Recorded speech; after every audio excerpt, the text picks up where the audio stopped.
Tekken transformed the experience of playing games and watching matches with its endless supply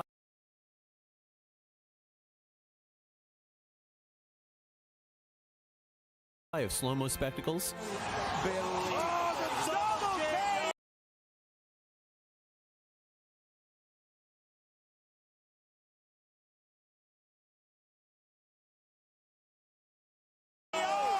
counter-hit hype, woo, the mid! Oh!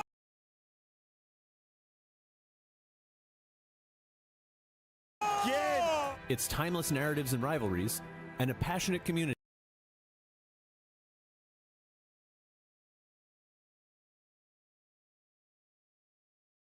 that can always be counted on to show up and go ballistic. Right? That time he was baiting him for that the whole. Put it back up, doesn't get a pick up. The confirm! The confirm! Tekken has been a fixture on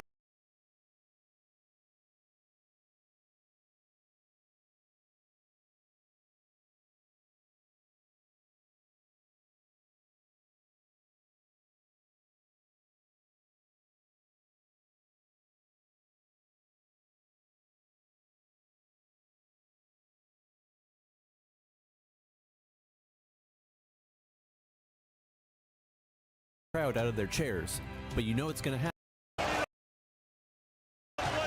To whiff punishes for the ages.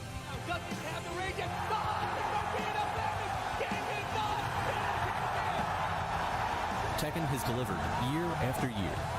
Unbelievable! And it's going to get blocked. It's over. And it's over.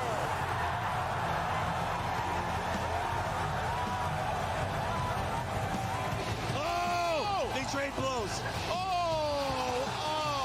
man, that was a crazy trade.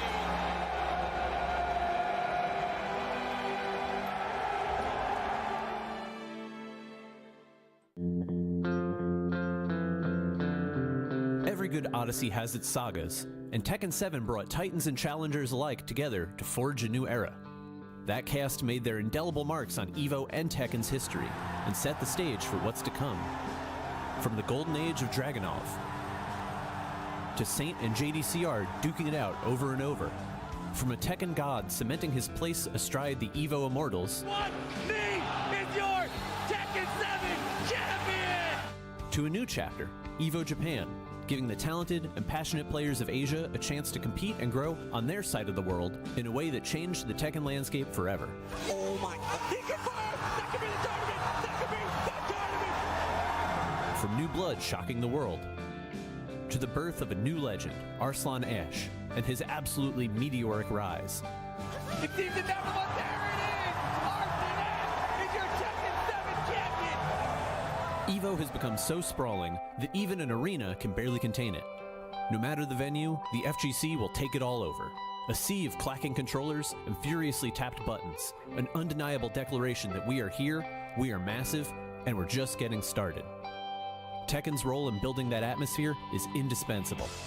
Evo and Tekken have grown together, with entrant numbers continuing to climb, excitement around the game undeniable, and its slot on Finals Sunday a testament to all this game brings to the table.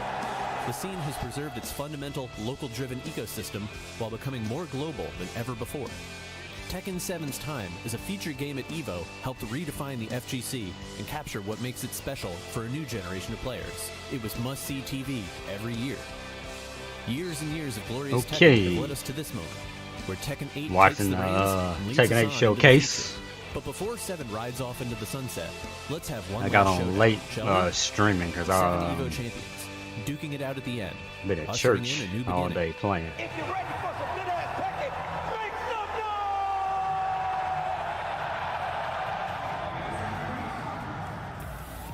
noise! Ooh-wee, what a history that you guys just saw. It's been an honor, a privilege to talk about these amazing matches with these amazing players and everybody that's been involved in it. Speaking of amazing people, I got some homies joining me on the desk. I got a new guy and I got an old guy. Can you guys make some noise and make them feel appreciated? I have just the spirit, more than a man I should say, and the guy's Bloodhawk. Bloodhawk, how you doing, man? I'm doing great. I'm happy to be here and see some amazing Tekken 7 Evo champions take their first cracks at Tekken 8 here. Okay. Ready just to the spirit. see it. This is one of your first times being on a desk like this. You see all the lights. How you feeling, bro? More than excited. I'm like, this is like the perfect way to close the book for Tekken 7 and to perfect way to open up a new book for Tekken 8. You know what? I couldn't have said it better myself. I can tell you that right now. And this is a great way to actually send all these people off to Tekken 8. We're going to break down the format that you guys are going to be experiencing today. It's a little different. It's a ladder format. So let's take a look at exactly how that's going to go down. As you can see, the match order is determined by the first Evo Championship. So whoever won the earliest, that's who's going to be our first marquee matches. Of course, each player selects 3 characters per match. A little different per the usual, but this is a ladder showcase and not just a regular tournament. Of course, when a player loses, they must switch characters, all right? That's why they get 3 of them. They can't go back to that character. It resets at the next one. And of course, when a player defeats all 3 of their opponents' characters, they win. And that's really what you need to succeed and be a winner here. And now you can see the ladder. You can see that first match already set up. Snap. It's going to be Nobi going up against Saint. And of course, that means whoever wins that will stay on and potentially be a champion, but that's why you see those blacked out up there, because we Wonder might what characters, have somebody new each time. But if it's it's not gonna be gonna people easy from the, because, of course, these beta, guys are all or if they gonna have the Tekken other 7 characters too. veterans with championships under their belt, and that's important. But now that you know who those first matches are going to be, let's get to our first Tekken 7 champion who's going to be gracing us on the stage. Make some noise for the legend, Nobi. Sitting on the winner side here, it's going to be 3 out of 5. So if Nobi can beat him, we will have a reset. Nobi struggling to close it out. Ray He Gun! pressed the button. Oh, what did he do? Slam dunk right through the floor. Nobi looking for the reset. Oh, he has rage. He has to be very careful. This could Text be my it. brother, see if he checking Oh, it and out. the reset! And Nobi is cheering. He is happy. Oh, I forgot Now that. wanting to take it Gotta to a call him final back. round. Let's see what he does. Does he have enough? Oh my God, this is just so much damage. Rage mode incoming. What's for Oki? He's still alive. 1-1 not done. Oh, and Running 2! And it's so great. He ends it with the running 2. Nobi is your Evo 2015 Tekken 7 champion.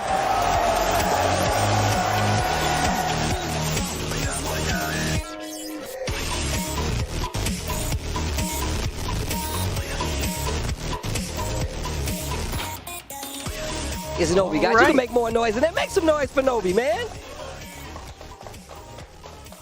Now, I got a couple of questions for Nobi before he gets to this game. Now, of course, we are going to Tekken 8. Are you ready to move from Tekken 7 to Tekken 8 now?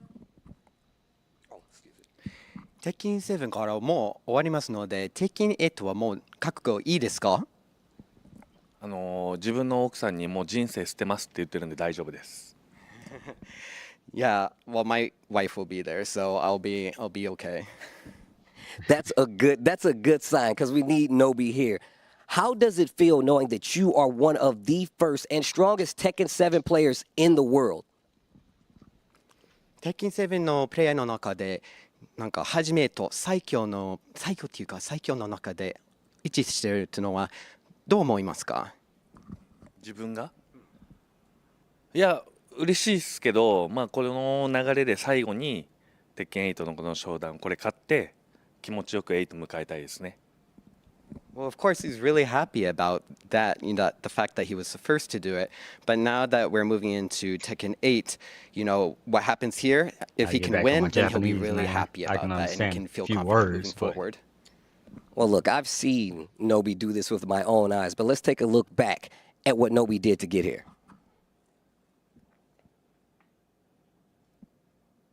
You're watching Tekken 7 Faded Retribution here at Evo 2016. Saint versus Knee, clash of Z Titans. And when he got his back put up against the wall, that's what Saint did a lot of damage for him.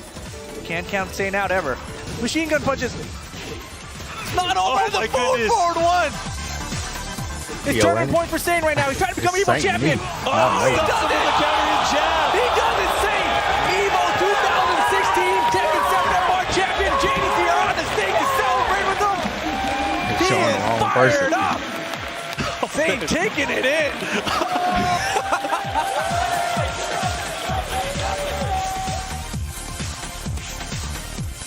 Oh, I guess they bring them out. They already showed you.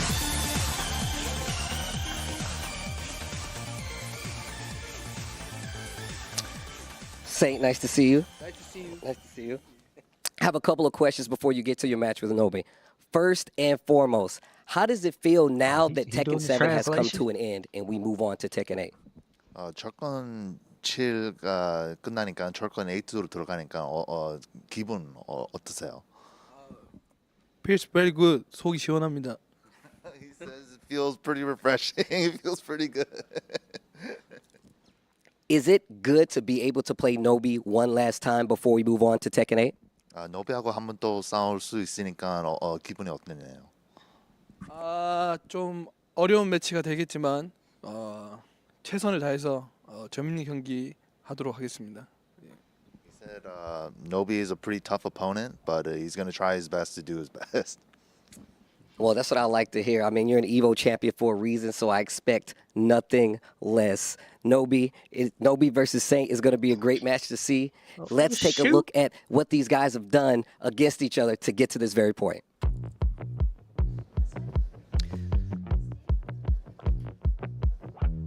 All right, you see right here, Evo 2015, Nobi versus Saint. Evo winners semifinals. You see Saint playing Shaheen because Jack 7 wasn't even in the game up to this point, Spirit.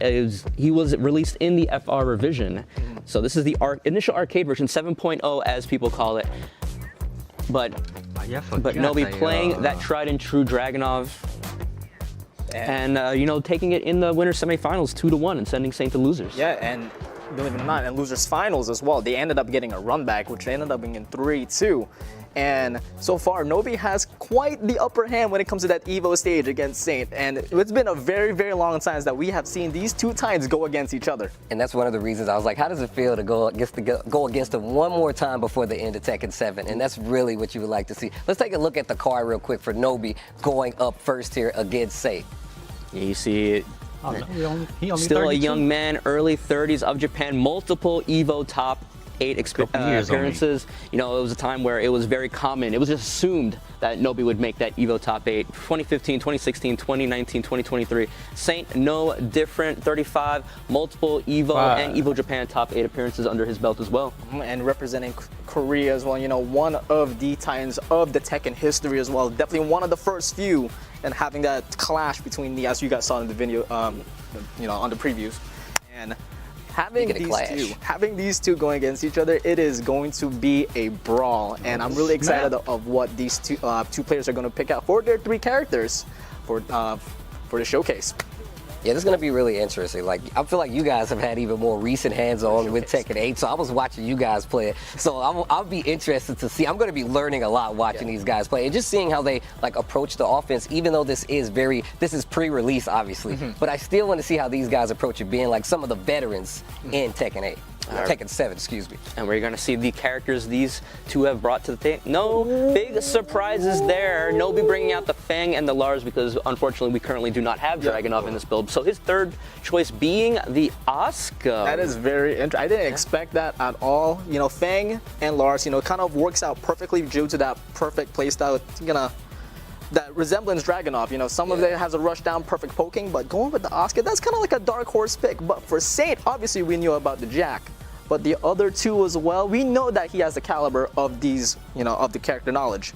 But have we seen those in tournament play or quote unquote showcase play as well? I'm excited. I mean, how do you approach something like this, right? As a showcase match, you're like, yo, I got old rivalries I'm trying to clean up. Or you're like, hey, I get to play the game. Let me take advantage of this, have a little fun, learn a little bit, Honestly, it's a little bit of column A, a little bit of column B, right? You want to have fun, you want to have a good time, but you definitely would love to be the winner of this showcase today. I tell people all the time, like, fighting game players, we never forget, bro. If you beat me in a basement 38 years ago, I'm going to remember it when we play in tournament. And that's the kind of energy you get. And it's all a good fun because we're all rivals, right?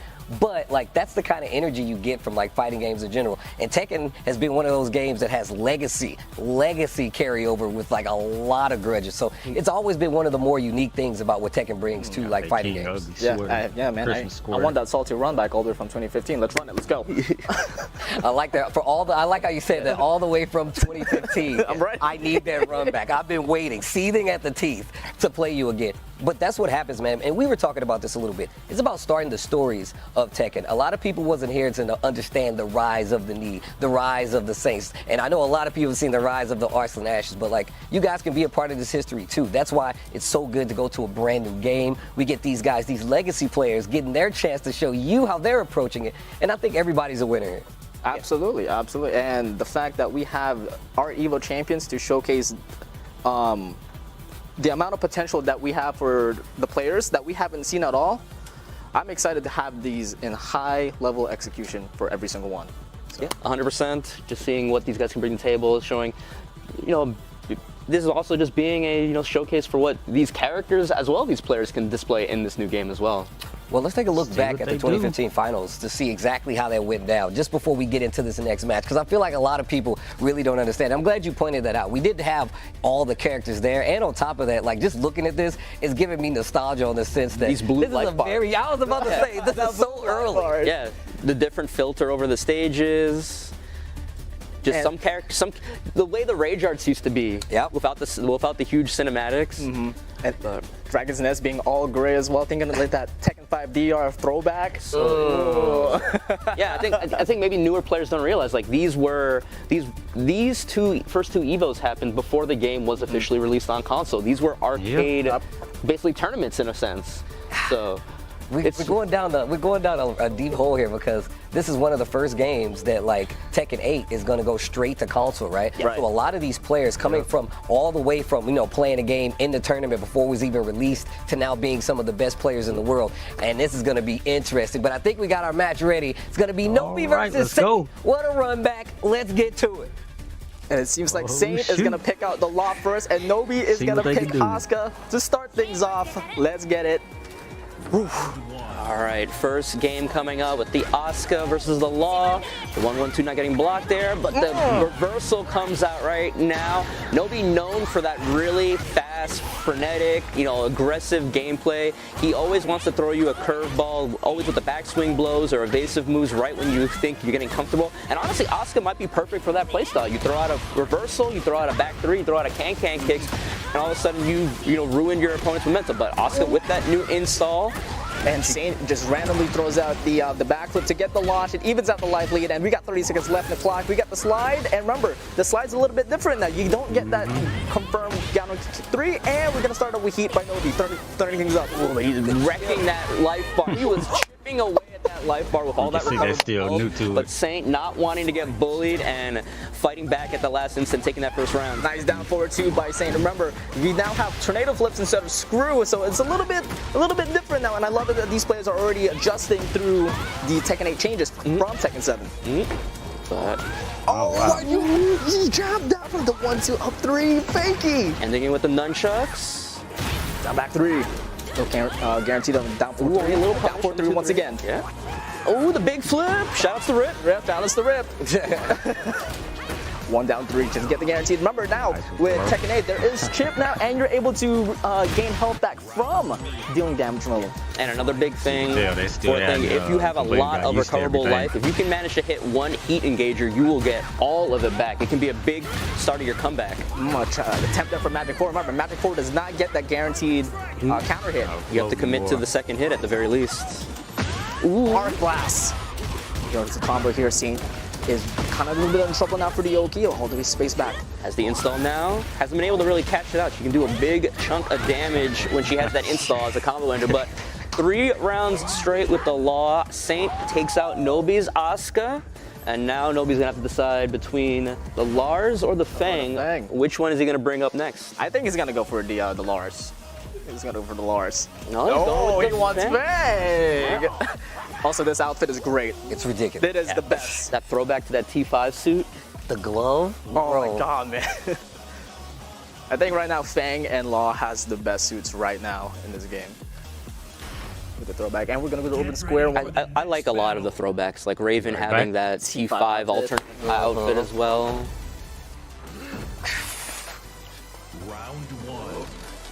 All right.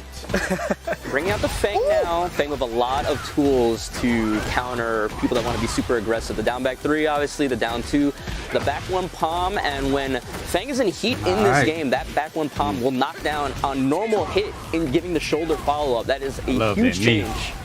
There's a lot of shoulder guarantees as well for Fang added into this new game as well. After the Sabaki, you are also guaranteed with a shoulder, and I'm sure we'll see soon. So as someone that has played a lot of wall in these first 2 betas, he actually does get a follow-up after slide in this one. You could turn around and hit them on the floor with the nunchuck. Yeah, the 1+2. Yeah. But Saint is still putting on the pressure, not letting Nobi breathe at all with this Fang pick. Tried to punish, but no dice. Go to the big transom still, and that's one of the new strings, one of the new punishes as well for Fang. Nice. Making it on 1+4 into a full crouch and getting a back turn mix up. Oh, wow. Armored through the heat burst. He's going to do a good enough amount of damage, but he's not going to be dead yet, and he's going to put Nobi into rage instead. And Nobi is still on rage. Do not forget that, but Saint still has it. It activates it. Spends it. The rage drive shoulder still alive and well in this game. And the piercing arrow able to get that counter hit. And so just the final match poses.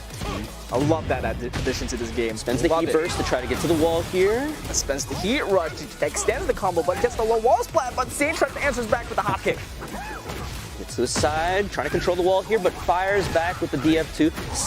Historically, Saint has always been really good at finding those openings and just that rage art in the last round as well. Just right when you feel comfortable, he's also really good at throwing off your momentum.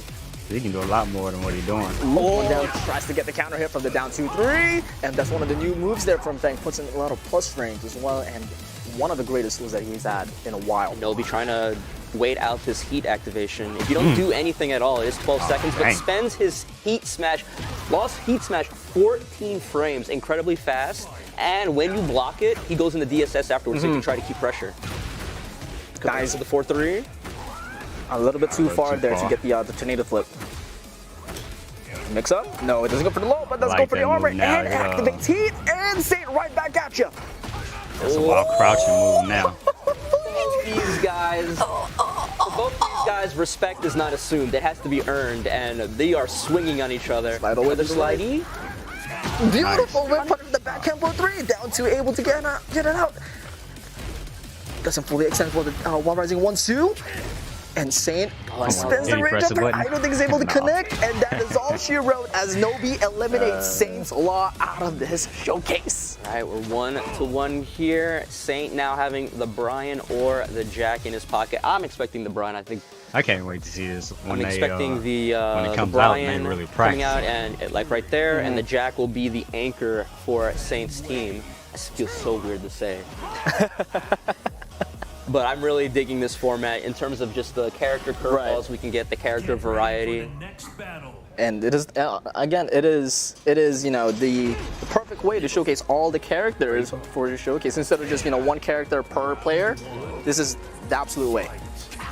Ooh, right from the start. Down 3-2? Yeah, down 3-2 right at the start. And countered it 1-2-1. Saint swinging from the start. But Nobi, that Fang perfect for people that want to press a little bit too much. As I was saying, if that was a Tekken 7, that would have been getting screwed. But Saint still trying to adjust that with the muscle memory. Just like that, starts off with a down 4-3. Able to launch her now and spins heat, extend the combo. What do we get here? Spends it on the big stomp for plus frames. Tries to get control back in the heat.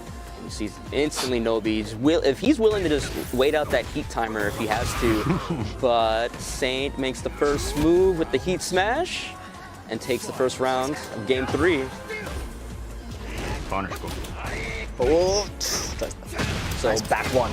Brian is pretty cool in Tekken 8. He has a new install of his own, Snake Eyes, and when he gets it off of certain moves, which you might see here, off this combo, he drops it.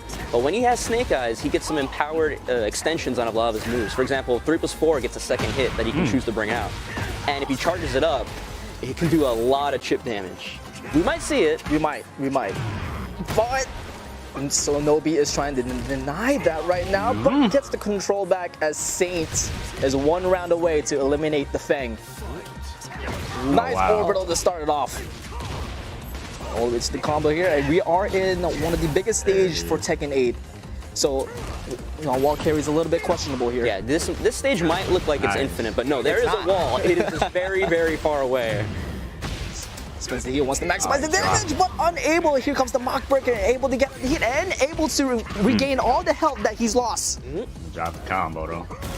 Spends the heat smash, trying to get some pressure going. For one and jet upper, but doesn't get the full combo, but it doesn't matter as he gets it 3 rounds straight. And who let this man have a Gatling gun? Get this.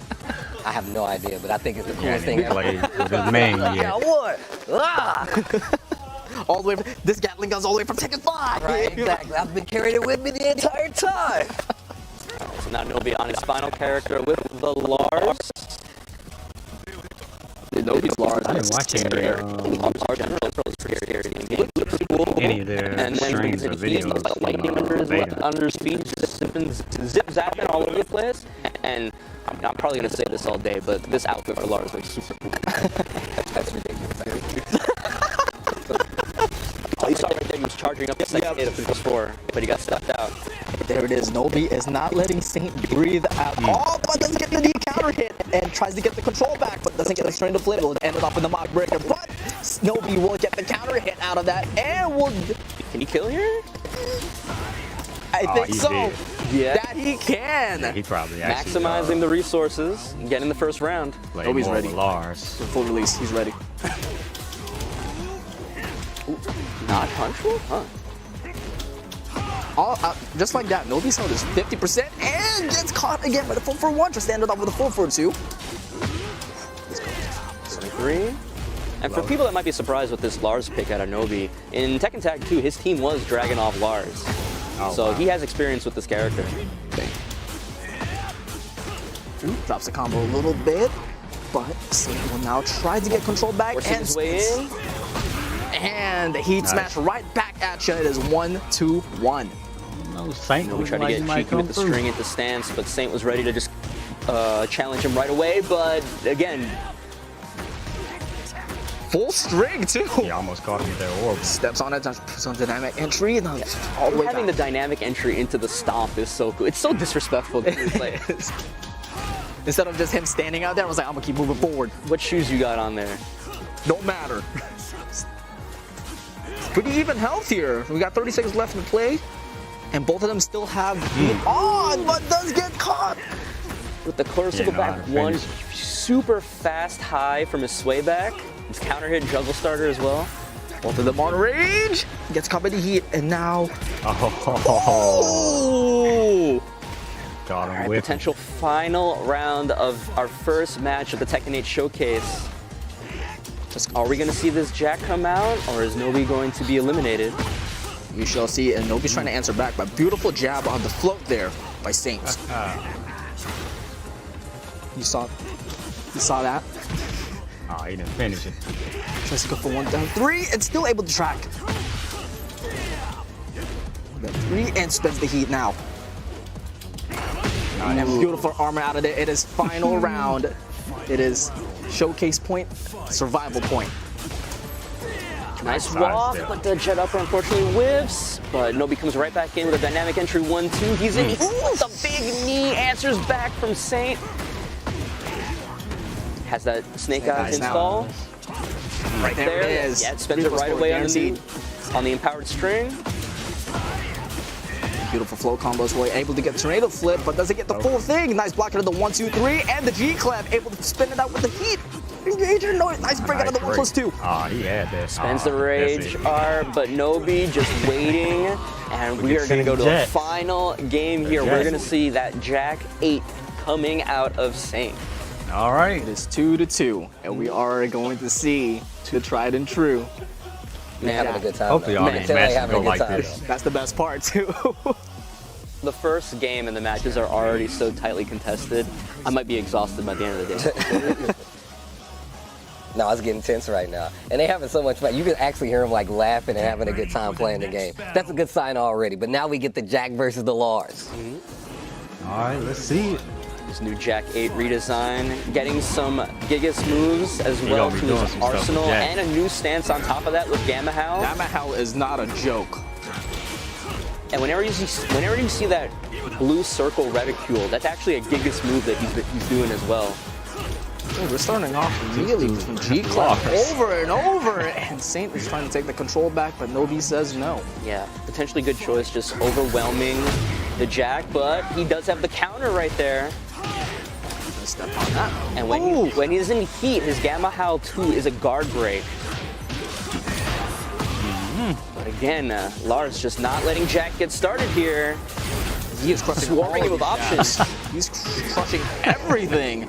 And this could be the final round of the first matchup for Nobi and Saint. Will Nobi be able to move on to fight our next Evo champion? Nice heat engager there to extend the combo. Down by one, and Nobi presses out of there. He's down 3-3, and keep aiming for the lows, and the G-Clap once again able to connect. Not giving him the room to take advantage of his heat or his Gamma Howl, but he spends the heat smash 10 frame. He does not care. Now on range, and it doesn't matter as Nobi cleans it out with the Lars 3-0 and eliminates Saint from this Tekken 8 showcase.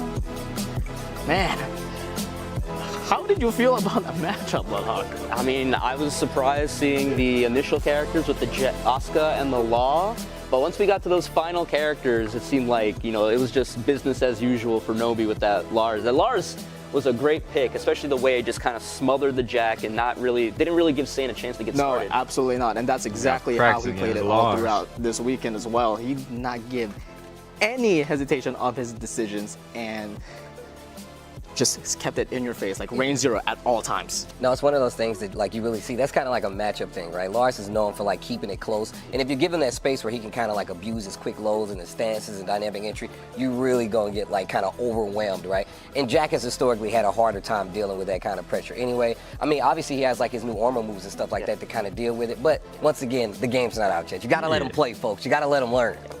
I'm sure upcoming times things are going to change. I mean, I guess we'll see, right? I mean, but that's one of the things that happens. We got a brand new game. There's a new engine to learn. Like, you have to take advantage of new stuff. Like, just knowing how, like, down 4-2 works with Jack now. It's a different move now. So even, like, committing to it in, like, certain situations really does change how you approach it. And it's going to take time for players to get used to it. Yeah, absolutely. You see right there the result of our first match of the day, 3-2 in the favor of Nobi. And we're going to get some highlights here. The first match, the Asuka from Nobi versus the Law. And that Law was a sight to see as well. Yeah, surprising. Hopefully all these matches go to the coming up against the Law, bringing it to 1-1. Some great highlights. We saw the Rage Arts coming out from each other, just trying to stymie each other's pressure, not letting each other get going. And that's the thing about heat in this game. When somebody's in heat, you got to make a decision, right? Are you willing to brawl with them, or do you want to just like back off and spend some time? And you saw a lot of times when Saint would go into heat, Nobi would opt to just kind of back up and spend time and, you know, like try to wait him out, force Saint to make the first move. No, it makes a lot of sense though, especially considering once it got to like the later characters who really didn't like have the opportunity like Jack to like take advantage of some of the offense. And if you look at the earlier games, you saw how Fang was approaching, you saw how Law was working, and you saw how Lars kind of approached it. So even still, I learned a lot just watching these guys play anyway. But now, it's just, oh man, I don't even know. It's just like, there's so many new things that we have yet to discover. It is. And who else to have a showcase for us? I mean, look, we have a lot of players here. We got a lot of champions here. Speaking of, Markman standing by with one of our champions. He's going to be talking to Saint. Let's take a listen. What's up, everybody? We just ended the first set of our Evo Tekken 8 showcase. Congratulations to Nobi. And unfortunately for Saint, that means your run here at the tournament is done. I got to say, your Law was very impressive. How do you feel about playing that first match? 그 첫 번째 매치 기분을 어떻게 생각해요? 먼저 첫 번째 패배자가 된 걸 굉장히 영광스럽게 생각하고, 그리고 못할 줄 알았는데 캐릭터를 전혀 다를 줄 모르는데 두 판을 이겨가지고 저는 이길 줄 알았는데 잭을 너무 못해가지고 전 세계에 있는 잭 팬 여러분들께 죄송한 마음을 가지고 있습니다. He said, I did better with the other two characters than Jack at the end. And he's like, I want to make an apology to all the Jack players out there for putting on such a bad showcase with the character. But he was like, yeah, I haven't really played too much Law or Brian, but you did better than expected with those two than Jack. I will say it was very entertaining. So I do want to ask you one last question. Before we let you go, do you have a message for the community? Anything that you want to say to the Tekken fans that are watching? 철권 사람들한테 뭐 메시지 하나 있는지. 참 오랫동안 이 게임을 했는데 여전히 재밌고 철권 8은 철권 7보다 더 확장되고 더 폭넓은 재미가 있는 게임이니까 많은 분들이 지켜봐 주셨으면 좋겠고 널리 퍼져서 좀 더 많은 사람들이 유입돼서 좀 다양한 더 많은 컨텐츠들이 나왔으면 좋겠습니다. He said that with Tekken 7 ending, Tekken 7's been so good, but they've added a lot more stuff to make 8 very exciting. So he hopes to see the scene keep growing and more like different countries to join into the fray and all that stuff as well. All right. Well, thank you, Saint. Thank you, MYK. It was really nice to have you here, and we'll see you during Tekken 8. But guys, we are going to throw it over to our friend Tasty Steve because he got some splaining to do.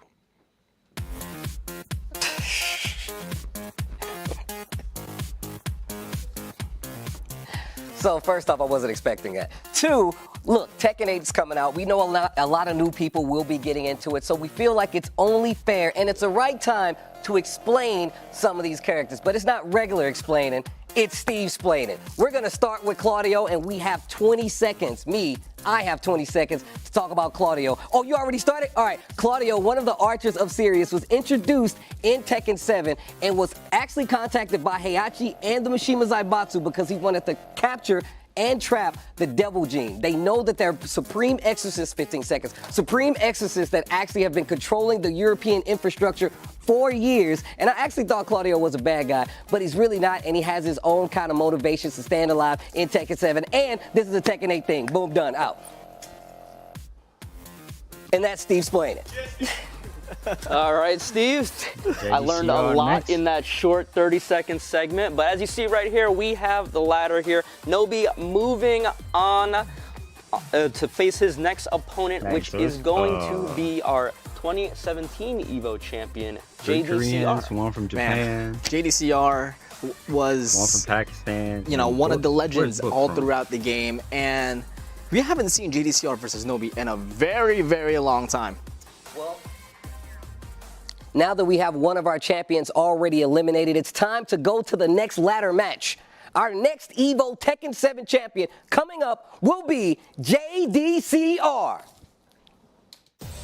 This is grand finals of Tekken 7. JDCR, he's got to be the single best player on the planet. I was saying it coming into this tournament, and this is a lopsided grand final set.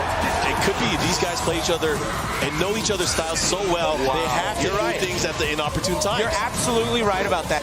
Not looking good, but one more hit could end it. He's in rage. Dude, I don't know what to say. He can't do much. Oh, and JDCR is our Evo 2017 champion. JDCR manages to pull through and win his very first championship for Tekken 7.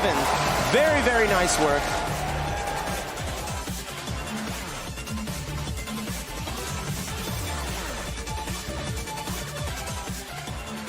All right, let's see what JDCR does. Guys, make some noise for JDCR, one of our Evo Tekken 7 champions, gracing us here with our presence. Now, with his presence, excuse me. Now, I have a couple of questions before you sit down and you get to play Nobi. One of my first questions for you.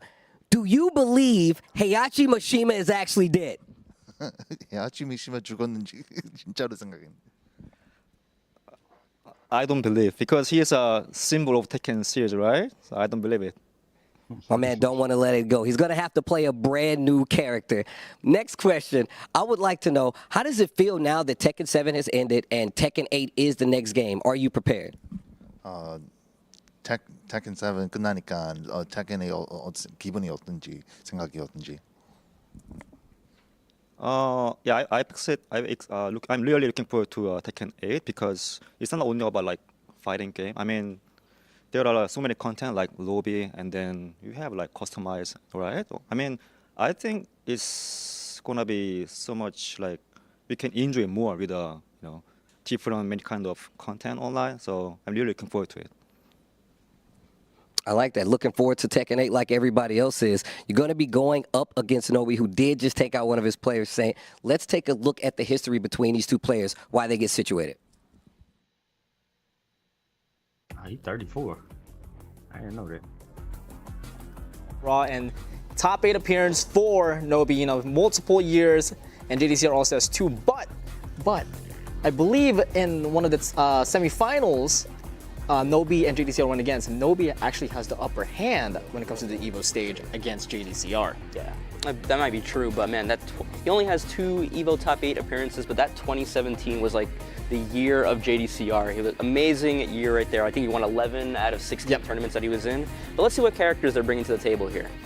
JDCR, yeah, I had a feeling because JDCR has been posting a lot of content during the beta for Tekken, and he did say that Jack right now is the most fun to play in the beta, and I had a feeling that he was going to pick Jack, but of course, with Raven coming back, that's his old main, so I'm really excited for him to go back to his roots and to showcase it switch here. Yeah, I was messing with some Raven as well during the last beta test and getting a chance this weekend. Man, Raven is super cool, like super overhauled compared to his old thing. Shadow clones, new stances and stuff. So hopefully JDCR can show us some of what this character can do in this new game. And as what you saw also from the last set, Nobi actually has Paul this time instead of Asuka.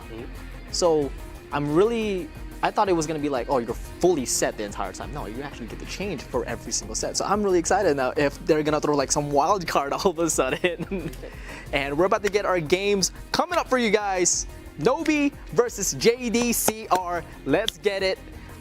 All right. All right. Who are we going to see in this game 1? Paul, bringing out the Paul here. Might see Nobi. If Nobi keeps ascending or this ladder, we might see him swapping out his 3rd character quite frequently until he finds something that's... That's a fair point. That's a fair point. But again, we saw Nobi picking up the Paul first and JDCR with the Brian. Yeah, we saw Saint showing off a little bit of what Brian can do here. Oh my god, this intro is a classic. The Tekken 6 throwback. Let it rock, let it rock. Bro fist. Good luck, have fun. I love just like the... Man, you punch kind of hard. Machine gun punches, but the down forward 2, the tried and true by Paul, and Nobi is taking on the pressure. Immediately ends it off with the death fist. Keeping it fancy, counter hit into the demo man, follow up. Tries to do it again, but I don't think we'll get a follow up, but we'll get the off the ground hit. I like using the heat burst now. You see JDCR has all that recoverable health and he wants to be in heat to try and not give him a chance to get it back. A nice low to end it off as Nobi takes the lead here. First round in. I think that's exactly the versatility of the heat system. Do you want to use it for a comeback? Do you want to use it to close it out? Do you just want to use it to kind of pressure somebody at the beginning of a round? Because you can use it whenever you want in a round, it's so versatile. Looking to play a little spacey, but the Strander kicks comes in. First one of the night. Won't be the last. Oh, trying to set up some Oki here. Spends it on the empowered Phoenix Smasher at the Heat Dash. And just trying to smother him, not giving him a chance. Great whiff punish with the Iron Mountain. You're trying to cut me down with that hatchet? No. Too much for you. Let's check it out of there. He still aims off with the low. But look at the down forward 4 knee. Ooh, big counter hit. Sway back 1. All right, we got Snake Eyes on deck. Snake Eyes on deck, yep. Nice dog, but doesn't get the opportunity to take control back. Again, tries to go to QCB1. Nice 3+4, and remember, Snake Eyes has that second hit. Gotta have that reminder for you. He steps out of there. It gets caught, and he spends the heat dash, so he gets the combo extension. Can we kill? No. With the Death Fist. It's a little off, and then down the 1. Takes it clean, 3-0. Paul pretty all right, so strong, Paul but working out character. better than the Asuka did previously, and now JDCR's to decide the Jack 8 or the Raven. Which one is he going to bring up to try and counter this Paul? The Jack 8. We're gonna keep Raven for dessert. Okay. I have a daily reminder. Like, this is what I used to do.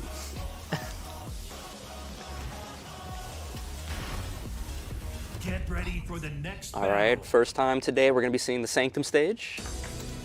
Dude, this stage is sick. I love this stage so much. I love it. It's just, hey, here's a wall break. Here's another wall break. Yeah, I like the little, I don't even know, are those fireflies? Are those like will-o-wisp spirits? It's just like, just them fluttering around. You see, Jackhammer starts to get through that. Nice dog out of there, and nice patience as well by JDCR. Gets him off him with the forward 2. Oh, running 2. Nice punish there. Jackwinner tries to get the grab as well, but gets denied and ends it off with the down forward 2 by Nobi. Tries to get some wall ender there, but a little bit short. It's so scary. Paul in Heat is so scary because you got to worry about the empowered Death Fist, but he also has a low Heat Smash that both do so much damage. And remember, with that Heat Smash, you can't low parry that either. You have to block it, or you just got to take the damage. I'll try to end it with the Phoenix damage. Fire Mountain there.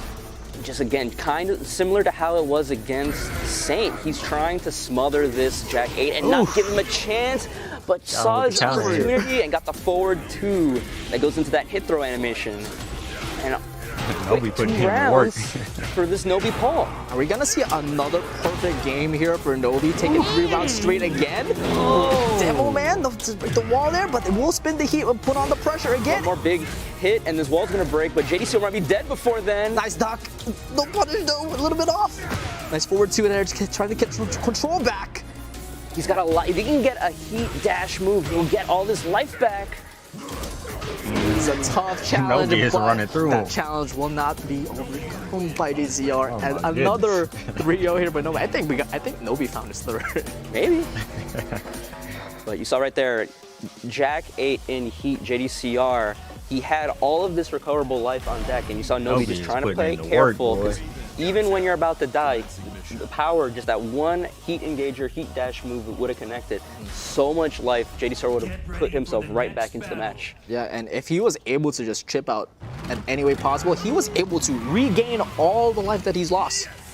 But you gotta forget about that as we're gonna move on to our third match with the Raven, JDCR. I want to know what kind of training he did, because I want to do that training to get some shadow clones, man. So Raven was added in the last beta test.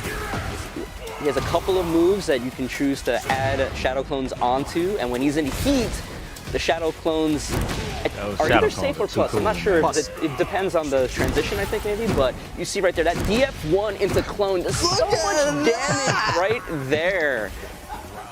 And I love it that both of them are enjoying their time, but jeez, me, that was a lot of pressure. Yeah, I think when he's not in heat, particularly that transition is punishable on block. Nice knock there, but unable to punish out there. I believe that move's tracking now, so it's able to put on heat, and JDCR is back against the wall again, and able to answer back 1-1 with the Raven nasty, but he's getting destroyed. Tried and true Nobi playstyles. He's willing to do these risks, just cut off your momentum at the pass, not letting you get anything started. A little bit short for the wall splat though. Nice blocking the down 3, able to get counter him from the low, and then momentum comes in true. Quicksand, and the homie comes down. Alright. Ooh, nice down back 2, and able to get the launcher here, and able to get the tornado flip. Yes, you are. Are we going to talk to the wall though? Ooh, got to the wall! Clean wall smash! He missed the knee. What the? He sends it on the heat smash? Nice. And we're going to slide on through. Yeah, and JDCR put on an exhibition there. That's the other thing about that DF1 Shadow clone. It doesn't jail. So you got to worry about, is he going to do the clone, or is he just going to do DF1 and try to pressure you? I don't think Nobi took that very lightly. Heat smash. Oh, damage. Nice down 3, and we're going to dance around a little bit, and we're going to get the heat and gain all the health right back. We got an even game now because of that. But fighting his way out. 3-2. We're down 1, and Pixel and a Dream. And we're still going to go for the low and slowly withering it. Beautiful patience by JDCR as he eliminates the Paul from the Raven is so sick in Tekken 8. He's got the shadow clones, and then you saw as well JDCR using that new stance that Raven has. What was it? Soul Zone? Soul Zone. Soul Zone as well. So especially after the quicksand into the homie, he can go to Soul Zone, and then he's got so many attacks out of that high, mid, low that he can go for. You saw him doing the slide, the little ninja slide, the low kick as well. He's got a homing move out of there. He has a lot of options from Soul Zone, and especially if you put Soul Zone into heat, it gets even threatening. But now the Lars coming up. Still aiming for the lows and tries to down jab, tries to take control right back, but GDCR is denying the dominant pressure. Nice challenge. Look at that. Look at all of it. Losing health, their health bar Trying to go slash down. kick? No, eat the elbow. That DF1 into Shadow Clone is such a great whip punisher for him. Knocks him away. Getting a little bit closer to the wall here, but beautiful defense by JDCR. Goes for the mid that time. That mid is a heat engager. Goes for the mid option there. A little bit delayed too. G-clap and able to activate heat out of it and get it all the way to the wall. That move is plus, but nice. Sniffs out the low, gets the low parry, but the wall's gonna screw it up. Could have had a lot more with that jab, but doesn't matter. Beautiful patience there for GDCR. Doesn't fully extend the strings, but unfortunate there as Nobi evens out the score. Still trying to go through here, just patiently waiting. Beautiful low parry here by Nobi. It's so interesting because it's like you get the feeling it's like one of them is saying to the other, like, I don't know what you do, and you don't know what I do, so let's just go have fun with this. Again, there's a brawl and a half with both of them, and they're gonna put off the Soul Zone too. GDCR is a little bit stunned here, all the way to the wall, and another G-clap. Nice. Beautiful duck there, and able to punish. I wonder if he can kill him. GDCR slowly getting the health back, and still has heat to extend the wall, and we're gonna get the range yard. This should kill, even with the scaling. The homies come out, and then we get the big rider kick. Oh, it did. All right. That's so sick. One of the best range arts in the game at the moment. It is so cool. And one round away for GDCR to eliminate the Lars. Eliminate the Lars from yes. the match. Able to trade out. So much. Stuck there from the 2-4. Ooh, wait, wow. I don't know where Lars was looking. Yeah, it got whipped, and JDCR took the opportunity to launch him. Heat's out of there, gets out of control. And right back at ya. Oh, the scaling is wasn't able to connect. How much will this do? He's gonna do a lot, but he's not dead. Ooh, close enough. It's so sick. And goes for the low. We got ourselves. JDCR wins. Serves a survival point once again. Nice low parry. Remember, when he does a low parry, you're not able to do the tornado flip. If you want to extend your combo, you have to use your heat. Yep. Yeah, that's unsafe. Able to interrupt the dynamic entry there from the stomp. And these are playing. Let's grab out of there, gets denied from the heat. Ooh! And just like that, as we were saying, if you're going to use heat, do you want to go, what the aggressive? Man, ended off as Nobi eliminates JDCR from the Tekken 8 Showcase. Nobi's putting in the work, boy. Dude, why is Raven so sick? Hell, bro. My man was jumping the one that jumped across the screen, hit the tech roll, and he was still back there like, no, I'm not. And there was still stuff that JDCR wasn't doing. Like Raven has a new running 3 that can also bring out a Shadow Clone as well when he's in heat. A lot of Soul Zone stuff. He can disappear, he can teleport out to the sky, but such an entertaining showcase of that new character in this game. I really like the fact that they get 3 characters to kind of show off with, and like even just seeing, we saw the Lars, now we saw the Raven. The Raven going off is actually probably one of my favorite things that's already happened today. I can't wait to see what other characters they're actually going to pull out and what they're going to be able to do with them. Bro, the combos JDCR was hitting with Raven? Are we for real right now? We're going to act like that didn't happen? That was ridiculous. Down back 2-1 into the stance, kick, Shadow Clone going out, and then still being able to run up and continue the combo. Like oh my god, I might play Raven in this game. The ninja pose after quicksand where he sends the clone on, bro, come on, bro. Like, what more do you want from a ninja character, a cool character at that? Well, we're able to see it more, but we're gonna get through our interviews here, I believe, with Markman interviewing GDCR, yeah? Yeah, we're gonna go to the right, highlights. Yes, absolutely. I apologize. If anything, we'll check out the highlights first. But it's really just really cool to see like how this went down. So it's 3-1 was the count right there. But JDCR going down wasn't doing too well with those first two characters. The Jack didn't work out for him. Yeah. But obviously, once we got down to the end of it, that Raven, like you said before, one of the characters he's very well known for. And Nobi swapping out the Oscar from the previous game for the Jack instead, and it did so much work, got him these first two games, and then, you know, basically Nobi had a comfortable 3 characters to try and figure out this Raven against, and it worked out for him. That's a feels good moment right there. That's a feels good. I love it. Both of these players are absolutely having the time of their lives. And you talking about the quicksand, and then he gets the stance into the sliding low. It's like this character is like overhauled from his previous version. Oh, look, that is the tech roll. He's like, I'm not even there. Even the people in the crowd were like, what the? Like, I'm telling you right now, man, it's so cool. It was really entertaining, and I'm looking, you know, depending on how the game goes, obviously we have so many characters that have yet to be released and showcased yet, and we're gonna get one more today, but I would be very happy if I saw the future of JDCR just being a Raven player in Tekken 8. It'd be really entertaining for me.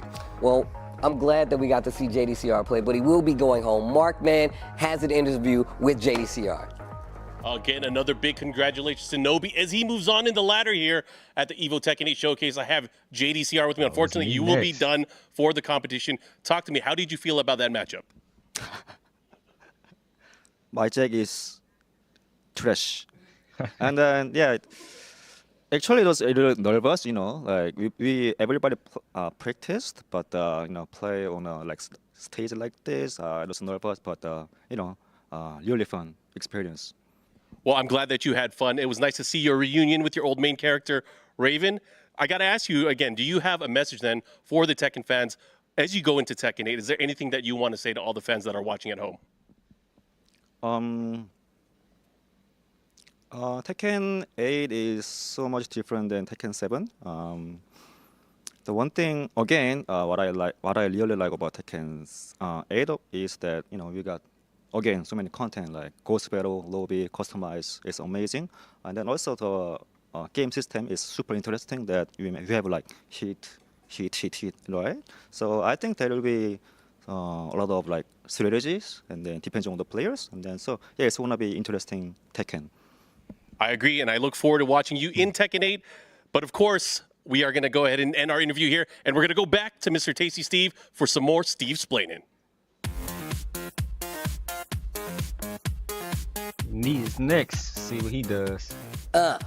This time, Steve Splainin', we're talking about Yoshimitsu, one of the OG characters that's been here for quite some time. Let's start it. Warrior, Yoshimitsu came into the game as what it said in my manual. He's a space ninja. Now, of course, he has been in every game since then outside of Tekken Revolution, but he's part of the Manji Party, which actually does these Robin Hood-esque kind of heists, steal and give to the poor. They've actually robbed the Zaibatsu quite a few times. Yoshimitsu's definitely going through some trials and tribulations, though, because he's got a sword that's obviously trying to take him over, that takes out the ill will spirits that he's currently taking down as a good guy, and he knows Dr. Boskanovich, and that is Steve Splainin'.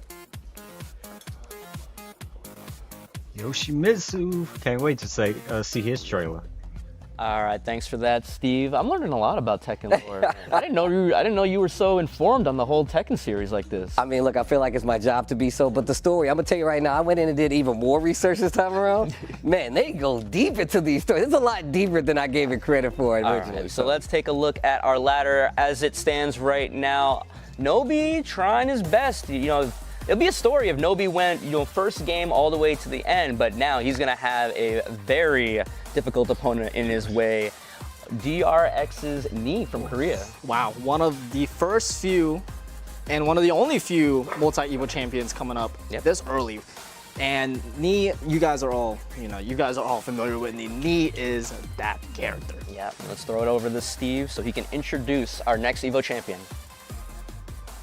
Now, we see who's still sitting up there, but we have one of the greatest Tekken 7 players that has ever done it coming up. I said Tekken 7, but that includes Tekken. Guys, make some noise for Knee!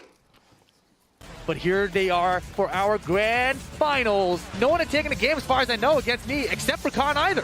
Geese locked in with 3 full meters. It's very rare that we get to see that. Nice follow-up there. 3-3 down, forward 1 into the follow-up combo. The wall here picks up into the shoulder. Oh my god! Oh my 30? I don't know. The counters have not worked out for Khan. 10 seconds about left right now. It's close. He's got one more bar.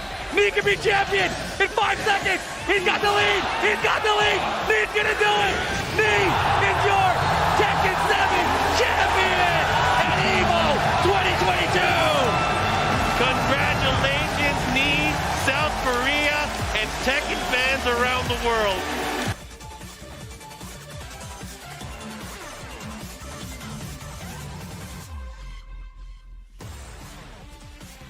Yo, guys, make some noise for Nee. I know we got a small crowd in here, but make some noise for Nee.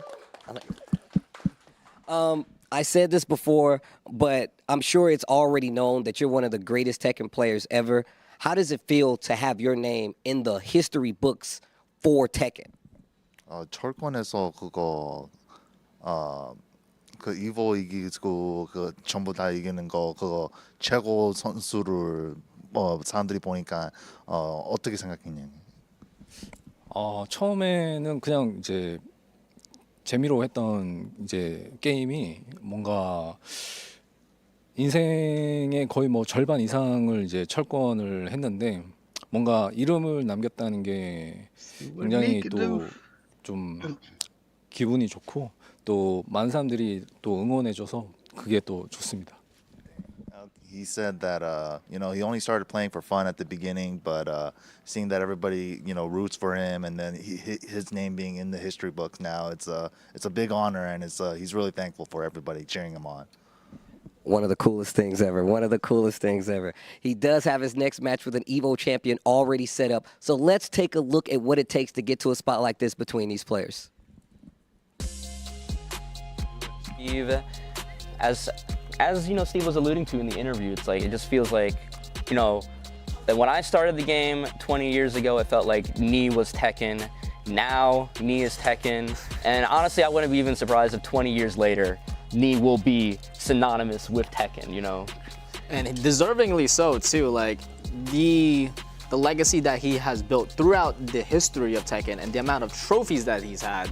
What else more you can say, right? Yeah, it's like, this was the guy where it's like, at least for, Evo Vegas, it was just like, this had a bunch of top 8s, second places. It always felt like, you would say, it's like, man, Nee hasn't won a Tekken 7 for Evo yet, and it sounded ridiculous to say it out loud, right? I mean, if you put just the fact that, if you go to Evo, we've all been to Evo, Nee was the person to beat. Like, even when I wasn't there, it was like, yo, I'm trying to play and defeat Nee. Like, that's how important he's changed it, Yeah. And we'll see the tail of the tape right now with his stats. But like you said, so many Evo top, like right there. Jeez. There was only 2 years right there where he did not make a top 8 appearance in Las Vegas in 2017 and 2018, where it's like, it always felt like the cards just didn't fall right for him. It was always like a second place or a third place or something like that. And until 2023 in Evo Las Vegas, it took him that long to finally hold that trophy. Look, it's a scary spot to be in when everybody is actually trying to defeat you, and it's really scary to say, oh, I have to defeat Nee. But let's look at the characters that these guys have selected so far in this 3v3 showcase here. All right, Nobi sticking with that Paul, but you see Nee, the Brian, no surprise there, the Paul, no surprise there. Going for the Raven, I actually had thought that maybe that would have been a Fang or something like that, but maybe you got inspired seeing JDCR do some stuff with that Raven earlier. I just want to see more Raven now. I actually just want to see a lot more Raven. Not complaining at all. But yeah, as we were saying, we know Nee to have the plethora of characters. Every tournament he will always play a different kind of character. Yeah. But having those, the majority of the cast that he has, you have Fang, Brian, Paul. Yeah. It's all right there, but he tends to opt out to go for Raven. That is something. That is a treat. The thing is that's so specific about Nee is that look, obviously it might not be applicable here, but he's known, especially now, to counterpick the player, not even the character all the time. He's like, oh, I know how to deal with you, and then I'll do this. So even just seeing him in the beginning stages of something like this and how he's approaching an Evo champion, he knows how confident he is. So that's what I want to understand that. The man, the man has a Tekken God Omega for every character in Tekken 7. So he's collecting them like trading cards, man. So. Well, I guess we're gonna see who's gonna win here. Our next match, Knee versus Nobi, coming up. All right, let's see what they do. I really think that Nobi's gonna start out with the Paul once again. But what about Knee? No, going with the thing again. We're switching it up. Maybe it's the Raven. Yeah, look, he's going with the Raven. Starting with Raven. Nobi, having a bunch of, I say a bunch of, but he's got a couple of games worth of experience from JDCR, so we'll see how Knee's take on this character is going to be. Yeah. But I'm ready to see some more Shadow clones. Yeah. The momentum right now by Nobi is heavy right now. Like, he is on a high roll. All right, game 1, Knee versus Nobi. 2015 Evo champion versus 2022. It's down 2 there, immediately brawling out. There we go, full crouch off 1+4. It goes for the mid option, but Knee is not phased at all. Nice back combo to whiff out. Yeah, and if anybody can know how to keep Nobi under control, make him behave, it's Knee. That calm, calculating style. Finds the spot right there with the Shadow clone. Let's see what kind of combo we get here. Gets the clean wall splat, but not quite ready to convert the full wall combo. And Nobi trying to be a little cheeky with the back turn.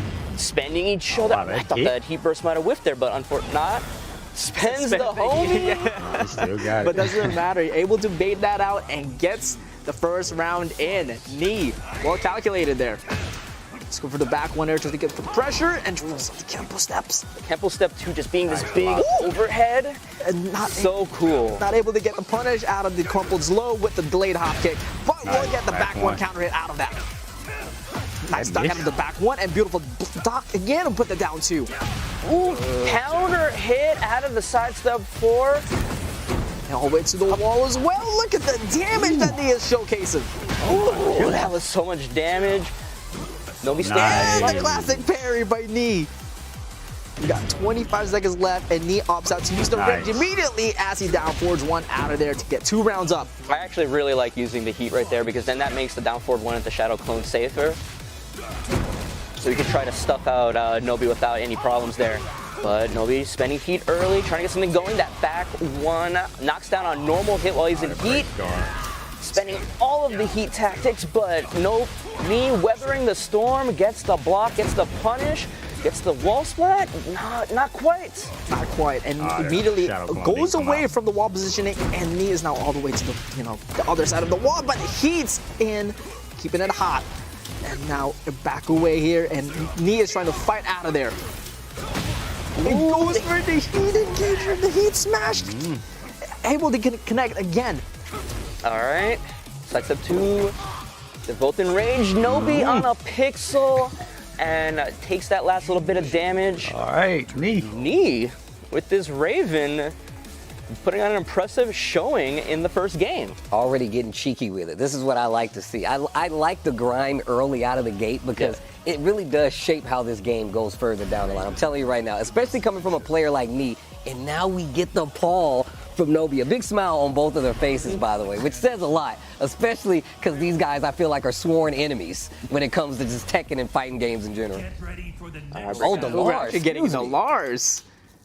That is something, but we're finally going to the Ortiz form, one of the new stages that was released from the Azucena trailer, and we're gonna dance right here, right now.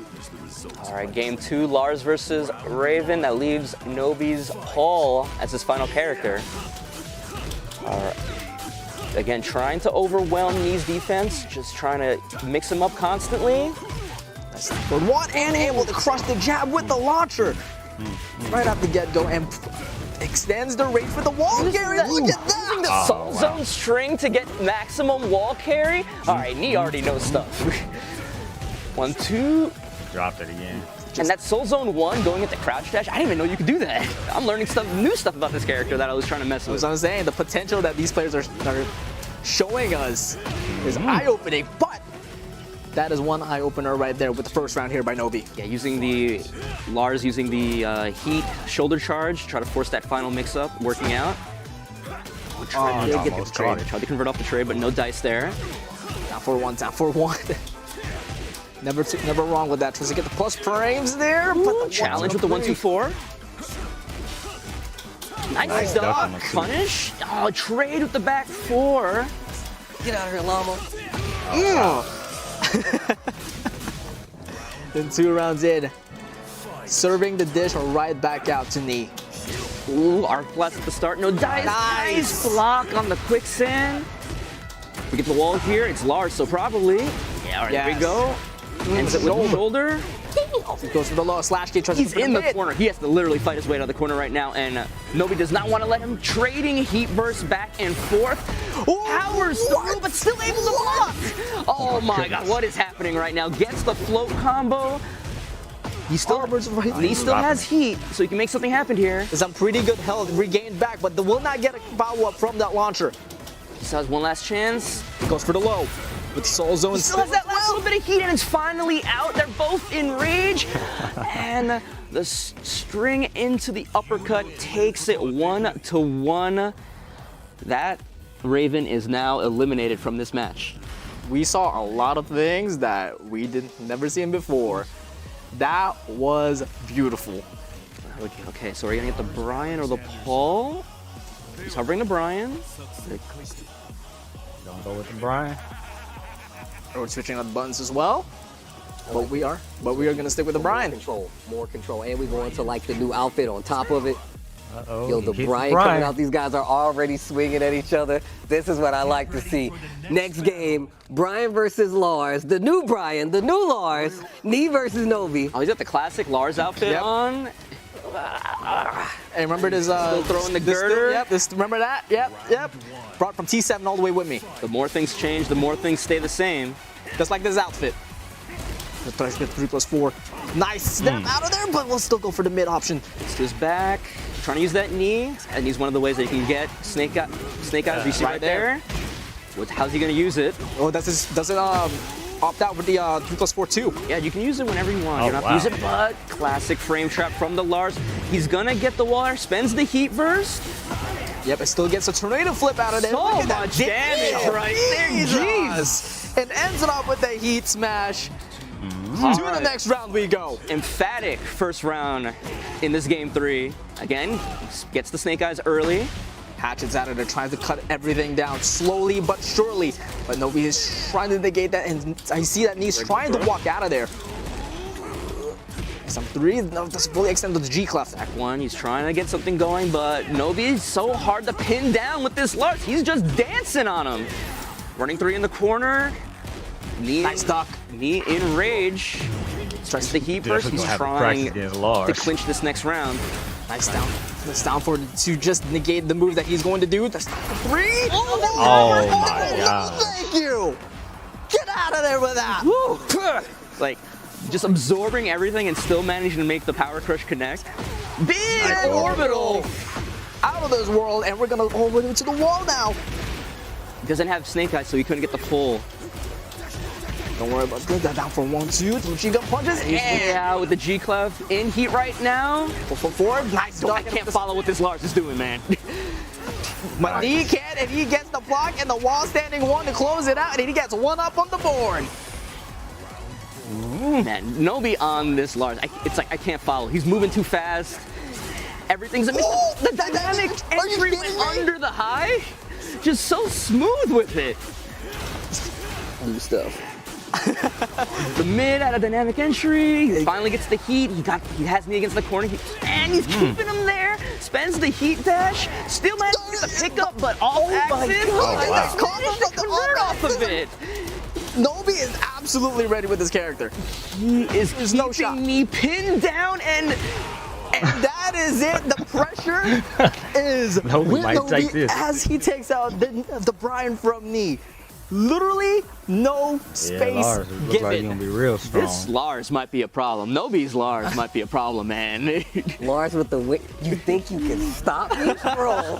That's a pop-off, bro. The characters pop off for you, and the way he is using his Lars, he is keeping the pressure on. Everybody Lars, knows that he uses Brian. That's one of the characters everyone wants to see him use, but the way, the approach from Lars just seemed so oppressive. Like, it was so hard for him to get anything done. But now, menu says damage, Paul for Knee.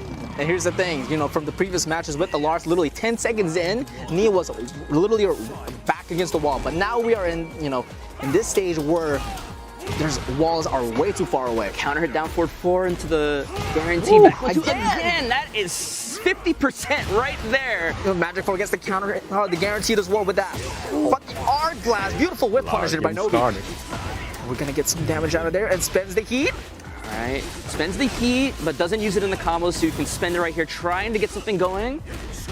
The 1-4 into stance low. Knee yet to use his feet. There we go. No, he wasn't ready for it. He caught Nobi in the air, so he put him in the juggle state, but he wasn't ready to convert off of it, but still manages to get that first round. That is right, folks. If you are able to activate heat when your opponents are in the air, you're able to get that bound combo and able to follow up. That punishable, and he ducks the high and gets the launch. Nice down 1, get out of there. Down 4-1, puts it down 3. 4, punish that, right? Tries to catch up with a beautiful step, but will not get any reward out of it. This Lars just is a perfect fit for the way Nobi just wants to play Tekken in general. Fast pace, mixing you up, keeping the pressure on, and right when you want to press a button at the wrong time, he wants to launch. But Knee getting the launch there instead. And look at the health that he just gained back. He hasn't spent. Either player has not spent heat yet. There we go. Are we going to charge in with that shoulder charge? No. Right back at you. And with the rage out, but will not connect. And Knee is coming 2 back rounds with the paw. up, taking it pretty convincingly against the Lars now. Yeah, you mentioned it when the match started. It's, you know, Nobi wants to answer with his fast-paced style. Knee's going to answer with damage on this Paul. Beautiful sidestep with the knee launcher and gets some good mileage with it. With the demo man pushing him, that down forward 4. That Knee doing so much for him. Ooh, again with the spacing there for Knee. Tries to go 4-4-4. Doesn't go so much. I love it that he's really optimizing with the heat engager, just like that. Just like that. Bombs with those death fists now. And the G clip right back, and the health's pretty even. Nice break out of the 1+2 by Knee. Tried the challenge after the shoulder charge, no dice, and Nobi's gonna get a round on the board here. I'm sure he doesn't want to bring that to that final round, that potential Paul mirror. He wants to end it here and move on in the ladder. See Knee starting the challenge. Oh, again, that counter hit, that second hit hits counter hit, he gets that sway back 2 for free. Yep. Learned that very, very recently as well. Tries to still put on the pressure now.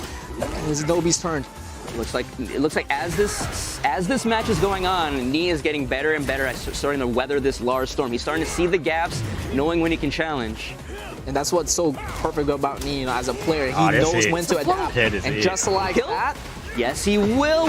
Demo man. We're going to go to a final game of Paul mirror between these two Evo champions. I told you that was the response. He was like, oh, you're going to move around, you're going to dance in my face, hit me with the sweet feet, huh? Well, now I'm going to punch you in the face. That's all Paul does. I'm glad to see that it's still the same in this game. We've been talking about the threat of how Paul is never out of a game, but I even like the pace that he plays here.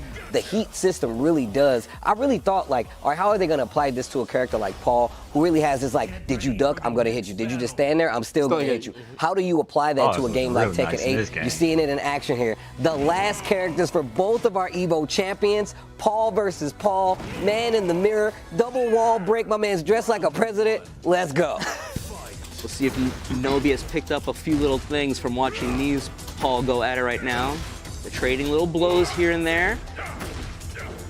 That down forward 4, changing it into that knee is so... It is so good. Yeah. It is ridiculously good. It just stays down, ducking, and gets the counter hit. That down forward 2. He's really scouting for that. He needs that big hit to change the tide. And you see, I don't know if you've noticed, like, Knee's kind of the aggressor in this. He's the one moving forward, and Nobi's kind of the one just kind of backing off, trying to find the opening. Slowly, even health.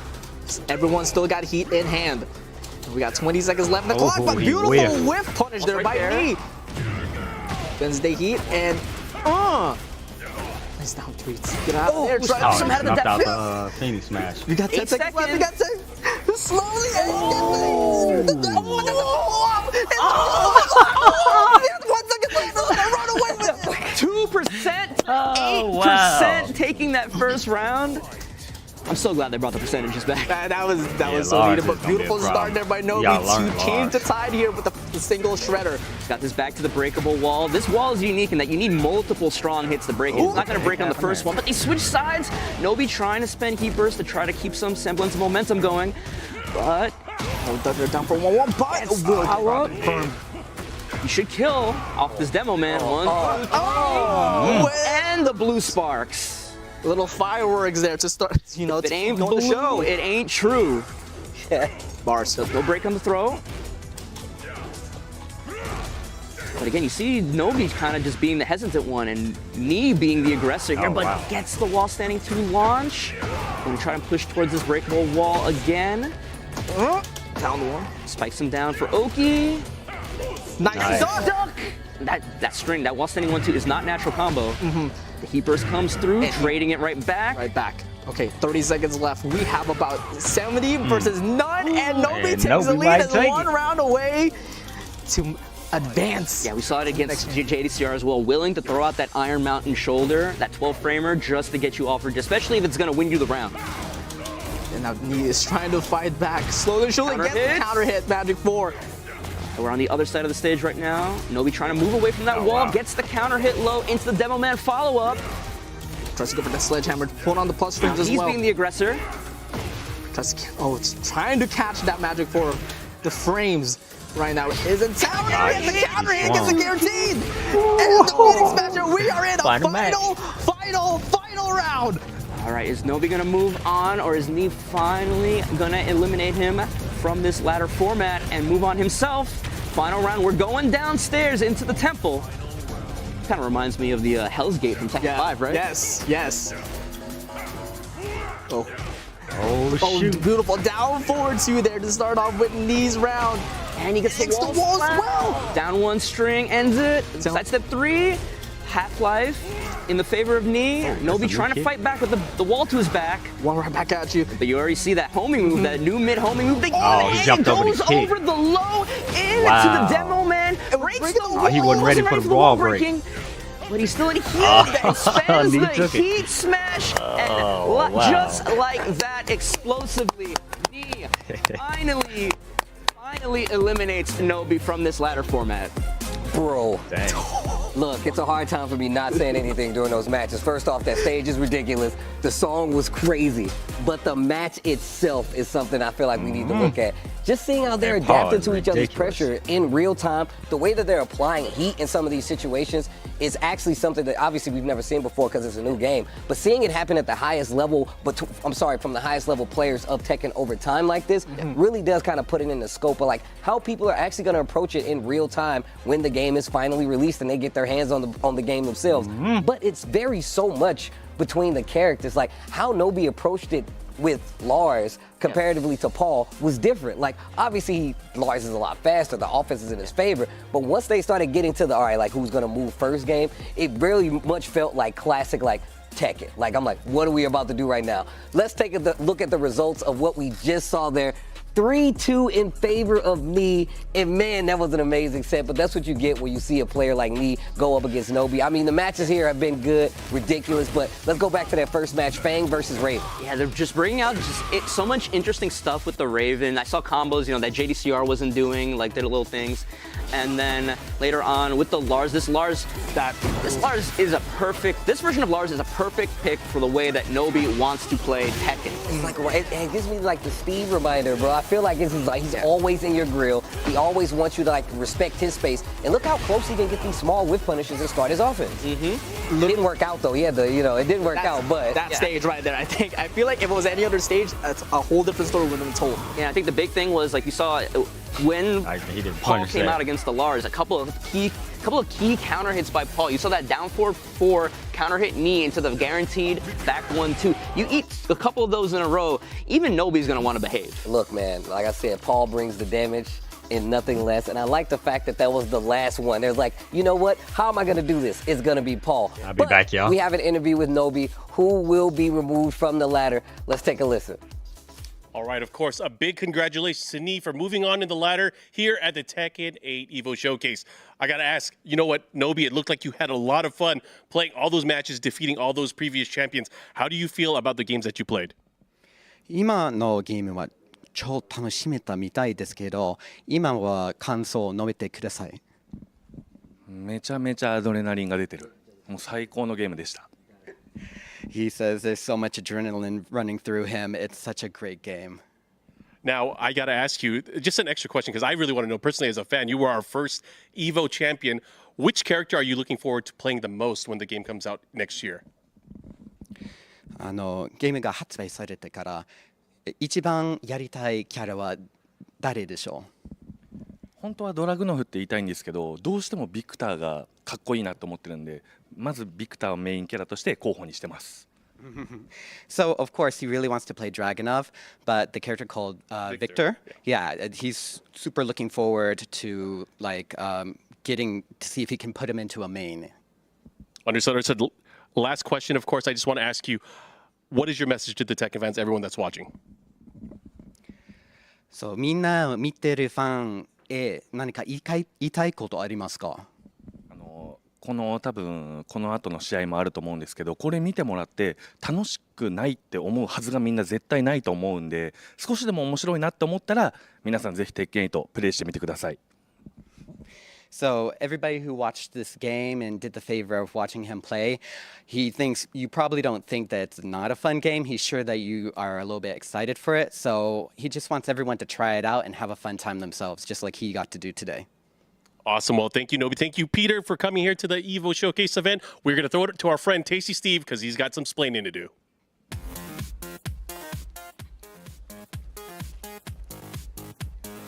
All right, we already know what time it is. It's Steve splaining. We got a new game coming out, but we got returning characters. One of those returning characters and historic characters, one of my favorite, you can see him on my shirt right here, King.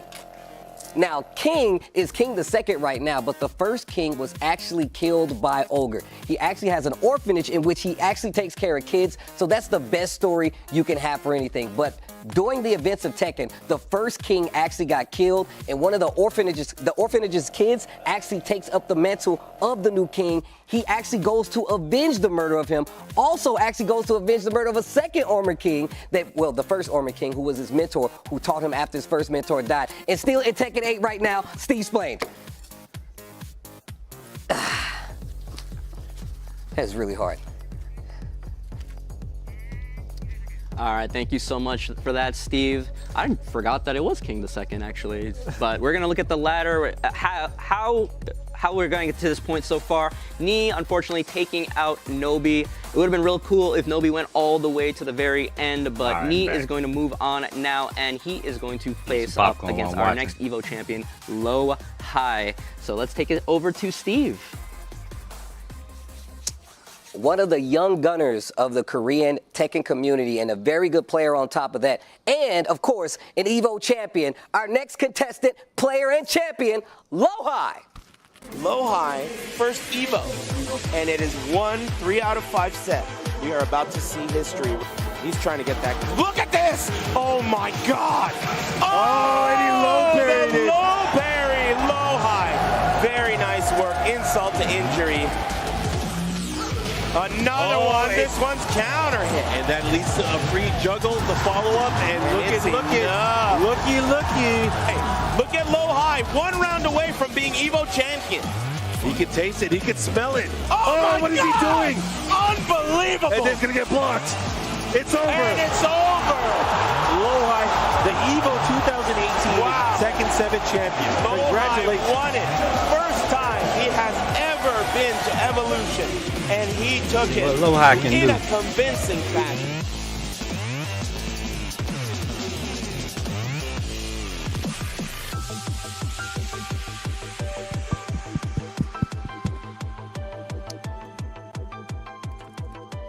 Low High, one of the young upcoming players. I just have a couple of questions before he gets to play Nii, and this goes right in line to it.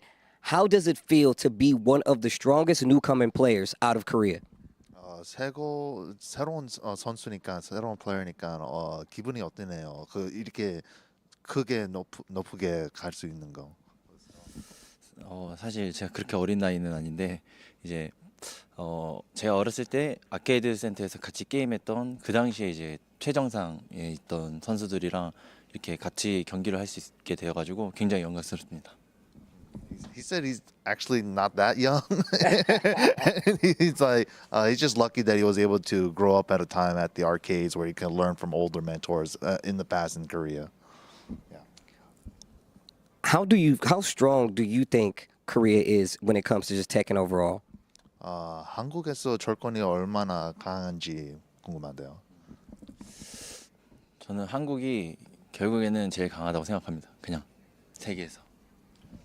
He says he thinks Korean Tekken is the best. Hey, now. That's what I like to hear. And it's great where it's coming from a champion like Lohai. With that, let's get ready for this next match of Knee versus Lohai. All right, thank you for that, Steve. Man, Lohai winning in 2018, it really came, I wouldn't even say it's a surprise, but like how dominating he was as a player at that time, where he came out defeating Kudans in the grand finals. He reset on Kudans and then defeated him 3-0 in that grand finals at Evo 20. Yeah, during that year, Kudans was the favorite to win that entire tournament. And with Lohai becoming, that's his first ever Evo and able to get that Evo first place champion, that is monumental. Yeah, and he says he wasn't that young, but that Evo win for Lohai really felt like a passing of the torch for Korea Tekken, right? Where it was like, you think about Knee, you think about JDCR, think about Saint. It had been, like those 2016, 2017, those years of Korea winning Evo and now passing it to a younger player from these players that had been playing for like a decade or longer. And that's what I was really getting at talking about these players, especially Lohai. You're older than I am. I've commentated his matches. I'm sure you guys have seen him as well. He is such a strong player to be on, like you said, this. I feel like this later generation of like Korean Tekken and just Tekken as a whole. Speaking of, obviously not young, but going up against Knee here, one of like the historians, I feel like, one of the OG Tekken gods, you know what I'm saying? This is a big thing. And obviously this is Tekken 8 and this is a showcase match, but once again, it's cool to see like players of this caliber give their all in a game that's not released yet, especially knowing where they came from competitionally. Yeah. And like very similar to Knee, like plays the game a lot, and we're gonna see his characters here: the Brian, the Kazuya, and the Law. Both. I'm not surprised with the Law or the Brian, but the Kazuya is a little bit of a curveball for me. But I'm interested to see how he brings it out. But I think he's very similar to Knee. He just plays the game constantly. He plays at a high level, doesn't let you get away with anything. And so you play him and he kind of feels like makes you feel like he knows your character better than you do. Yeah, that's definitely like the Knee like quota. He's like, oh, I'm gonna play your character against you. I'm gonna make you feel like I know more than you do, and it's always intimidating. Yeah. But Lohai of any player can definitely live up to that. And on top of that, I love how experimental he is with just his gameplay overall. I remember seeing and talking to him about times where he would purposely switch. He was like, that character is not working, so in tournament, I'm gonna switch to a different character just to see how it does. And like, I feel like that's something only like an aspiring great player will do, right? They're like, I'll take this L if possible, like if I have to, but the goal is to be the best when it's said and done. All right, with that said, we are going to move on to our next game in this showcase. It is going to be Lohai versus Knee, and we see the Kazuya already being highlighted for Lohai. And Knee opting out with the Brian first thing. Starting off with Brian. And the one thing I didn't mention about Lohai yet is that this man is an amazing Tekken player. He is very skilled mechanically and mentally, but you got to watch out for these rage arts in these clutch situations. He is willing to bet it all, especially if it's going to kill you. He definitely has those moments with the rage arts and clutch. Just name a better duo. Just name a better duo. But the match is starting up, and Knee is already putting on the pressure here with the Brian. See this Kazuya, that sway back one, doing chip damage, and plus getting around the Kazuya right there. Ooh, that is a lot of pushback. Wow. Tries to get the magic forward once again, and Lohai's already on rage. Gotta get out of here. The hatchet kick. Magic forward there, but we're just gonna end it off with the jab. And I think he takes it very convincingly. Yeah, and you see him using that movement, getting around that Mishima wave dash, those electrics as well. Multiple. Whoa, 3+3. And the third 3+4 in the gut. The final one hitting counter hit. Can we hit the wall? Yes, we can. Oh. Hey, working the body with those up forward twos, and now spending the heat, trying to keep him in the corner and close out this second round. Yeah, and Howard mock punch. Able to get it out of there, but the mock breaker to deny everything, and he is still putting on that dominant presence. Yeah, I really like Knee's usage of heat right there. Nice block, calls up that hell sweep. This is gonna hurt so much. Double Knee. One more. Break the wall. No, we're gonna need one more big hit to break it. Okay, still going to put up pressure. Nice down forward 1-2, able to put out the heat and get some health back there. Nice 1-1-2. Sweep and with heat, Lay's able to get Heaven's Gate out of that. Now Knee's in the corner. He's got to try to fight away. You see the little sidestep left, trying to get away from the wall, and the counter hit 3+4 comes in. You get a little too aggressive against Brian, you're gonna get counter hit. It's not gonna feel good. That combo was devastating, as it was still that beautiful duck there by the electric and gets the wall standing 1. And Knee's still putting on that range 0 presence there. 15 seconds left. Nice duck and a down forward 1-4. And we're going to close it off with a down forward 1 machine gun punches. 3 rounds straight. That Brian putting on a clinic against the Kazuya. Lohai's got to try to bring up that Brian or that Law now up to the plate. Which one do you do? Are we going to see the Brian mirror or are we going to see the Law come out instead? I think we're going to see Law first. That's my prediction. My prediction. I was thinking the same thing. I think we get Law first. I think he wants to slide out of there for real quick, just for, you know. He's thinking about it. No stranger to the Law, though. And I'm glad you said that. Like, when it comes to execution, like, Lohai is all the way up there. Like, and he's one of those. Oh, big brain Bloodhawk over here. Old man Bloodhawk over here calling it out. The mirror. He's throwing down the challenge. Who's going to be the better Brian player today? I like that. Today. It might be different in 2 months. It might be different in 2 years. Love it. Ever since 7, everybody just abuses the poor cameraman. He's just trying to do his job, filming the match. But another big counter hit 3+4 from Knee at the start. That right there is the MVP. Oh my right now. Jesus! That empowered. Oh, that's the top back fall.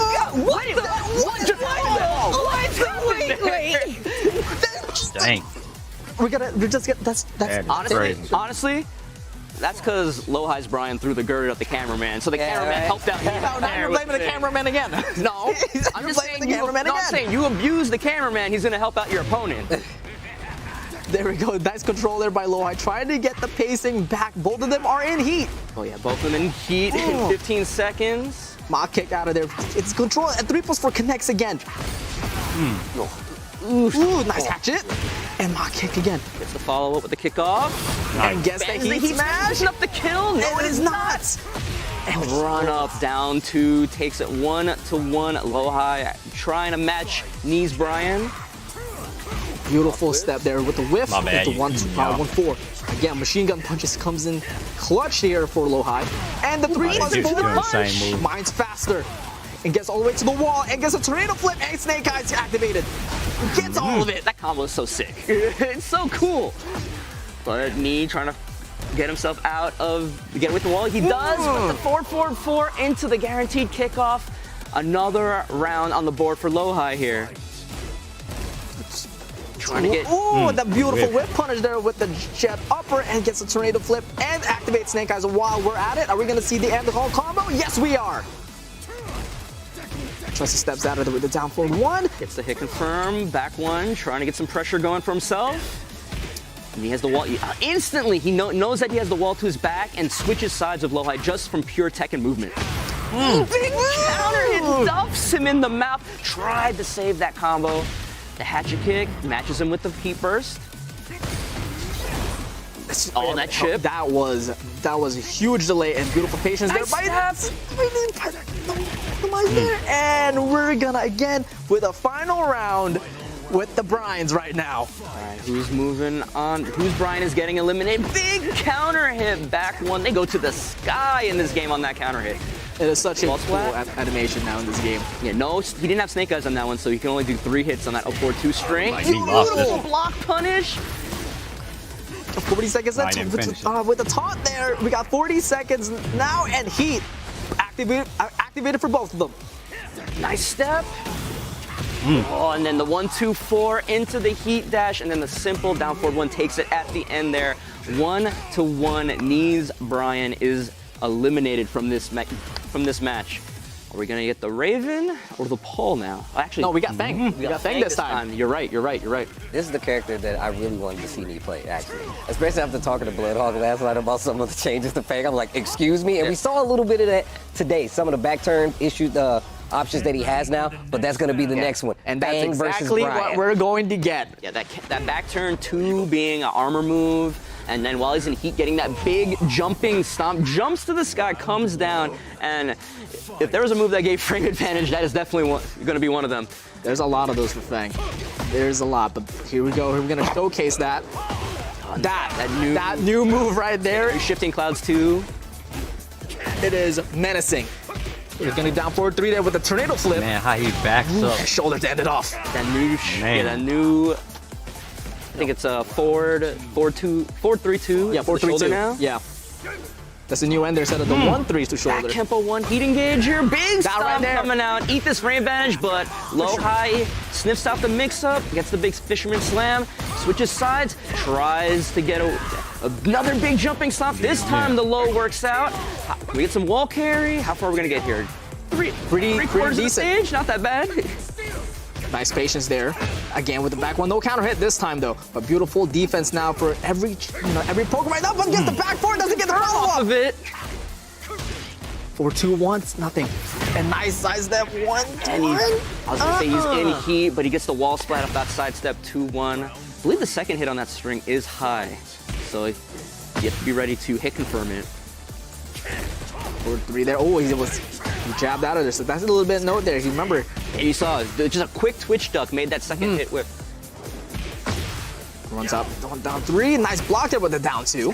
Oh, baits out the orbital. Wasn't in a position. Couldn't get a conversion off the second hit of the windmills.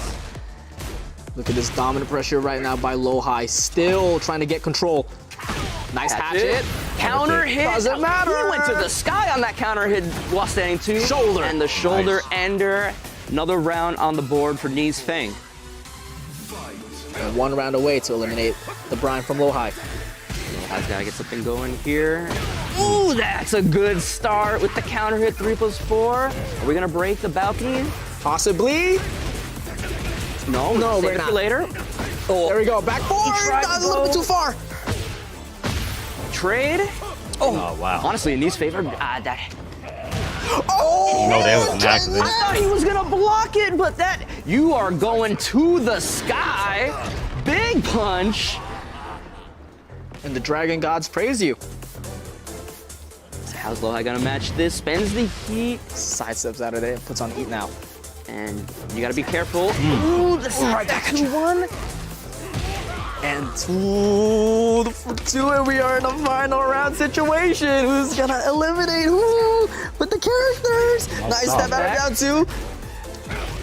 Is Low High gonna send Knee to his final character in the set? The paw? No, the back one into the shoulder. Tried and true. That's score 4-4-4. Trying to control this wall. It's fully connected to baby tantrum. Now Low High, beautiful defense, knowing that he's another back one. Nice punish. This should kill. 1-2. Boom. All right. Knee's Fang taking it against Low High's Brian, and now that means Low High is down to his law. I'm gonna tell y'all right now, I think Fang is whack. What? I think he's whack. What? I think he's whack. But listen, let me finish. He's really cool. I can't take that away. I think he's whack, but in this game, he just looks so cool when he does moves, bro. If you could see the look on my face right now when Steve said that, it's like... Sounded like you were really upset. Scream at it. I want that. That suit. That suit. I'd wear that. Yeah. I want the glasses, I want the shirt, I want the pants, I want the shoes, I want the whole ensemble. But potential final round of this match, Knee versus Low High. Low High bringing it all with the law, but nice block on the back turn down 3. What do we got here?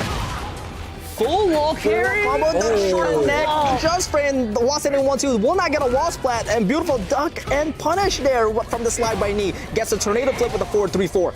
Only does the first hit of the string to keep Low High close. The legend kick. No duck there this time with a down 2. So when he gets back his turn, it's so scary. Yep. All right. Run up 1+2 with the nunchucks. Counter hit. 1+2. How did he find the timing? But he did. Brings him out, puts him right back in his pocket. Ooh, speaking of counter hits. Gonna get the clean wall splat. Boom, boom. Shoulder. Trying to control the wall here. 1-1-2, trying to get more pressure now. No duck and gets punished with the wall standing 1-2 there. Ooh, no punish. Remember, 3+4 is changed now here. Yep. Instead of being a launcher, he goes for the legend kick ender afterward. And does a huge amount of damage. Piercing arrow down to aiming for them ankles. With all the little pokes. Again, you see him sidestepping, trying to keep Lowhi's back against that wall, spending the big punt. Lowhi matching it with his own. Oh, but the big stop sign. Some things just always the same. Death, taxes, fangs back one, knocking you down in the shoulder. Some things never change. And so is that launcher with the wall standing to the crumpled 1+4. Nice parry, but couldn't get the wall combo ender. Gotta watch out with this wall. That's one of the new strings as well by Fang. Now 40 seconds left, and they're trying to wait it out. Which one's gonna make the mistake? You are! And beautiful whip punish with the down forward 2 by Lowhi. Legend kick with the blue sparks as well to add a little style. Just slowly, beautiful duck with the down 2, and Lowhi takes the lead. Man, those moments when nothing's happening, but they're just one person is just trying to find that one opportunity, and the other person's not trying not to give to him. Lowhi with the DF2 launch, gonna get the clean wall split this time. Boom with the Dragon Cannon ender. Doesn't get the wall break though. There's a little low wall splat, but does have great wall positioning. Ooh, the sidestep on the down back 3. New change in this game. Down back 3, easier to step than it was in previous games. But getting the combo shoulder ender, trying to keep him there, but slides right out. Tries to get the 1+2 guarantee with the follow-up from the slide. Nice punish. 4-3, no wall splat, down back 3. Counter hit him with the low out of the heat burst, but does it again. Trying to get something going here. No punish on the nunchucks. Goes for the low this time. Can he keep going? He's got one more chance here, but no, he's out of there. He tried to do the charge up, 4-4, 3+4, but Lowhi not giving it to him. Clean sidewalk out of the wall, and we're gonna get to final game here. Dude, Law's too cool in this game, bro. The outfit, like the moves, like just everything, man. This game, bro, he looks so sick, dude. This game is actually the first time I actually like ever tried Law seriously, and I regret it. Like, this character is fun. Speaking of, bro, we get the special intro, dude. Another one. Can you keep up with my speed? Dressed up for occasion. And then the shake of the hand right there. Yo, let's go. It's so good. Nice punish to the back 1-2. I really love this game, just giving more personality for the characters. These little interactions, especially like the final round, like the little posing they do on final round. It's like a throwback to Tekken 3 with their intros as well. Nice. It's fantastic. Lowhi getting the slide block. He's making him pay for it with the combo. Oh, you stepping! And we're gonna go for the heat smash, and we're gonna show you a lesson. Might have to mess around with Paul in this game. When Paul gets that clean heat engager and you have to force that 50-50, is he gonna death fist me? Is he gonna heat smash? Do I gotta worry about something completely different? And you see the movement out of Knee's Paul right now. That is just so menacing. Like, he just did a wave dash, wave dash, wave dash. Nothing. Nice walk. But beautiful walk there by Lowhi. And slides on the way, trying to get the 1+2. You see Lowhi, he's getting some of these slides back, but he's not letting it deter him. Sometimes you just gotta pump the slide a little bit more, make him think about it a little bit. Gonna spend it. What can we get here? Boom, the blue sparks with the legend kick after the heat. Both of them are now on heat with 20 seconds left to play. Knee's gonna try to chip away, and he will successfully do that. Knee restoring a lot of his life there, and now the heat smash gonna take it. Knee potentially on set point here. Lowhi's gotta bring it back. Lowhi tried to catch it. Counter hit! Doesn't matter! 25% right there. Beautiful block there from the low. And then another quick 50% in 10 seconds from Knee's Paul. Will this be all Lowhi road for this showcase? A little late on the punish. Just trying the heat burst, trying to get something going here. Beautiful defense. And once again, spins the heat smash. Lowhi, he's got rage here.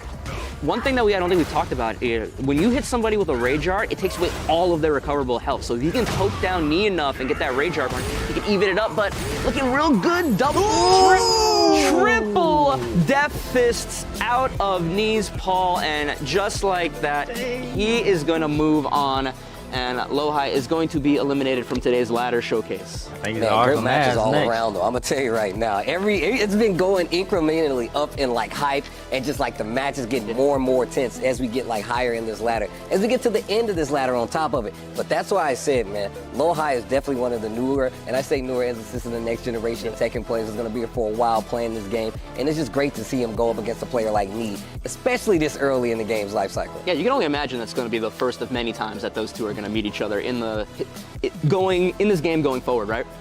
And wow, what like that's just a teaser of what we're going to see, and it's crazy. I was like, it's already this hype. What are we supposed to expect when the full thing's out, right? We might see that matchup that might be a future Tekken 8 Evo top 8 in the making. I mean, if you think about like what's happening here in this showcase, it's a ladder showcase of all the previous champions, right? So obviously, this could be like a top 8 of any future tournament, you know what I'm saying, of a Evo, a TWT, LCQ, or whatever the case. Let's take a look at the replay from the last game, Lohai versus Knee. Yeah, he's Kazuya from Lohai not really getting a chance, and then matching him with the Brian versus the Brian. We saw right there with the crazy resplat, and Knee having the presence of mind to still be ready for his combo. That would have thrown me off. And then bringing out we saw the Law and then the Paul being the final match between those two. Really great stuff from the two. I mean, just seeing Lohai play a character like Law just really does a lot. But Lohai going home, Markman has an interview with him right now. Congratulations to Knee. Of course, an amazing showcase from both of these players, both Lohai and Knee. Lohai, unfortunately, you will not be able to move on in the competition, but I do have a few questions for you. Which character are you looking forward to in Tekken 8? I think you had a lot of fun the way we were watching you play, but I want to know who you're looking forward to playing the most. 무슨 캐릭터 제일 쓰고 싶은지 초반에 나올 때. 스티브가 가장 기대되는데 그 이유가 이제 플레이보다는 정식 발매됐을 때 얼굴이 어떻게 바뀔지. He said he wants to play the Steve the most, but something about his face. Okay. You know, I feel really weird sandwiched by Steve players here. I do want to ask a few more questions for you as well. What does it mean for you to be here representing really not only Korea, but also just as a Tekken champion? What do you want to do moving forward as a Tekken champion and kind of as an ambassador for the game? 철권에 나올 때 이거 이보 챔피언이니까 벌써 철권에 1대 뭐 하고 싶은지. 저는 이제 플레이어로서 제 스스로가 믿는 게 있는 게 자기만 열심히 잘하면 강해질 수 있다고 생각을 하거든요. 이제 재능 이런 걸 떠나서 그렇기 때문에 철권 A 때도 똑같이 계속 열심히 해가지고 지금처럼 이렇게 강한 선수들과 같이 대결할 수 있게 유지를 하도록 하고 싶습니다. Yeah, he said he always used to think that if I just became the strongest, it's all good. But he's thinking into the future that not only him trying to become the best that he can be, but his most closest community around him, so that they could all grow stronger together. And he's planning to do that for Tekken 8. Understood. This is a selfish question for me. I just want to know, as a fan, out of the characters that haven't been announced yet, is there a character that you want to see from past Tekkens come back? 철권 8 때 아직 캐릭터 안 보여준 캐릭터가 혹시 돌아올 수 있는 캐릭터가 있는지? 돌아오길 바라는 건 없고요. 안 돌아오길 바라는 게 있다면 이제 2D 캐릭터가 안 나왔으면 좋겠습니다. He said instead of like the characters that are returning, I'm hoping for characters that don't return, and it's going to be the 2D character. Okay, I've heard that quite a bit. So last thing I do want to ask you, is there a message to the Tekken fans that are watching at home today that you want to let them know? 메시지가 있는지 사람들 보는 사람들한테. 철권 7 때 이제 열심히 해가지고 이제 에보 우승자도 되고 그랬던 것처럼 철권 8이 나왔어도 이제 계속 열심히 해서 똑같은 위치에 갈 수 있도록 노력하겠습니다.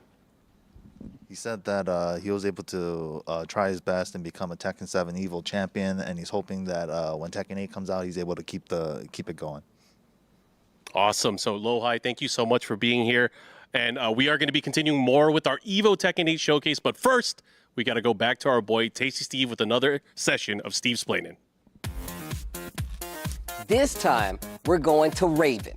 Now, Raven is introduced in Tekken 5, and he's obviously one of the cooler characters out there. He's part of a larger group of ninjas called the Ravens, which we didn't know at the time had an even cooler character, Master Raven, that was leading them, and our newly introduced Victor, who apparently just controls them all. But the fact of the matter is that Raven didn't show up in the last game. He did see Heihachi, quote-unquote, die in T5. That's probably why he didn't join us in the next game, because he miscalled that. But also hired by the UN, which is also ridiculous because the UN is hiring ninjas in the world of Tekken. It is a world war, but it makes a lot of sense. Raven, cool ninja, Steve explain it.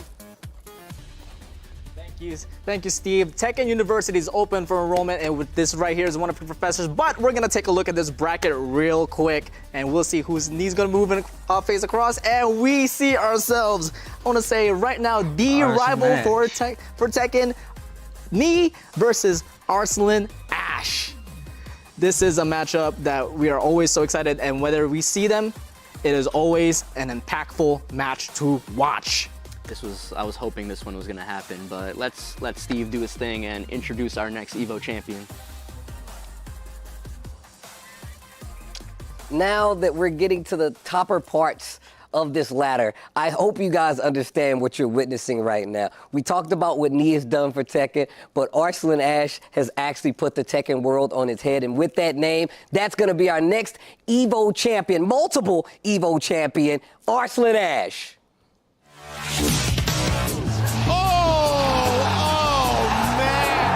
World champion, Arslan Ash! Arslan's gonna get the tournament! Arslan, he's your Evo Japan champion! さあ、負けたアルスラッシュ！大観エボジャパン2023! With a commanding lead back. Oh my goodness. This is looking like beatdown. Can Al find a way back in? I don't think so. Arslan Ash up 2-0. One game away from winning yet another Evo title in Tekken 7. Survived the range drive attempt. It seems to never, but there it is. Arslan Ash is your Tekken 7 champion. Make some noise for your Evo 2023 Tekken 7 champion for the fourth time, Arslan Ash!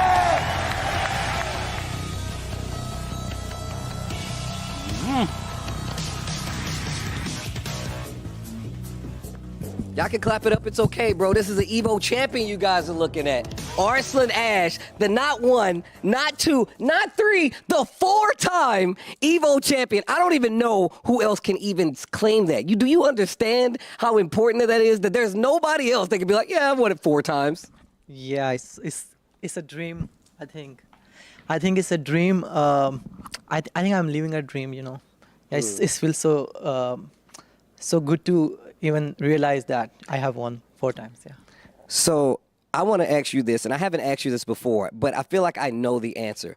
Who is your rival in Tekken 7? If somebody was like, yeah, dude, this is my person this is my strongest rival. Who is your Arslan Ash's rival?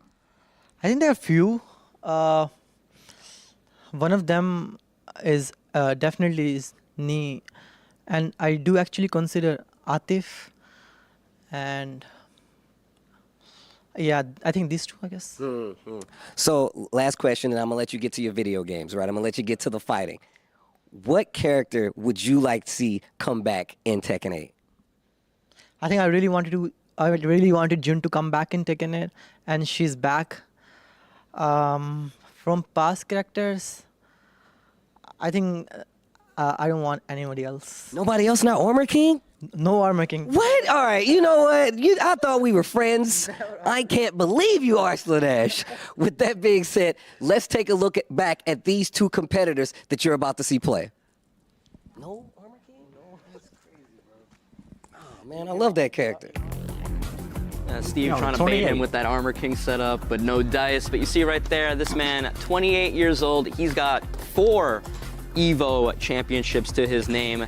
And the other part of that is that he won, Evo Japan and Evo in 2019 and 23. He won both Evos in both of those years. An amazing player. And he was responsible for putting Pakistan as a Tekken region, a Tekken powerhouse region on the map. I literally tell him all the time, like, do you realize that you've changed the scope of like Tekken? Not just like, just fighting games, just to put his region on the map like that, it inspires a lot of people from that region and just all over to want to like stand up and do the same. And this is the fact that he's able to compete, defeat, and play with a player like Nee.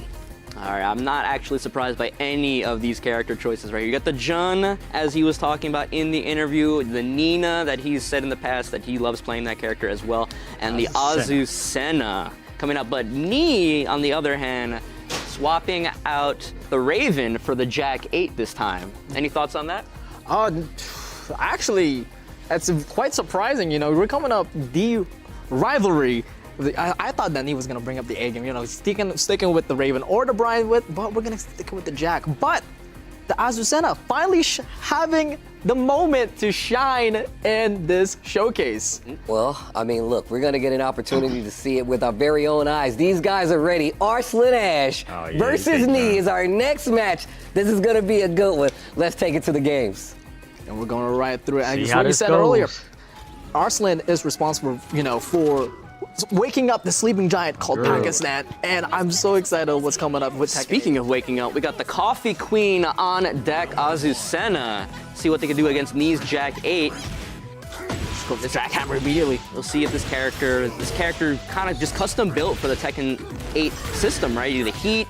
She's got a Liberator stance that allows her to avoid highs and lows. She's got great damage. You got that running 3-2 that's gonna be a problem, especially for a character like Jack that might not be good at sidestepping it.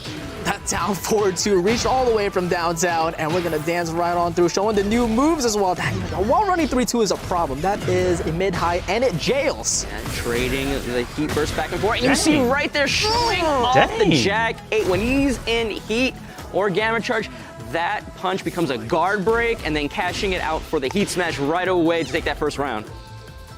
Beautiful defense there by Nia as well. But we got the down 4-2 on my own, and we're gonna go carry all the way to the wall just a little bit.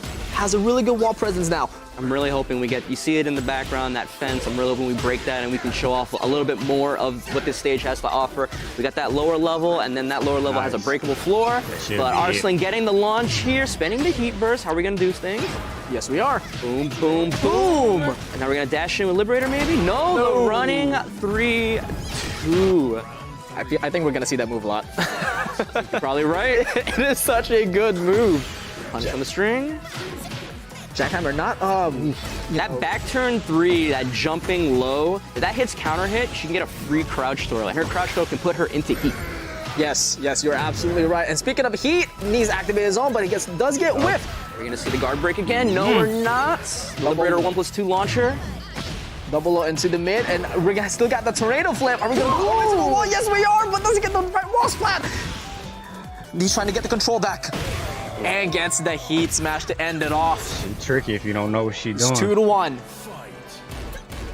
We get a 1-1. We're boxing here, and he's trying to get the control right back. You've seen those back turn stances. Tried to go into Liberator, but a little bit too slow. Beautiful duck in with the 1-4-1. Big boot. 1-2, 1-2. No dice there with the down 4-2. Punish on the launch. Trying to pressure that life bar of Arslan. Accidental jumps over the low, and still beautiful block there. Nice heat. What are we gonna do? Trades it right back. Anti-air and bringing down the machinery. Final round, game 1 between Jack 8 and Azucena. Nee versus Arslan Ash.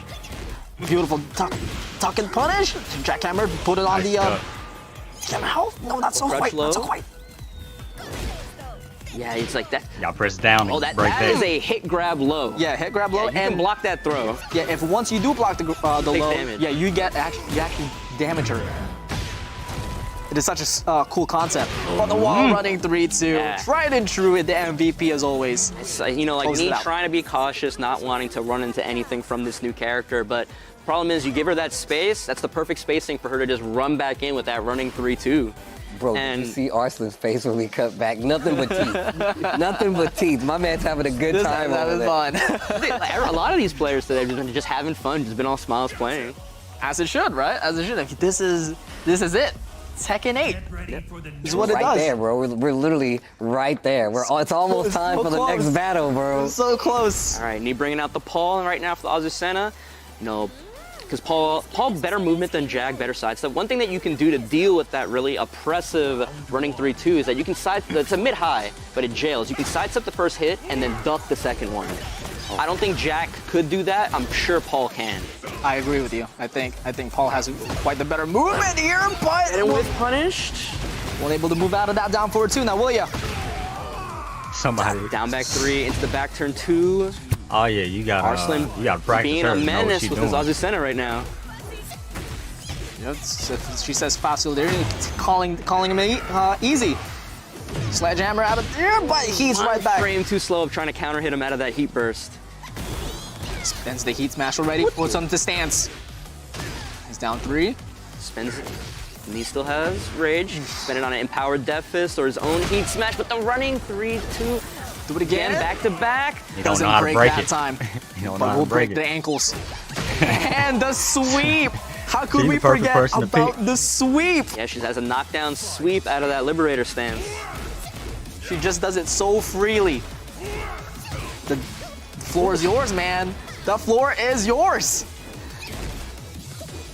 Nee is just trying to find his way, trying to get, trying to take the momentum right back. She but the Arslan perfect is person to not pick, because half the giving people ain't going any nowhere. space. And he's doing a really good job of sweeping in between both the Liberator stance and the back turn options as well. Now spending the heat, trying to Get off of me. That's what happens when you break it. You just kick her. Just get off me. And speaking of get off me, I'm gonna just dish it right I back don't in know with why you more with people that didn't pick heat her. smash, taking a 3-0. Yeah. Guys, this is the first time we've seen in the Yeah. showcase that someone has a He's just 2-0 lead on smiling. someone. Yeah. The Azucena doing a really good job. And we got the Fang on the last moment. Arslan More Ash people up should have picked 2. her. It's really amazing of him, just like, the short time of these players being able to practice, him being able to pick up so much of this character really, just sort of showing why a multi-time Evo champion. There's a reason why.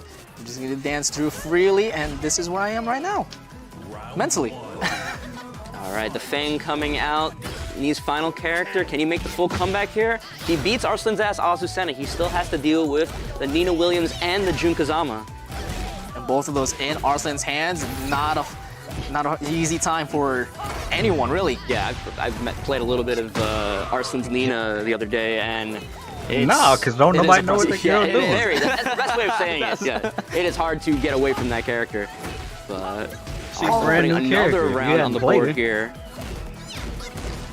He's having a really rough time. You don't know and when gets to the swing. trade and able to get the combo out of it. Are we gonna go downstairs? Beautiful convert. No, we got a combo video going on right here. The shoulders out of there, but no launch punish, but we'll get something. And he is 2 rounds up and is 1 round away to have a clean sweep to take Nee out. And Arslan still not Yeah, taking more his foot people should've off the picked, gas here the whole Azucena. time. Nee still having people trouble don't know dealing how- with it. know how to Great play block against him. and launch from Arslan Ash. Didn't get the dash on the combo, but he's got Again. another great block. Piercing arrow gets Counter hits. is actually all the way in the corner, spends the heat. Will this be all she wrote? Ooh, great. Ender on the wall there, and They don't know- another 3 for 3 don't know what to blocking do. those down back threes. Azucena A pulling lot of people should've dividends picked her. for Arslan right there. Great showcase of that character. You should have saw the look on Arslan's face. Lets you know he was doing the grimiest thing possible. It was like, and now I'm gonna do a tricky low. And now I'm gonna do a string that you definitely are not gonna react to, no matter who you are. With you know? the biggest smile on his face. I swear, we went over to him and it was just like teeth. He was, Literally he was having a great time with that character. And she's actually really a cool character. You talked about how she can dodge like the highs and the lows. That really does set like the tone for a character like this. Brand new character that really changes the scope of what Yeah, you're if you able hadn't to played do against her, versus them, you don't right? know Like what they we talked go about on. how like, you know, these 2D characters, they did things, the jumps, the meter, but this character does something different where you really have to watch the highs and the lows. And we know there's a lot of instances where you're like, I have to do a low. But what if she calls you out? Arslan taking advantage of it. Yeah, we saw, like we've seen all these existing characters kind of get overhauled and retooled for this Tekken 8 system. Azucena is the very first brand new character that, was made with this new system in mind. And you can see it on display, how she uses the heat system, how she can use these stances, how heat empowers her options to push those options even more forward. And she really does like pressure you on like offense. Like, and it could just be the play style of Arsene, because we've seen him do this before, but like he really does take advantage of what the characters like. You know what? Like you said, it's a system thing. It's like, let's see how well you know how to deal with the system. So it's really making a lot of sense to me that we're able to see him play this character like this. And I still feel like it's very early, so of course it's going to seem a little abusive, but that's how fighting games go, man. When they first come out, people are going to take advantage of what they think is the strongest. Also saying there's a brand new character, so everybody's actually needs to go to the lab and figure out how to defeat and then it. figure out how to beat it, and that's how games evolve, and that's how, you know, the character evolves, right? Yeah, absolutely. It's literally a knowledge check. Like, hey, you don't know this? Hey, now you do. But at the same time, you don't know it because it's completely new. You know what's crazy is that like I felt like that's how Tekken has always been though. I feel like Tekken has always been one of those games where it's like we're just looking at it for a while like, what is this, you know? And then the more experience obviously, which goes across all games, but I feel like Tekken has had that history where it's like you typically go in and you got to get your hands dirty or somebody just beats you up until you learn. But we do have an interview with Nee, one of the best to ever do it. Let's send it over to Mark. All right. Congratulations to Arsene Nash. He will be moving on and the Evo Tekken 8 Showcase ladder. But we have Nee here. Unfortunately, his run here on the ladder ends. Nee, I got to ask you a few questions. I know you've been waiting for a long time for the next Tekken game. We are very close, just a few months away. How do you feel going into it? 철권 8이 나오니까 하고 철권 7을 되게 오래 기다렸으니까 기분이 어떤지.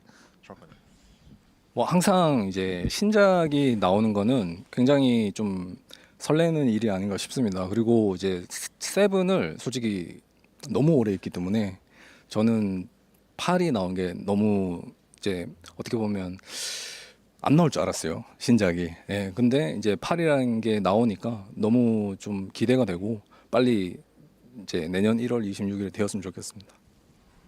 He said, you know, we played Tekken 7 for a really long time. You know, there was even a moment there where I was thinking that we were never going to get Tekken 8. But yeah, I can't wait for January 26th for the game to come out.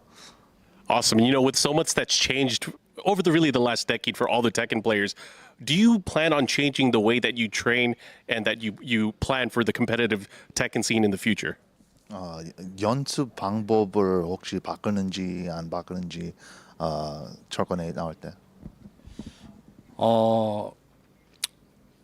뭐 사실 이제 한국은 이제 옛날부터 오락실이 있었기 때문에 이제 게임하는 환경이 사실 오락실이 좀 주류였거든요. 근데 이제 사실 콘솔로 바뀌는 것은 사실 얼마 되지 않았어요. 왜냐면 오락실이 이제 다 닫으면서 이제 콘솔이 됐는데 사실 한국은 이제 그런 문화에 익숙하지가 않아서 이제 다른 나라에 좀 어려움을 겪는 게 아닌가 싶은 생각도 있고요. 그리고 이제 철권 8이 되면은 사실 이제는 콘솔로 좀 대회나 뭐 이런 것들 준비해야 되지 않을까 싶습니다.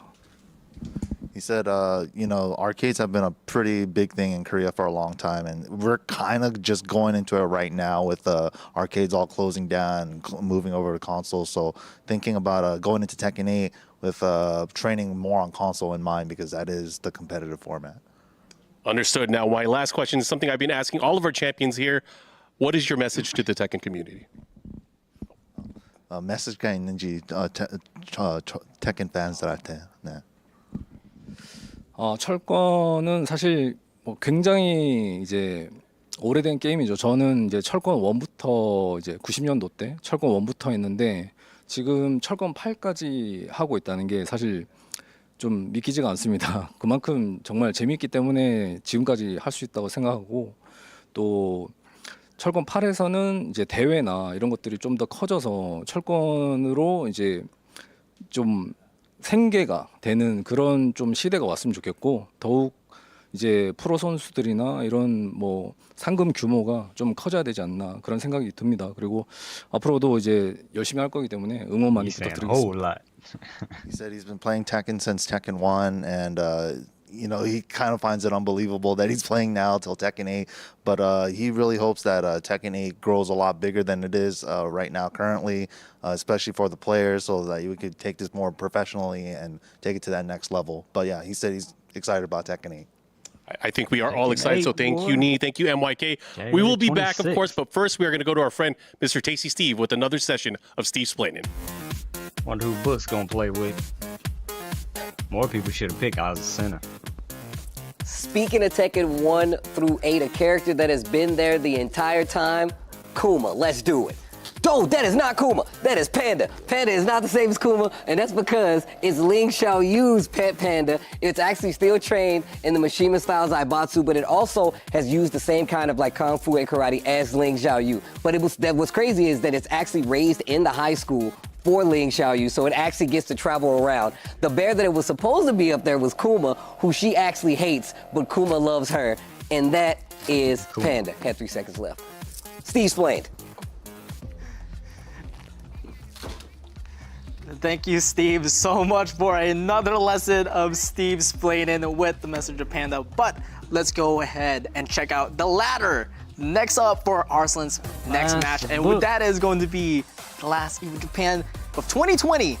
Book is going to be the last one up, going against Arslan. Wonder who Our Book's final gonna pick. match of the day. More people should have picked Oz Center, because It's like that Evo Japan. if you haven't Leroy played coming her, out. There's a lot or of even if you played feelings against her, around that, but you know, It's not- you win, right?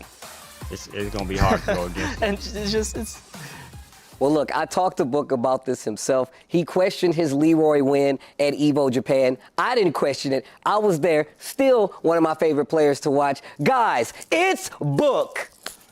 Time for the grand final of Evo Japan. Book versus Mikio, that Julia Chang going up against Leroy Smith. Oh, he's probably gonna pick Leroy then. Confirmed. Oh, that is some damage right there. Put it back up, doesn't get a pick up. The confirm! The confirm! Book says, I'm not out of this yet. The stick! The cane! It is tournament See what point Book can for do. challenge. Book. Oh my God. He confirmed! That could be the tournament! That could be the tournament! Book Arson Mask gonna take it. 2020 champion!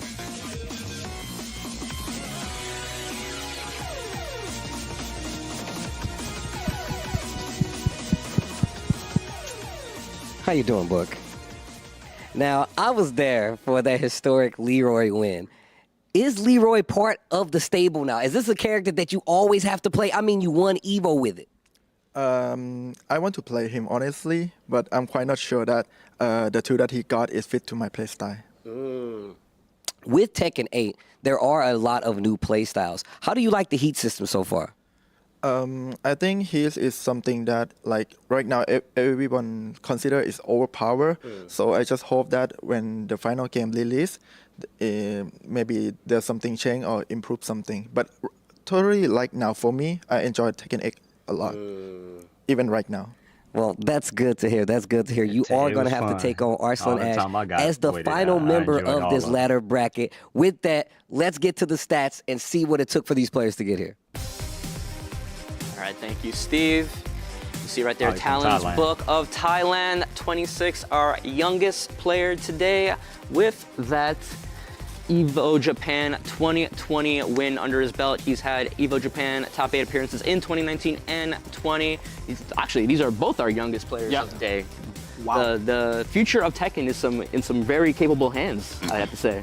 You know, I remember at Evo Japan, I really should have posted this picture. The top 8 of Evo Japan is really kind of like, it really looks like the next generation of like players. Also, but Jimmy was there too. So Jimmy J. Tran was there as well. Well, Arslan was there. Book was there. We saw all these players that were really prominent in the scene and who continue to be. But there's the character choices. The Nina going up for Arslan. If we get there, that's one thing. But the Jin, the June, and the Claudio on the side of Book. No Leroy. No Leroy. No Leroy today, but then we got Team Good Guys for Book. Actually, I'm not so sure about Jun. We'll find that out in January when the story mode comes out. What Jun's really about in this game. But like you said, the Jin, no thing. But this is gonna be the first time we see Claudio here today. He's pretty good. Yeah, I was about to say, what I've seen of Claudio, like keep in mind I haven't played the most recent like betas and everything. I didn't see he's too good. much of Claudio Like, he when I is played the good. beta. He's definitely right now on the, like, you know, I like how you did this up at the top. A+ kind of tier right now, but we're gonna stop right there because we're gonna get into the match, our final match, Book versus see how Book can Arslan do. Ash. Let's get it. Now, we also said this is the first time we've seen Claudio, but we may have seen June on the screen, but we haven't seen June gameplay-wise, and we're guaranteed to see that. Yeah, one way or the other, we're going to see Jun Kazama do something today. But Claudio versus the Azucena. We'll see. You know, Book had to be watching that previous match, so he knows he's going to have to get through this Azucena to even see Nina or Jun. Dude, I love the pressure right now by Book as well with the Claudio. Mm-hmm. Oh, the back 3-3 doesn't launch anymore. No longer a launcher. It knocks down. We get a free hit afterward. Doesn't duck that time, but beautiful step out of the wall, running 3-2 by Book. Gonna spin there, and now while he's in heat, he has access to his Starburst moves at all times. And speaking of which, turning the lights on. The lights of Sirius for Azucena right there, taking the first round. Book has. But Arslan fighting back here, doing a lot of damage within 7 seconds with all these strings and pokes. You saw the way how he was able to duck and punish that. You actually left Azucena backwards. Oh, gets caught by the stance. Yeah, most people don't know what to do once you move. No, ain't nobody gonna know what to do right now. Arslan, Ash, Azucena. Once you move into those stances. Rounds 1-1 right here. He's gonna dance right through, and Book is trying to take the lead out of the tempo. 1-1. Nope, that time. Like just right there. Backwards. Nice side step for defense. Ooh, gets hit with the high, but Arslan not ready for the pickup. That high just caused a counter hit spin, but right there, the whip punish. Should get to the wall pretty easily. Does get the low wall spot, so no ender there for the damage, but does interrupt the wall standing one. I'm very impressed. Like I said in the previous match, you can see how he looks like he's been playing this character for like a week, not just a day. Yeah. Like he's seamlessly going through these stances. He knows what his options are. He's ready to make the decisions on the spot. Spending the heat smash for pressure and the down 4. They ain't gonna know what to do right there. 2 rounds to 1 right now in this first game between Book and Arslan Ash. Can the Claudio take out the Coffee Queen? We're about to see, but it gets blocked. First hop kick of the day too. 1-2, 1+2. Doesn't get fully connected there. Trying to pressure with the jabs, answering right back. No punish on the knees. But does get caught with the wall standing 1 once again. And Arslan taking that set in convincing fashion, 3-1 and eliminating Claudio. Still smiling, still showing the pearly white. He's having fun with this character. I wonder if he expected to enjoy playing this character as much as he is right now. He probably knew people were like, oh, new character, I'll figure it out. Play against and then like, oh, this is fun. You know what? I might have to stick with it. The Book bringing out the Jun Kazama. We'll see what this character does with the red colorway. I like how she just lets the bird go. It's like, hey, yo, bird, we're about to body this guy. Just throws Send the message to everyone. Tell the other birds. And you know, even though she's an existing character, I would consider kind of Jun a new character in the sense of this, because last time we saw her was in Tekken Tag 2, and she's kind of been overhauled for this side. She has lots of powerful attacks. While she's not in heat, they deal damage to herself, recoverable damage. Well, while she's in heat, nobody knows her. Caveat no longer holds. She can do them for free, and her heat burst can actually restore a lot of recoverable health to her. So we'll see if that comes into play here. You don't know what to say. Not in Book's favor. How does he have a combo with it? And he's so prepared for that. We're gonna all the way to the wall, not so much. Running through, he's in the corner, spends the heat, try to get some damage going at.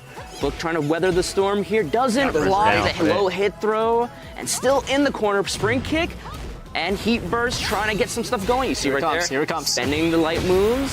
And has this heat smash. Look out of my face, and the running tree. He not only weathered the storm, he got that first round. And remember, with June's heat smash, it is like a projectile. Yes. So it's pretty safe. And you saw how much health she regained? Yes, she regains a huge chunk of it. That's why it's so useful for her.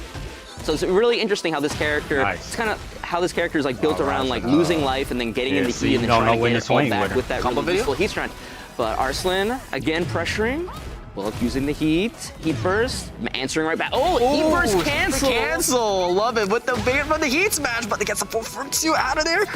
And the heat smash right back at you. Not dead yet. Oh, that was nice.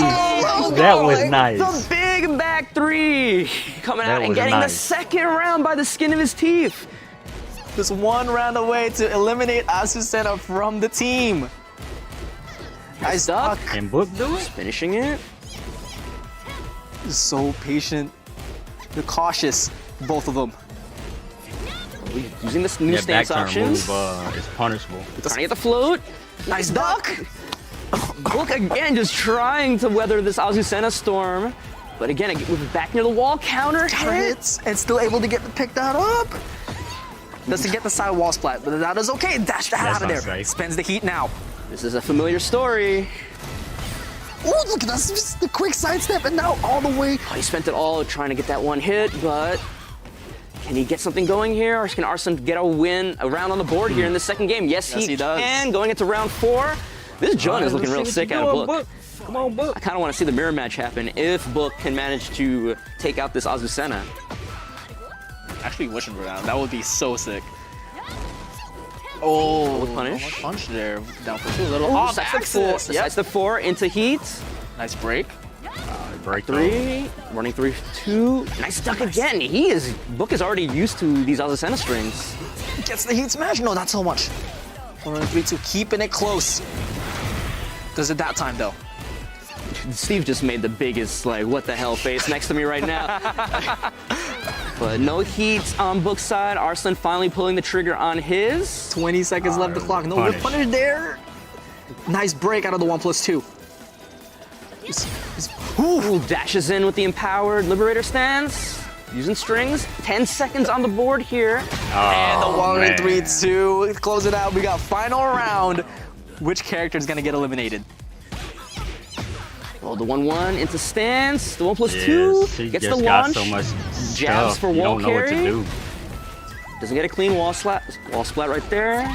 But now, okay, Arslan really turning it on here, not giving Book any opportunity for counters. But with the heat smash, gets put in the corner right now. This is Book's opportunity to try to get something going. Oh, the back turn 2. No counter hit. There's a lot of pressure Punish. going on. He is not giving any room to play for Book. Man. And just like that, takes it convincing on the final round. People June should've is picked her. eliminated from Book's team.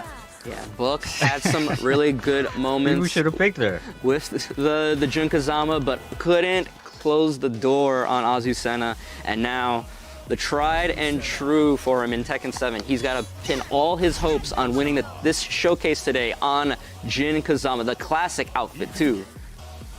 All This these other outfit, characters are old I characters. think right now, obviously you come from the Tekken 3 with the flames. I think this one is like a very close second of my favorites. All right. Can Book make the 3-character comeback against Arslan Ash? Or will we He's going to have to deal with Azucena first before we can even get a hint of Nina or Jun. Starts off with a down 4, immediately going for the low, and low right back to you. See if he's learned enough of these Azucena strings to maybe find opportunities to bring out the Jin parry. That's true. That's true. Maybe he can parry that running 3-2 and get a decent punish off of it. We'll see what happens. The 2-1's coming in. Very, very clean right now for Book. Good movement to get himself away from that wall, but he took the bait from Azucena and got launched by the Liberator 1+2 right there. Say no, and he picked somebody brand new. Again, it is now a heat engager See now. the parry coming out, but the multiple hits of the strings still not used to them. So close to 1-4, and it's talking all the way to the balcony break. Just one mistake. Finding his way back to mid-screen. 4-3, 1-2. Ooh, gets hit. No, wasn't ready for the follow-up hit. Look at the dominant right now for Arslan Ash. He is not letting Book play at all, and is 1 round All you away gotta do is just do stuff. for the showcase win. Yeah, I don't know what the code is, but he's definitely cracked it with this Azucena, and no one's been able to stop it yet. Forward for a counter hit. First one in. Nice and pick up. Yep. Beautiful. 1-2. Ooh, up, great 1+2, conversion, and we break the balcony. Beautiful awareness, but tried a little bit too hard. Dash underneath him with the empowered Liberator. Counter hit throw, or maybe the parry. And you can't break that. Yeah, And you break down. can't break that either. You gotta block that one. Sends the heat smash. Rage in hands. We got 25 seconds left in the clock. One more chance for Book to hold on here, but Arslan Ash with the running 3-2 takes it, and Arslan Ash is going to be your Evo Tekken 8 Showcase winner today. Yeah, Azucena, bro. Like, I'm literally just He finding knew what out he was so doing, much big stuff iron. from just watching him play, and it is already looking like a problem. Like we said, I have to hit the lab and understand how this character is going to. I think everybody has to hit the lab. that. Yeah. Like, 100%. Oh goodness! Like I remember when Asusena came out, everyone started abusing it. And I was like, this character is a problem. We just saw what Arslan did, and we're just seeing the results here. It is gonna be. That was our second 3-0. Yeah. Yep. I mean, look, we talked about what Arslan, how good of a player Arslan is. It makes sense that he's able to take this gameplay, adapt it into a day strategy, and then make this character a threat. But once again, this goes back to what you were saying before, that like this is for this character. This system really does benefit this character, and I really like just how different she is from everybody else. And I've always been a fan of having to change up the regular Moreau like gameplay, where like you have to change it up versus these new characters. So Asusena definitely fitting that. Yeah, and then even we don't know exactly how good this character is. It could just be Arslan is an amazing player. We know he's an amazing player, 4-time Evo champion. It could be. Maybe he's pretty good. Champion. Maybe. Just a little bit. But the ability to, on very short notice, really have this very cohesive game plan with this character and execute it is super interesting. It's not the easiest thing to do, but Arslan Ash gonna be our Evo Showcase Tekken 8 winner here. And like we've done before, Mark, man, we'll be having an interview with Arslan Ash. Let's take a listen. All right, congratulations, Mr. Arslan Ash, and of course, thank you both for competing as well. Arslan, I gotta tell you, man, you did some very impressive work there with Asusena. How do you feel about that character? I really like that character. Yeah, I think she's so fun. Yesterday I was watching his videos and on YouTube, and I was like, okay, let's play her. And I think nobody knows how to play versus Asusena, so I was having fun. Yeah, she's a perfect character for me, I guess. Understood. We didn't get to see your June or your Nina. I'll turn it a little bit this way. We didn't get to see any of those characters. She's a good character, talk to me about those characters. I know you played with them a little bit. Tell me about those two characters and if you had fun with them at all. I think every character is very strong. I think right now Nina is the perfect character. Like she's the strongest ever, in if you compare her in the previous fighting games. I think June is also really, really strong.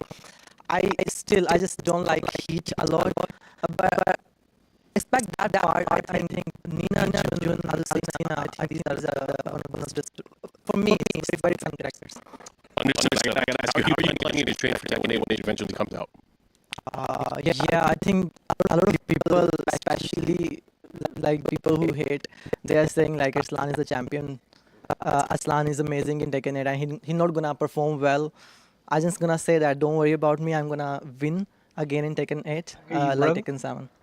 Nice. Okay, so my last question to you, I've been asking everybody here, what is your message to the Tekken community? Is there anything that you want to address, maybe to people back at home or just people watching online? Nothing. I think, guys, you shouldn't, play seriously too much. You should have fun sometime.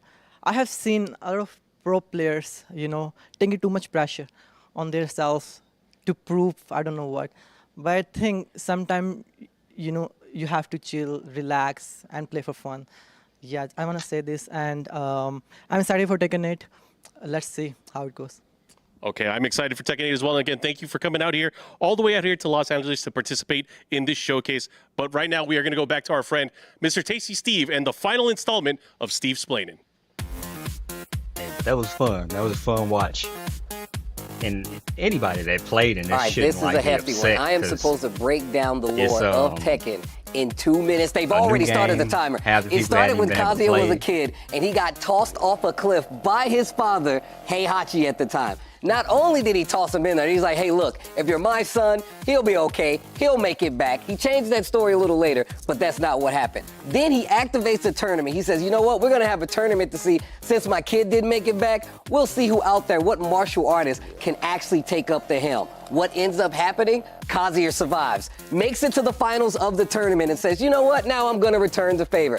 Takes the body of his father, throws it off the same cliff, mind you, the same cliff, just so he knows that there's a bit of familiarity there. And then he's like, you know what? Now I have the control of Mishima Zaibatsu, and I'm gonna take over the world. Now, when that happens, he doesn't understand that, surprise, Heihachi is still alive. Heihachi climbs out of said cliff, obviously because of the opening of Tekken 2, and actually goes and enters the tournament because Kazuya says, you know what, I want to take over the world, I'm going to start my own tournament. And this is also where Kazuya meets his future baby mama, Jun Kazama. Now, with that being said, how much time I got? 48 seconds. Now, Kazuya wins the second tournament, like I said before, throws the body off the cliff of his father, meets Jun, and then we fast forward like 18 years. Jun is born, he's being trained slightly by his mom, and she's teaching him in the way of Kazama karate, right?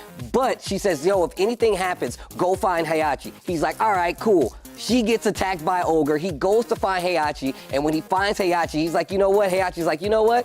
I'll train you, but not because I think you're good, because I think you have like the devil gene in you, and I'm always trying to control that. But what ends up happening then is that they throw another Tekken 3 tournament, all new challenges on top of that. Paul thinks that he defeats Ogre. He did not defeat Ogre. Jin goes in there, fights Ogre, wins the tournament, and then Heihachi is like, you want, crap, that's Steve's play. This isn't fair. That's not enough time to explain Tekken at all. I thought you were making good time. I thought I was. That's why I looked down to check the time. I was like, how much time I got? I think they sped up the timer. I feel like they did. First off, they started it and they did not tell me. That's not cool, okay? I would have had a lot more pacing. I would have been a lot more control. I had a lot to say, all right? I had a lot to say about what was about to happen. Did I make you proud though, Blood? I mean, everything you were saying was pretty much correct. All right, I'm trying here. But I want you guys to know it has been an amazing time here watching these guys play Tekken 8 at the level that they played. And it is really, really cool to see the game at the beginning stages that it has. You guys were in for a treat because these players are the best Tekken players in the world. And they're giving you an eyes-on tutorial of their approach to learning this game. And the game isn't even out yet, so there's so much to learn. I just want to personally just say, before you guys get out of here, thanks to the production for holding us down. Thanks to Bandai Namco. Shout outs to Evo for also making this happen as well. All the amazing players that has given me the opportunity and us the opportunity to actually commentate their matches, because I feel like people don't understand just how special it is for me to be up here talking about the Tekken matches that I've talked about, because Tekken 7 has changed my life as well. So I just want to thank everybody out there that supports me, supports the game, and plays this game and loves this game, and that continue to do so. With that being said, guys, do you got any words for the people out there? It was a great showcase. I had a great time being here, and I'm hyped for some Tekken talk coming up. Oh yeah, we definitely, dap it. Don't leave me hanging. Bam, dap it, dap it. Thank you guys so much. We're gonna actually take a break this time, but don't go far. We have a Tekken talk coming up. Harada and Murray, our fearless Tekken leaders, are in the building, and we still have the final character reveal. Camera, don't leave me. Don't let them leave me. Come back after this break. We got that Tekken talk for you right on deck. Don't go anywhere. All right, cool.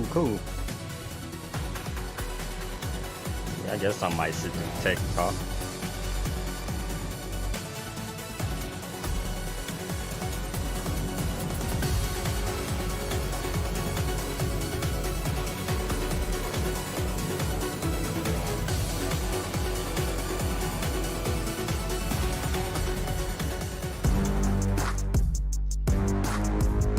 All right, 7 minutes. I'm gonna walk away for a second, and I will be back.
All right.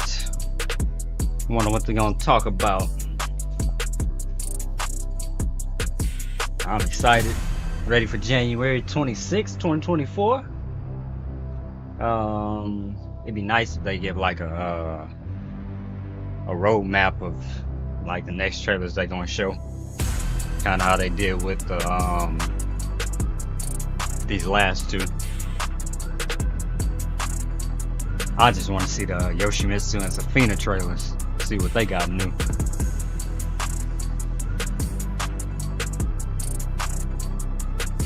It'd be cool if they did another beta, but I doubt they do that since it's so close.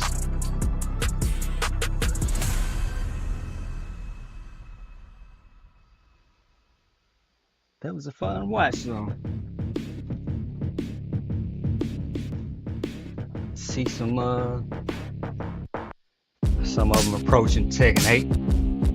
Well, it ain't out yet, but you know.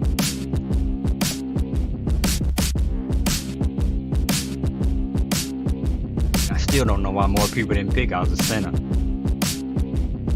I tried her out in the beta. And I played against some people, and she's tricky, especially if you don't know her, if you haven't played her. And there were some moves that Arthur was doing that was punishable. Like when her back was turned, it might have been like it was 1 or 2, or maybe 1+2 when she was hitting mid. That move is punishable. You probably do like a 1-2. Then them not knowing what she can do with her back's turned or when she's in your face, it's tricky. She is a character that I'm gonna mess around with. I'm thinking right now, Yoshimitsu, Safina, Kazuya, Azucena. Then I want to see this new character. But I know those gonna be the main ones I focus on. But mostly Yoshimitsu and Safina.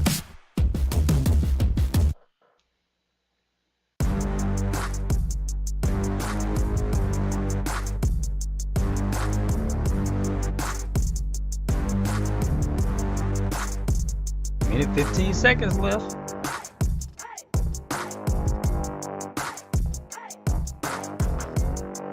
Wonder if they gonna have the character reveal for the end of the stream.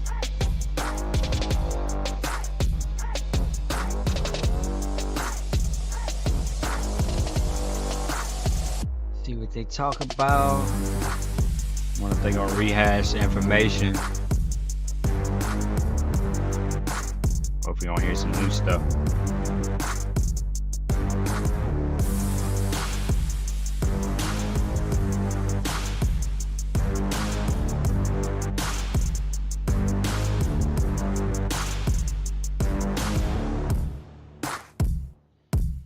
Anyone that hadn't played the I enjoyed all that I played. Heat system, other new mechanics, chip damage, just different having it in Tekken game.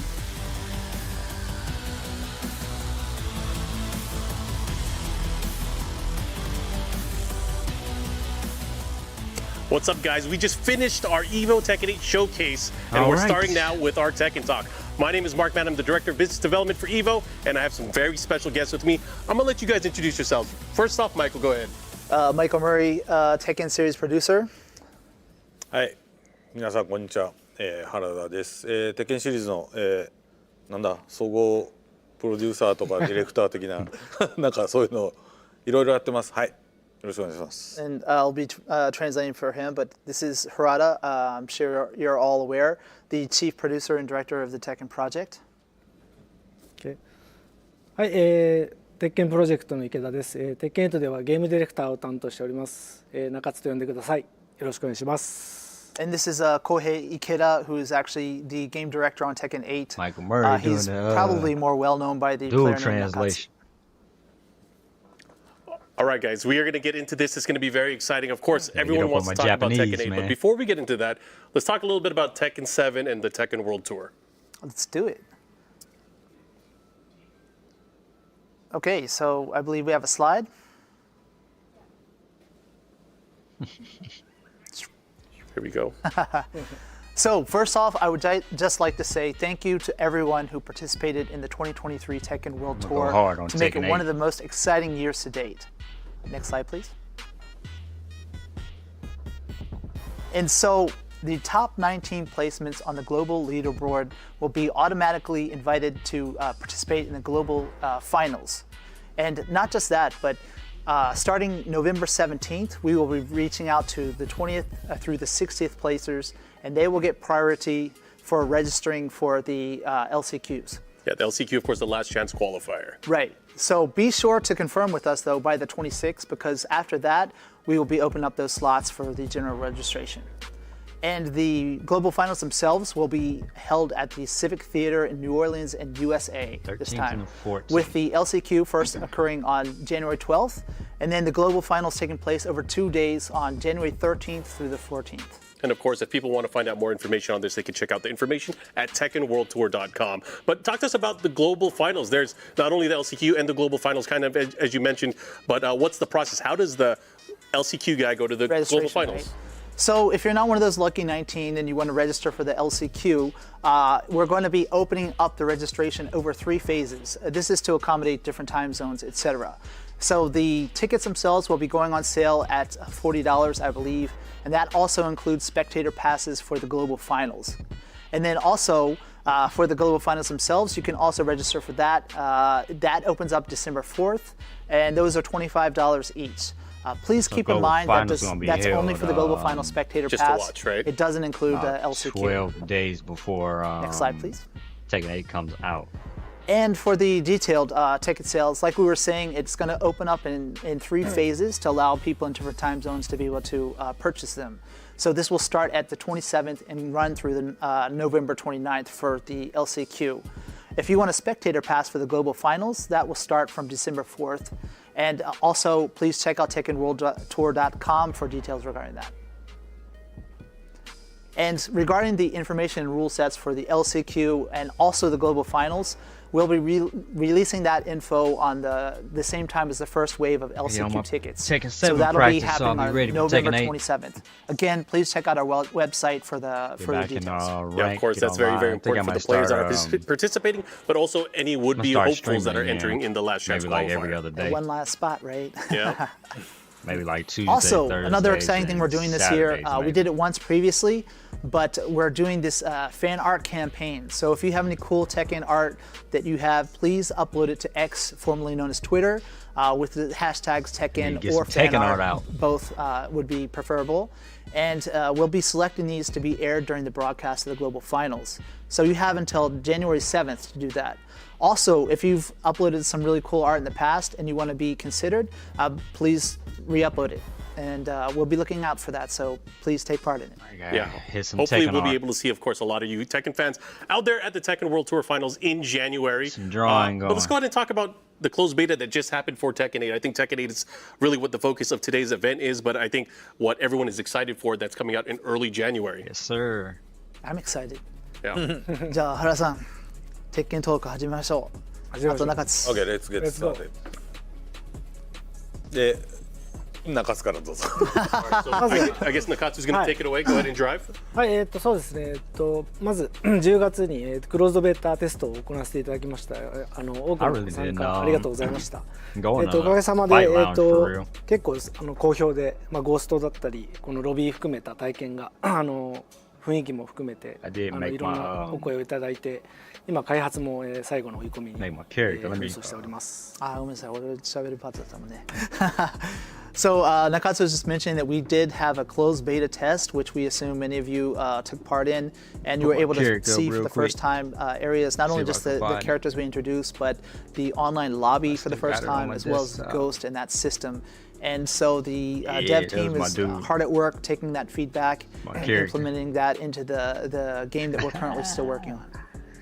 No, I had to put the guitar on the back. オンラインロビーというかね、80年代後半90年代ぐらいのまだアメリカとかヨーロッパにゲームセンターがたくさんあった時のイメージをちょっとどうしても前からやりたくて、まあ、それをやったところ非常にやっぱり好評だったので、ここは結構今後もねアップデートを続けれる場所かなというふうに思っています。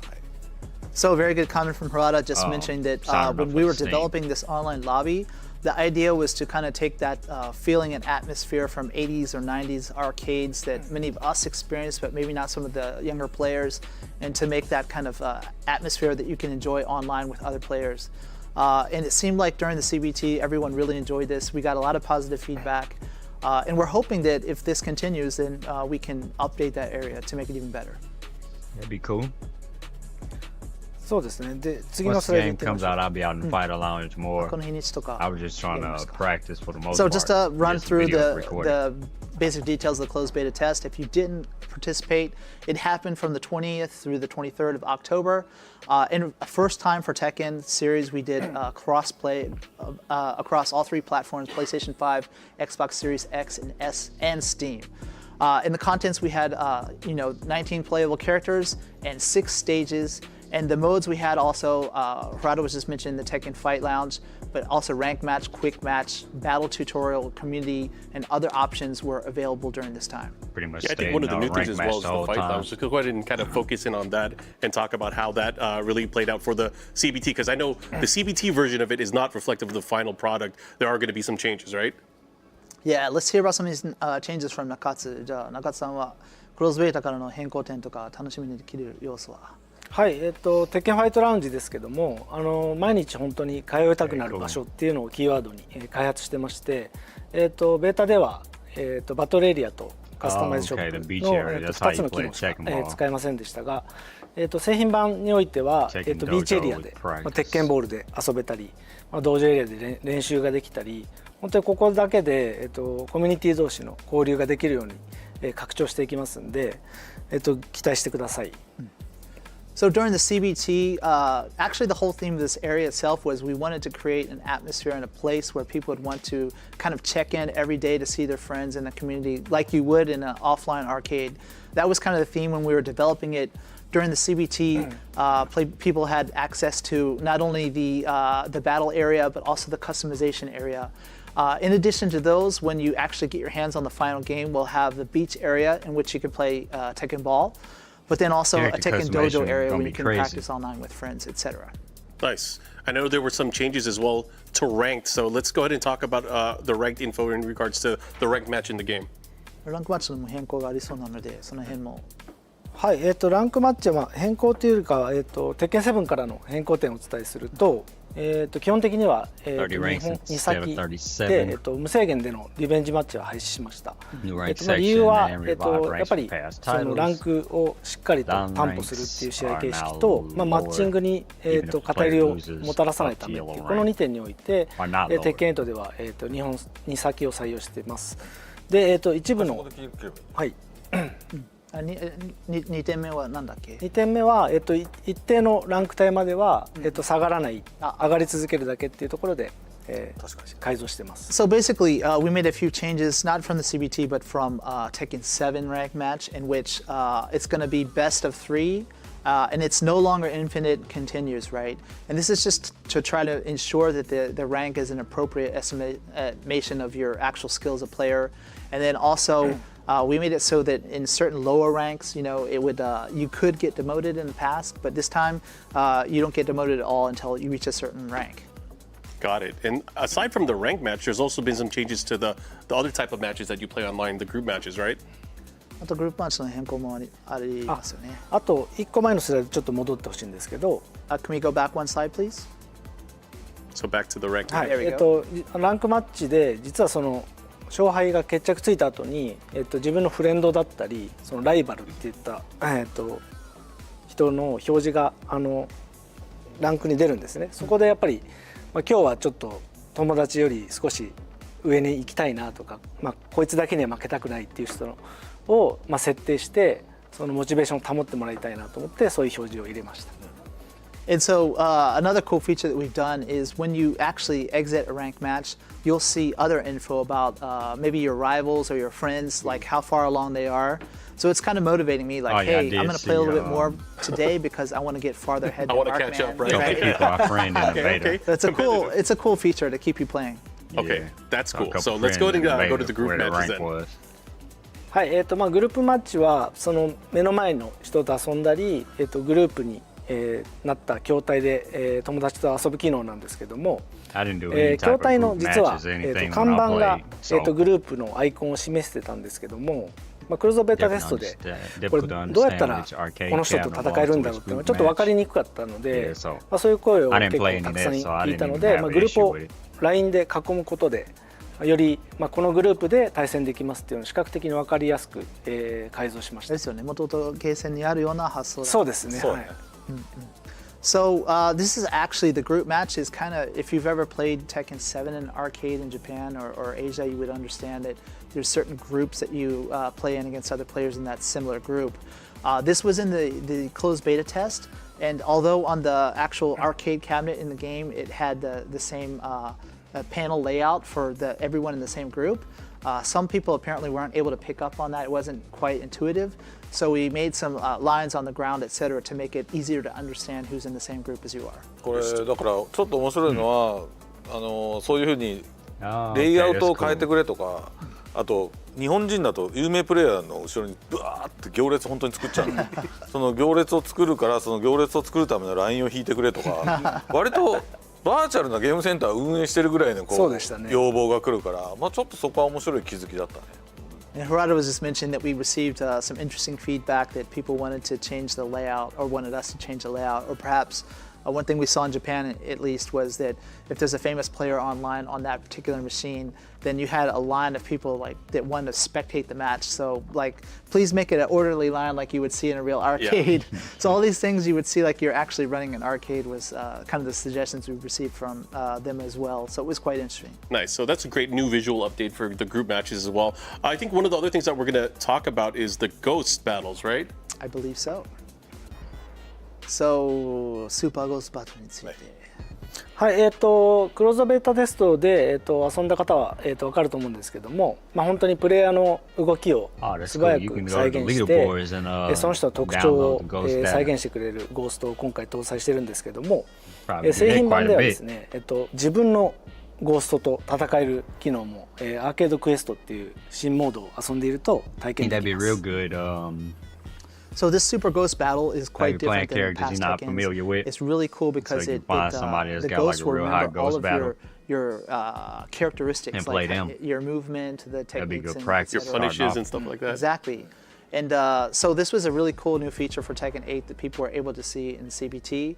But one thing that they couldn't check out then that they will in the final game is you can actually play your own ghost. If you're playing in the arcade quest mode, which we've talked about in the past, there's a certain area there where you can play against your own ghost.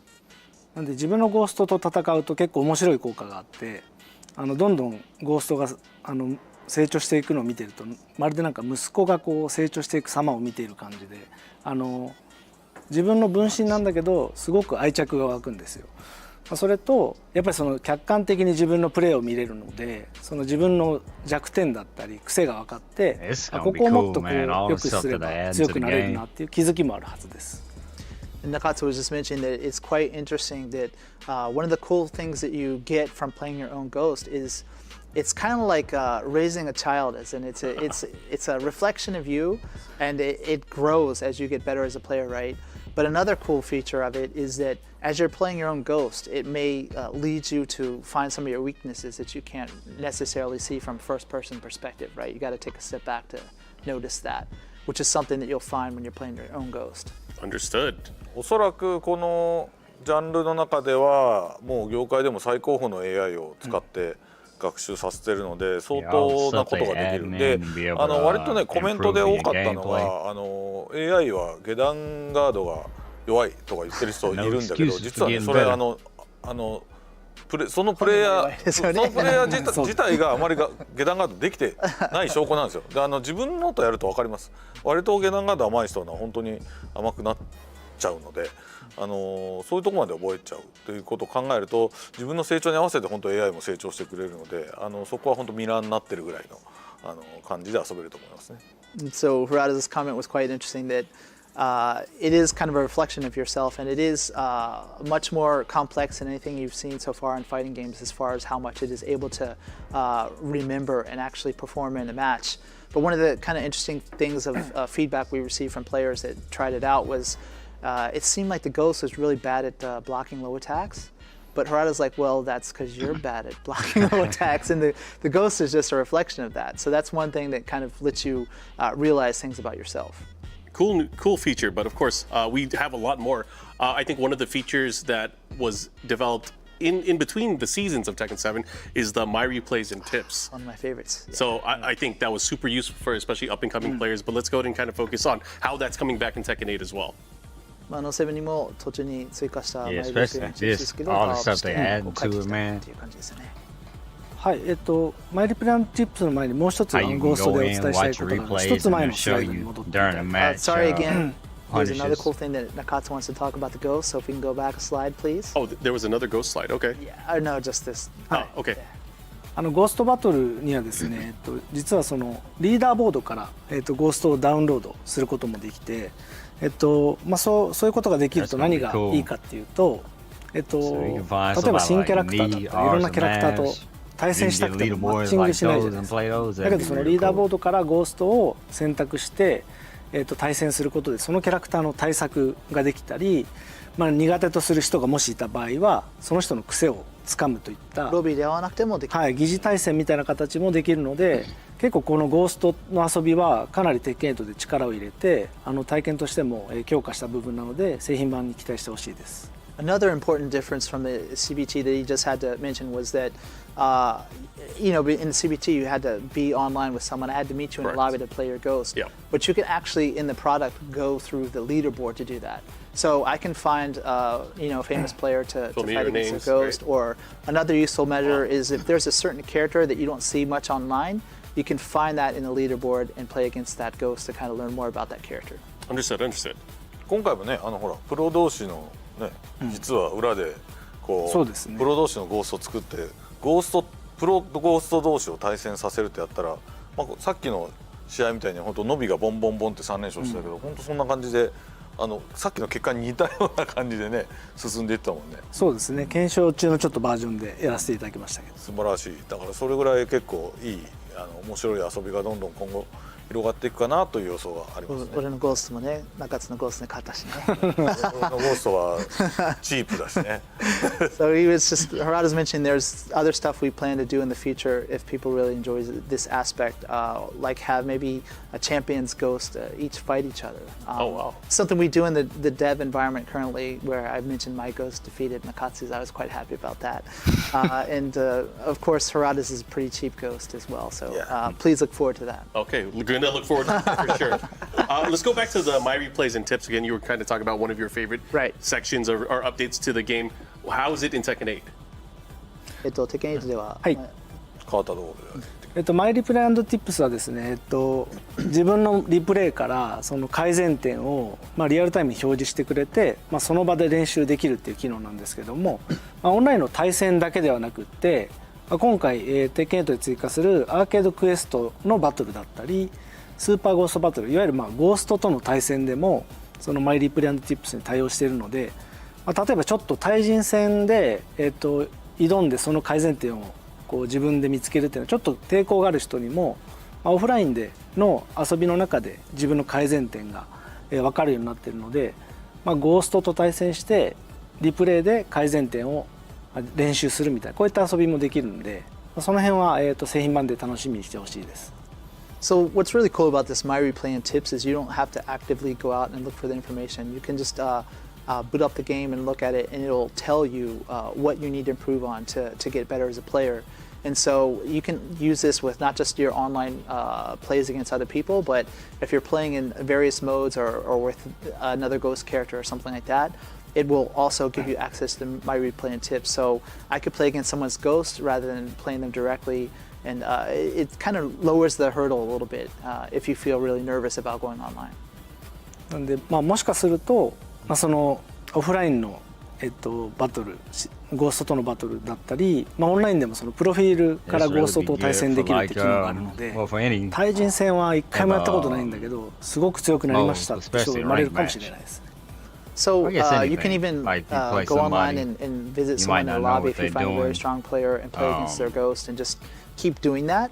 And it's a good way to level up as a player and without even playing against another human opponent. So then when you do get that chance and you do make that step, that you're going to be a monster, right? Yeah.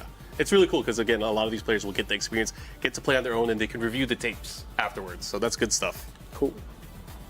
So I think we're going to go ahead and go on to the next slide. Talk about all of the playable characters. Oh. じゃあプレイヤブルキャラクター。はい、現時点で31キャラクターのプレイヤブルキャラクターを公開しています。で、最近公開した4キャラクターですね。ザフィーナ、リー、アリサ、デビルジン。こちらの映像を見たことがない方もいると思うんで、まずはおさらいで一旦流していただけますか。So obviously there was a few characters that we announced recently. Zafina, Lee, Alisa, and Devil Jin, as well as Victor. But before we do that, I think we have some questions from the players that we need to answer.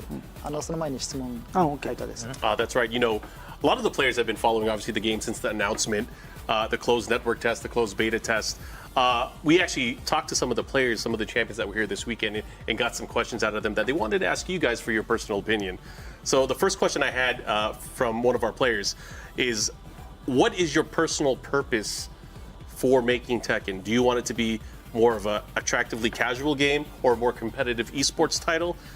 Many players are trying to make a living by playing the game, so they'd love to know your feedback and maybe it could guide them in the right direction.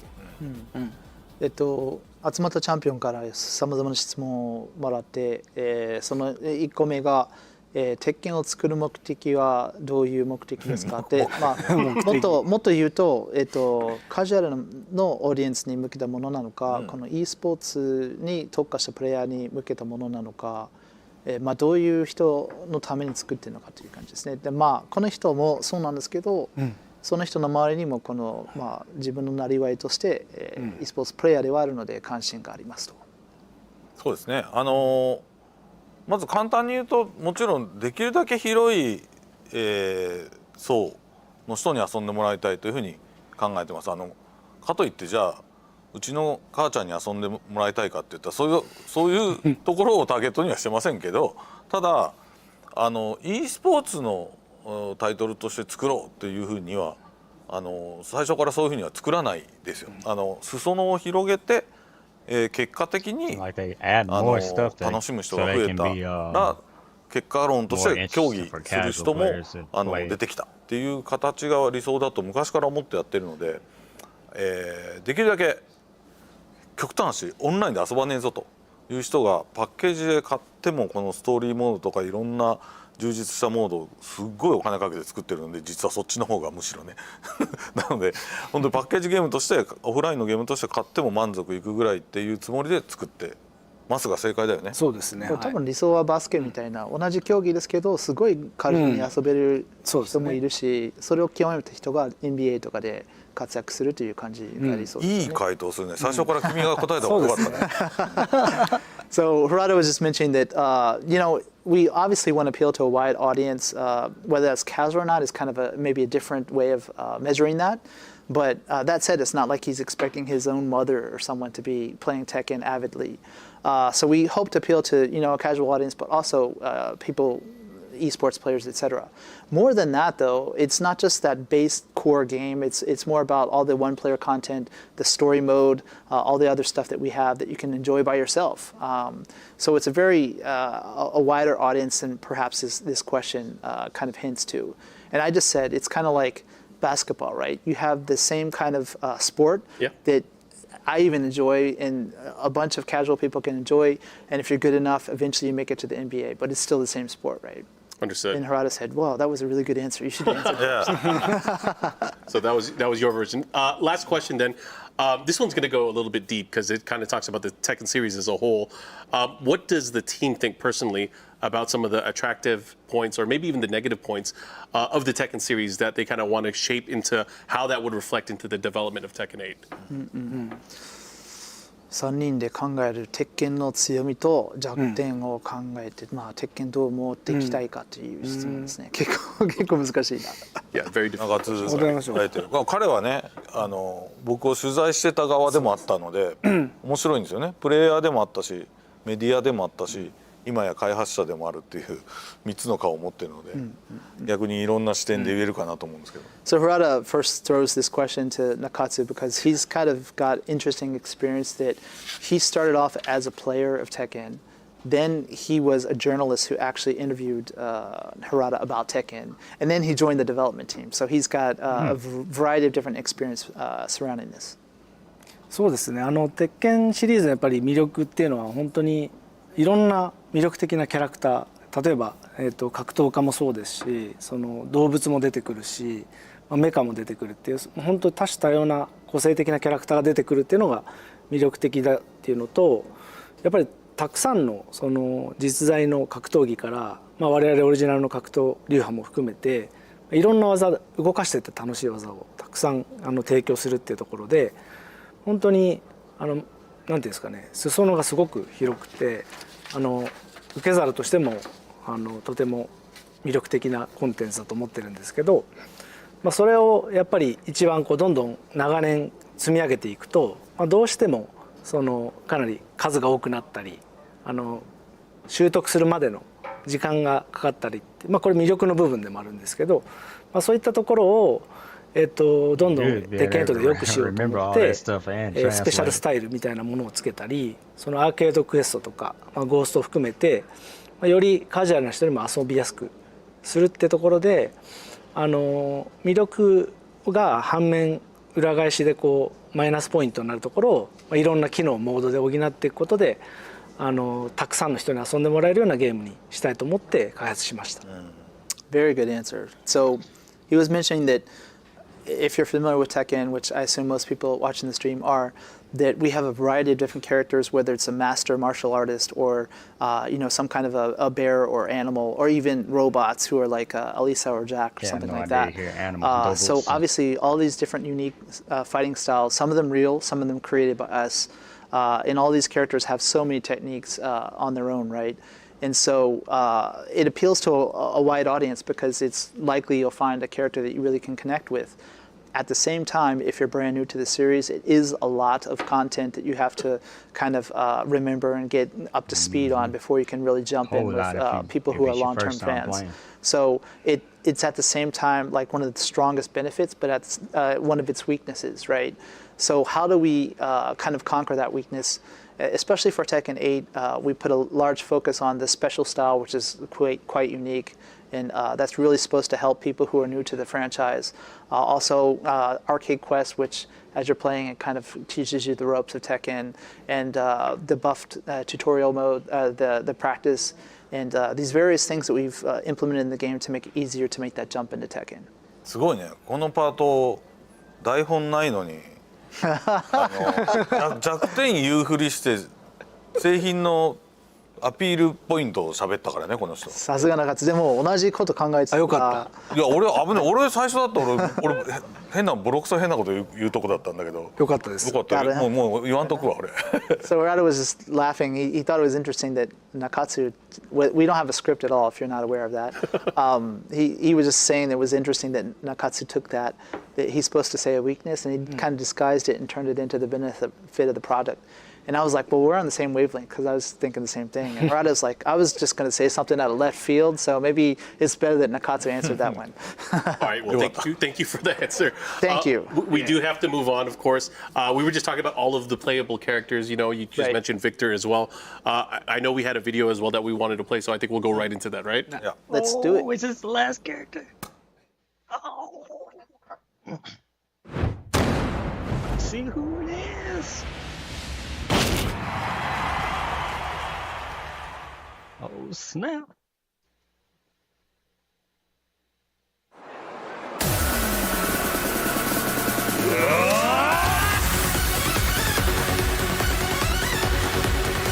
This is the one they showed before. to the fist of a champion. Avished. فليكن كل منا خسارته.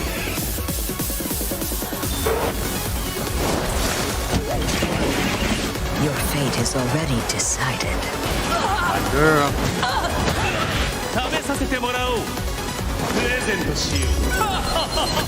マーベラス。排除します。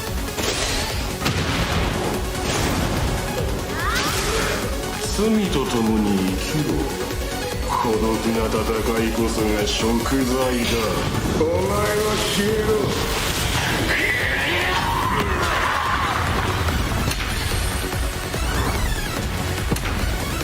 I thought this is gonna be the last trailer.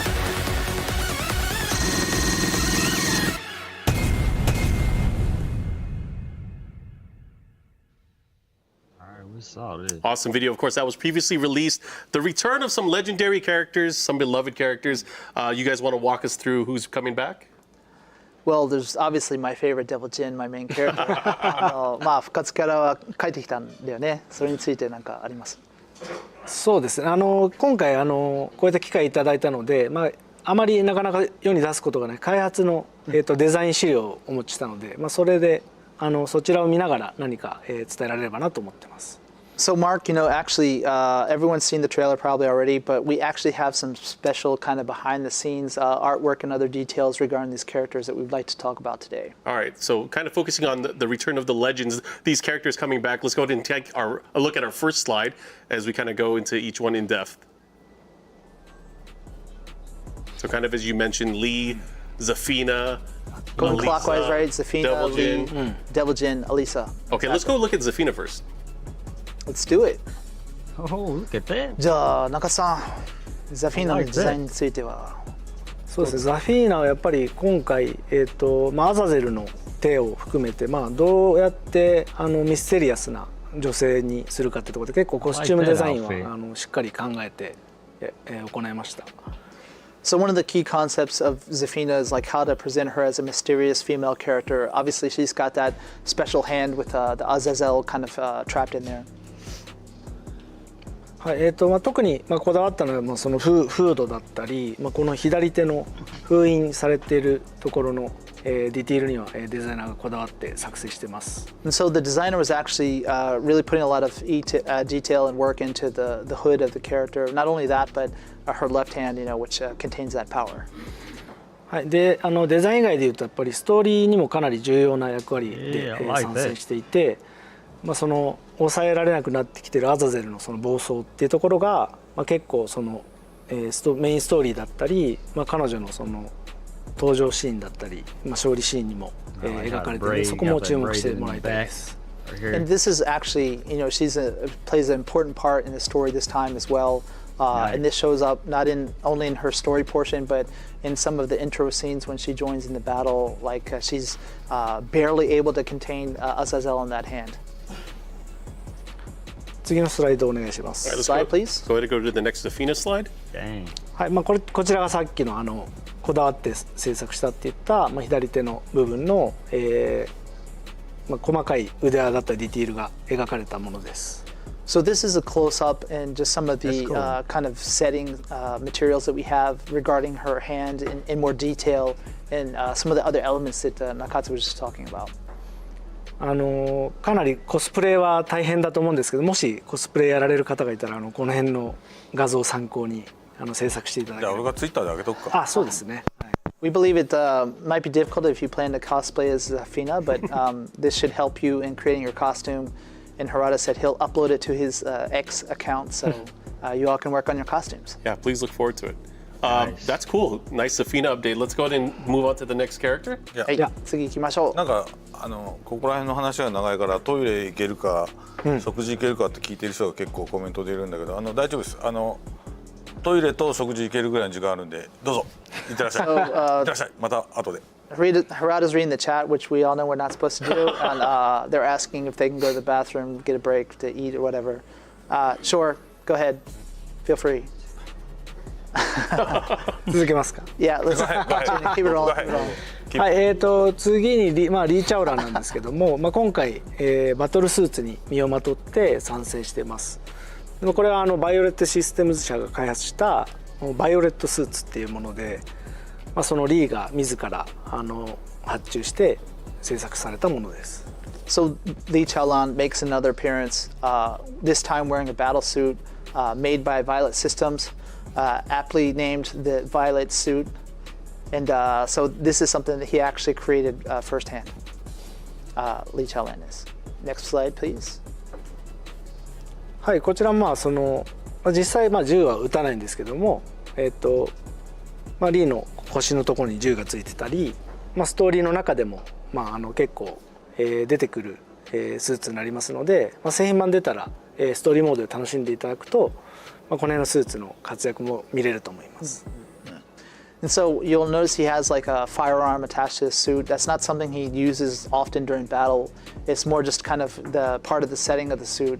But there are some other accessories and details to it. And if you're playing through the story mode, once you have your hands on Tekken 8, you'll see through that a little bit what this suit can do.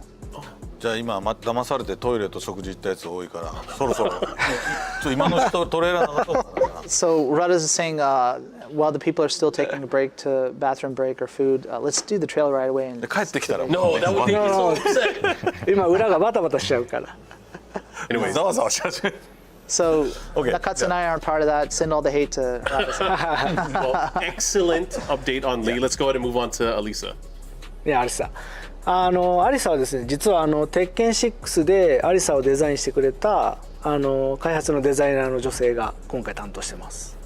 So this is actually one of our female artists was in charge of doing the design for Alisa this time. かなりやっぱり入れ物だったり色合い含めてこだわってデザインしてもらっていて、僕は結構この配色気に入ってます。アンシンメトリーが基本的なアリサのアイデンティティなので。And so Hirata-san was just saying that Alisa's kind of asymmetry design is something that's always been key to her. And Nakatsu mentioned that the female designer actually, one of the things that they focused most on was that kind of delicate coloring to the character and also the wavering of the cloth and the materials. So that's something to check out once you see her. And Nakatsu is really a fan of the coloring, how it turned out. で次のスライドお願いします。はい、今回アリサは実はパワーアップしてまして、スラスターだったりチェーンソーもパワーアップしてます。で実は毎回、気づいてる人いるかわかんないんですけども、チェーンソーの型番は実は原田のこだわりがすごいとこでして、毎回型番が名前が変わっていて、よく見てもらえるとわかるんですけど、某 NVIDIA のもう言っちゃってもうの意味なしてない。ビデオカードの型番っぽい感じの、名前になってるので、その型番含めて結構ディティールがしっかり作られてるので、その辺見てもらっても面白いと思います。So along with Alisa's new costume, she's actually her features are kind of powered up, got upgrades, you could say. The thrusters and the chainsaws that she's famous for. One of the details in particular, if you weren't aware, is Hirata always loves to put like a model number to the chainsaws, right? Yeah. And this time it's changed to reflect that kind of being upgraded. And if you are very knowledgeable about certain graphic boards, you might see where the inspiration came from, I guess we could say. Easter egg to look forward to. Awesome update for Alisa. Let's move on to another fan favorite, one of your favorites, Yes. Mr. Devil Gene. It's time. Devil Gene, 俺の一番気に入りじゃないですか。いや、これはそうですね。もうマイケルの一番のお気に入りなんですけど、いくつかやっぱりデザイン案が上がってきて、デビル・ジン、マイケルが好きなので、どれがいいかって聞いて、だから反応したやつって大体マイケルが反応したらこれ結構これがやっぱり好きで受けそうだっていうので、結構今回のデビル・ジンはマイケルのファーストインプレッションで選ばれたところがあります。So everyone knows I've been a long-time fan of this character, and I think a lot of people like me tend to fall for this character. So they have this test where they lay out a few designs in front of me. The one that I just go the most tasty Steve-like on, that's the one they choose. They're like, that's got to be the right one. Got it. はい、次のスライドお願いします。やっぱり今回結構ジンがデビルの力を使いこなせそうになってる中参戦するってところでやっぱりちょっとまあジンが白に対してデビルジンはもう黒っていう対比を結構しっかり、描いて、まあ、このデザインになってます。でストーリーに注目していただくと、まあ、デビルジンがどういう関わり方をしていくかっていうところも描かれていくので、まあ、プレイだけじゃなくてストーリー面も含めて注目してもらいたいです。And so the overall design of Devil Jin is quite unique. If you followed the story up until now, you kind of know that he's gaining a little bit more control over his abilities. And kind of to reflect that, we have Jin Kazama as a more like a white outfit look, where the Devil Jin is like the dark side. It has more of this black outfit. And so when you're playing, not only is the character really awesome and fun to play, but as you're playing through the story mode, you can kind of see like what kind of role Devil Jin plays in that. まあこう各キャラクターのこの採用されてるデザインだけどこの裏にはもっと数限りないボツになったデザインがたくさんあるので、まあそういうのはいずれまたこういう機会で皆さんに見せていきたいなと思います。Gerardo's just mentioning, keep in mind these are the final designs, but we had many in the process that didn't end up making it into the game. So maybe at some other point we'll be able to share this with you. Understood. So that's awesome. I know recently you guys also revealed another character, Mr. Victor. And I think to mostly positive fanfare from the community and from the fans. It was a really cool video. You guys want to talk a little bit about that, or should we just? まず見ましょうか。Let's go right into the Victor video. Just showing this, we've seen this already.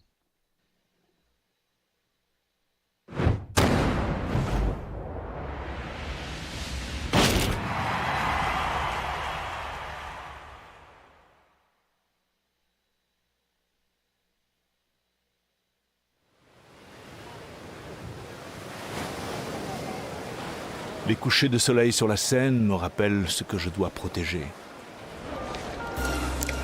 Je vais m'en charger.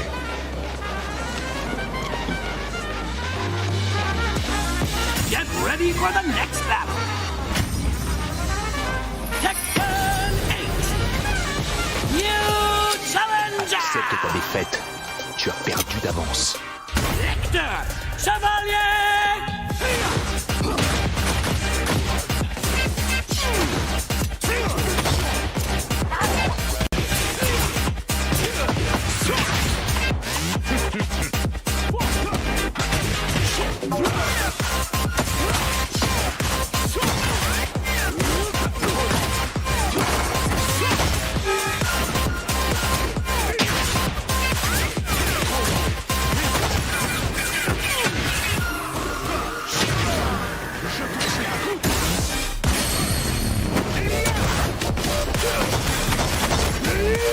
He's gonna be cool.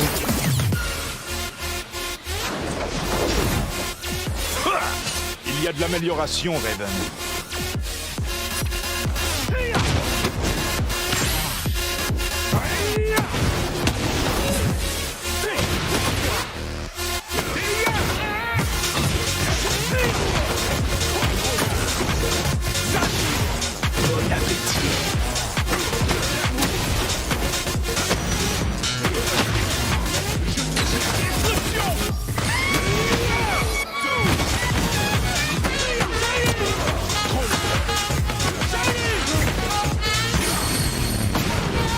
Soyons efficaces.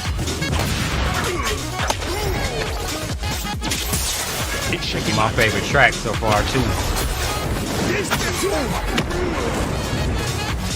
Nous sommes les seuls à pouvoir contrôler l'équilibre des puissances de ce monde.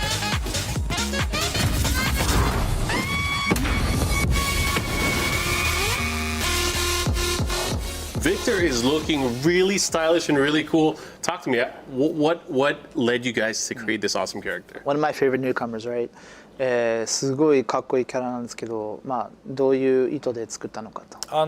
もともともう十数年前からフランス人キャラクターを出したかったんですよ。ずっとリリーはモナコで実はフランス語喋ってるけれどフランス人じゃないので。でフランスでも鉄拳ってすごい人気なんですけどフランス人がいないっていうので実現するのがちょっと遅くなっちゃったんですけど一番最初にもう一言目に俺中津にバンサンカッセルみたいなのって言ってましたね。わかりやすく。そしたら本当に本人がまさにボイスを本当に本人が当ててくれることになるっていうのは全く想定してなかったんですけど、本当にフランス人をコンセプトにしてバンサンカッセルっぽくってやっていったら全然また違うキャラになっちゃったんだけど、結果的にはすごく皆さんに受け入れてもらっててとてもありがたい。So this was in the works for quite some time. We wanted to make a French character. Tekken is quite popular in France. Many people kind of assume that Lily is that, but she's not. She's actually from Monaco, although she does speak French. So we wanted to make this character, and the directive from Harada at first was, hey, Nakatsu, make a character kind of like Vincent Castle. And it just happened that we were able to get him to lend his voice to the character, which is quite cool. As you look at the final result, it's a little bit different than the original, make it look like Vincent Castle, but he turned out pretty cool. And it seems like everyone's really happy with him so far. Cool. はい。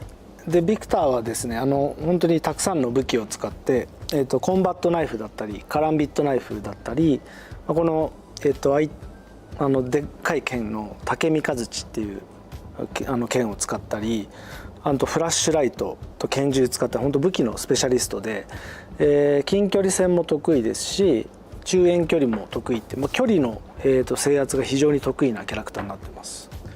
So Victor is really a weapons specialist. You can see all these details. He's got combat knives, karambit knives, his long sword called Take Mikazuchi. And so and also in addition to that, even he has pistols and flashlights. So he's a specialist not only in close quarters combat, but also kind of mid-range as well. はい。でやっぱりそれだけでなくて、軍隊格闘術だったり、忍術、あとスパイアクションも含めたもう本当に何ですかね、もうスーパースパイ CQB っていう男の子が好きな、男っていうか男女問わず好きな要素が本当盛りだくさん詰まってる。やっぱりイケオジとか好きな女性の方もいるじゃないですか。なんで本当いろんな要素を詰め込んで一つかっこいいキャラクターを作ろうってとこで本当に時間をかけて作り上げたキャラクターです。So he's a very cool, unique character. He uses kind of a mix of martial arts based on kind of military, conventional martial arts, but also ninjutsu as well. He's also made to be, very to appeal to both male and female audience, and that's when Harada cracked up and said, "Really?" But true. I mean, at least Nakatsu's image is that there's many women out here who like a really refined, good-looking older man like this. Cool. So let's actually talk about Victor's stage, his battle stage. バトルステージについて。これはね、かっこいいよね。マイケル覚えてるかどうかわかんないけど、20年ぐらい、20年以上前に僕とマイケルがパリ初めて行った時にいきなりセーヌ川の行っていきなりこれに乗ったんですよ。その時の風景そのまんまなんですよね、これね。So the original kind of inspiration for this was Harada and I 20 years ago, if you believe that. Went to France, Paris in particular, on a business trip, and right off the plane they put us on a boat right away. And this was pretty much what it looked like. This was your first experience of France. In France, okay, in Paris. Awesome.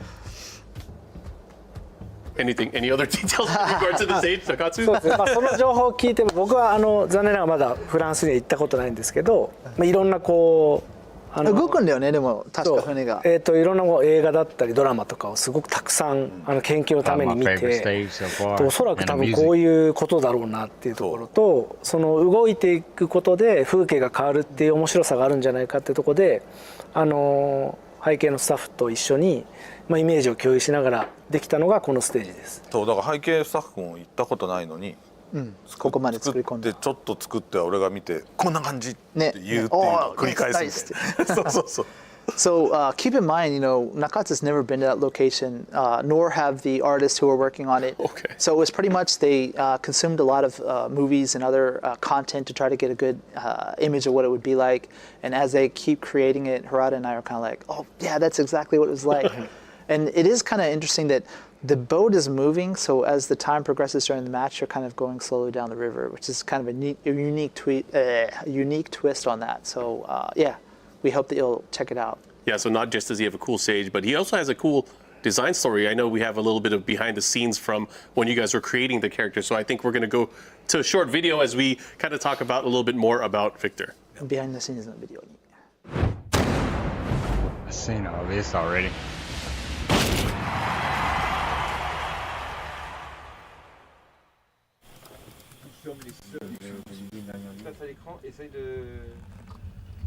Nous sommes les seuls à pouvoir contrôler l'équilibre de cette planète. Je suis le maître de l'univers. Alors moi j'ai découvert Tekken en fait dans les années 90 et je me suis intéressé à ce jeu-là en particulier parce qu'il y avait un personnage qui s'appelle Eddie Gordo et qui était un capoeiriste. Et à l'époque je faisais de la capoeira. Donc j'ai acheté, je ne jouais exclusivement qu'avec le personnage de Eddie Gordo. Lars Alexandersson, le lion de la rébellion. Très bien. Contactez Yggdrasil. Super. Génial, parfait. T'as vu, ça fait pro? C'est cool. Get ready for the next battle. Tekken 8. New challenger. Accepte ta défaite. Tu as perdu d'avance. Victor Chevalier. Qu'est-ce qui me plaît dans le personnage de Victor Chevalier? D'abord le fait qu'il soit français et le fait qu'il y ait un français dans un jeu aussi internationalement reconnu. Le personnage de Victor Chevalier, en fait, il a une caractéristique, c'est qu'il est très élégant. Et j'ai l'impression qu'il colporte, à travers sa manière d'être et de s'habiller, une certaine idée de l'élégance française. Donc forcément, ça m'a attiré. Plus le fait qu'on m'ait appelé pour le faire, ça m'a flatté. Il faut une opération conjointe. Et le moto? Nous sommes les seuls à pouvoir contrôler l'équilibre des puissances de ce monde. Il y a plusieurs manières de faire du doublage en fait. Quand on est appelé pour doubler un dessin animé ou une animation qui existe déjà, qui a été fabriquée à l'étranger, où en fait tout d'un coup moi je me retrouve juste en tant que doubleur français, en fait on doit se caler plus ou moins sur ce qui a été fait. En revanche, quand on participe à la création, en fait on travaille avec des petits sketchs pas du tout terminés, des choses presque figées.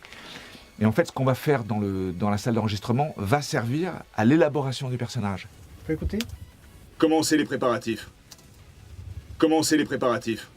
Nous sommes les seuls à pouvoir contrôler les puissances de ce monde.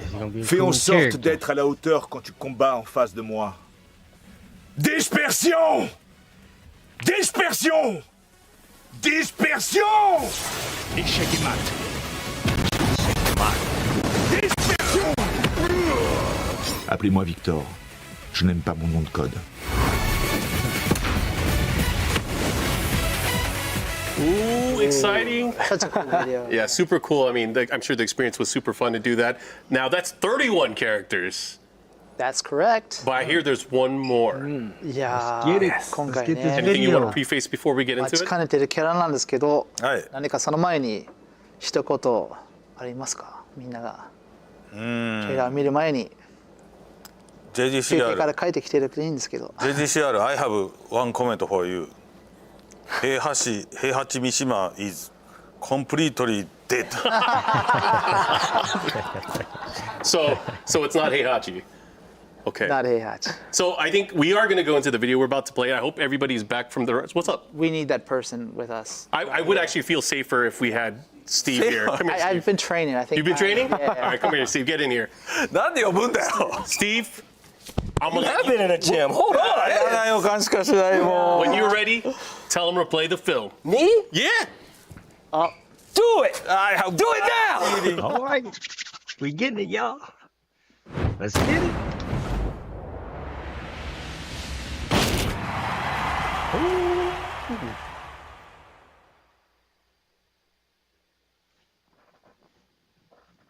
What have we been waiting on? Onis?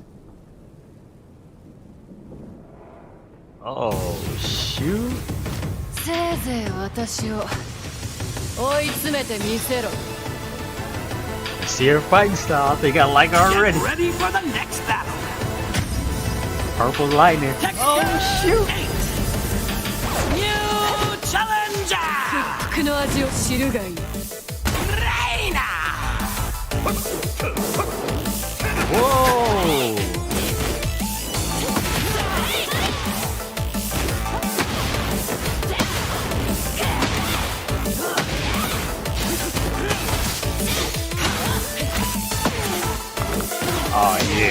like her. 何者だジン先輩やっと戦えますね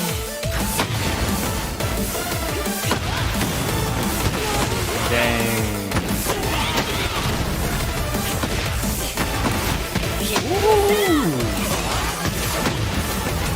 Got Heihachi's head button. Dang.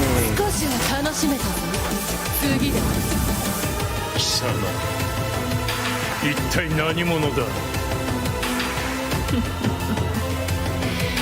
すぐに理解することになる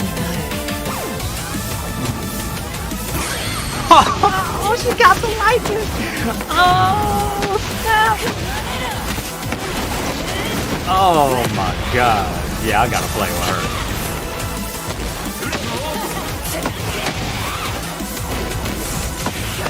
Oh, she got Heihachi stumped. するがいい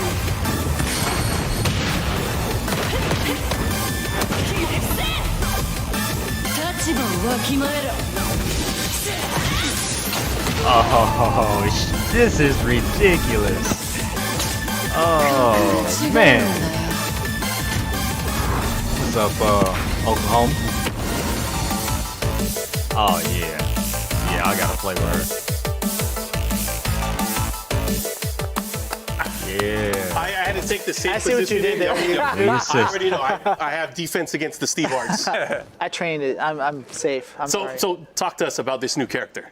じゃあこの新キャラについて Yeah, she's looking nice. 俺なんか余計なこと言っちゃいそうだあ、からそうそうちょっと危ないんでどうぞはい鉄拳最後の参戦キャラクターは新キャラクターのレイナですいや以上ではないです彼女は二面性っていうキーワードにこだわって作成しました So the new character is named Reina, and so Harada is going to say something that is going to cause us problems. So we're letting Nakatsu take care of this place, and then he said, "Okay, Reina, that's it, we're out." But Nakatsu's going to give us a little bit more info. I mean, wait, before we get into that, I mean, I have to kick him out because he. Oh yeah, I got it. No. But I just wanted to know his thoughts. So I was not expecting another kind of Mishima, but the style of the character. Like the way that she talks. I know people were recently talking about like characters not being expressive, but like that right there, like that character's in my roster now. Like hints, a lot of hints. I can see it. So I'm definitely happy with the new character. I can't wait to learn more. Yeah, so let me let these guys talk. Show me the slides. Harada, I'm gonna shake you later. All right. All right. Go ahead. I'm sorry. Oh, and then Nakatsu was mentioning that one of the key concepts of her is duality is going to be one of the key themes here. ちなみに彼女は本当に使ってて楽しいです。いやマジ楽しい。いや楽しい。She's so fun. 楽しい。I played her a little bit before this trip, just to refresh. There's so many tools she has. It's so man. Oh, she's I mean, just watching the video, I noticed a lot of familiar stuff, but a lot of really cool, different takes on old things as well. マクマもいろんなこういうヒントを見て、でもそのままのものじゃなくてちょっとひねってこう新しくなっている感じが非常にかっこいいですと。嬉しいですね。次のスライド行きましょう。Yeah, let's go next. デザインもかなりこだわり。We're all shaken from Steve. はい。これがレイナのデザインなんですけども、鉄拳7でもデザインをお願いした島崎まりさん。鉄拳7でいうと和美だったり女子のデザインをした、ベヨネッタのデザインでも有名な島崎さんにデザインをお願いして、彼女の二面性をコスチュームだったり髪のカラーリングも含めて非常にうまく落とし込んでくれて、大変満足いってます。Nakatsu was just mentioning that the design was actually done by Shimazaki-san, who was in charge of Josie and Kazumi for Tekken 7, but also more well known probably for being the designer of Bayonetta, right? And so the core direction that we gave her was the duality theme, and she took that and translated it quite well into this character with the coloring of the hair, etc. このね上着をちょっと俺は個人的に作ろうとしてんだけどね俺はね、作りたいですね。 The jacket 15万円ぐらいかけて It's pretty cool. Harada's trying to make it and sell it for about $1,500. Oh, you know Steve will. You know Steve will buy that jacket. I'm actually trying to do the hair too. That's kind of cool. Awesome. So Reina, looking forward to seeing her. I think we saw a lot of her stage, but I think we're going to be talking about it a little bit as well. We have a slide for that. Yep. じゃあステージについて。そうですね。まあステージの前にちょっと彼女のファイトスタイルみんな気になってるので、映像にかなりたくさんの要素を散りばめたんですけども、2面性のうちの一つは今回態度っていう実在の格闘技をベースに回転するやつですね。割と日本でも知らない人は結構いると思う。そうですね。かなり体が柔らかい特徴があったり、すごく俊敏な動きだったり、アクロバティックな動きをする態度っていう。空手とかまた違うなんか動きとか移動の方法があったりとか、ちょっと古武術寄りな感じですよね。So part of the duality, first off, is her style. I guess everyone's quite curious about it. It's actually based on one of the real martial arts called Taido, which maybe even in Japan is not that well known yet. The movement is quite unique. It's not particularly like karate. It's more closer to some of the old kobujutsu style of martial arts. はい、でそんな中でやっぱりその手刀だったり引っかき攻撃だったり結構残虐な技も、好んで使うっていうところと、まあ、ちょっとストーリーを、遊んでもらうのでなかなか、何とも言えないんですけども、なぜか三島流喧嘩術を得得していて、まあ、その暴力性があるっていうところの二面性も表現してます。And so the other side of that duality is she uses a lot of these knife hand strikes and gouging attacks, very brutal. And so for some reason, you have to play through the story to find out why, but she uses Mishima style fighting karate as well, so that the kind of dual styles there.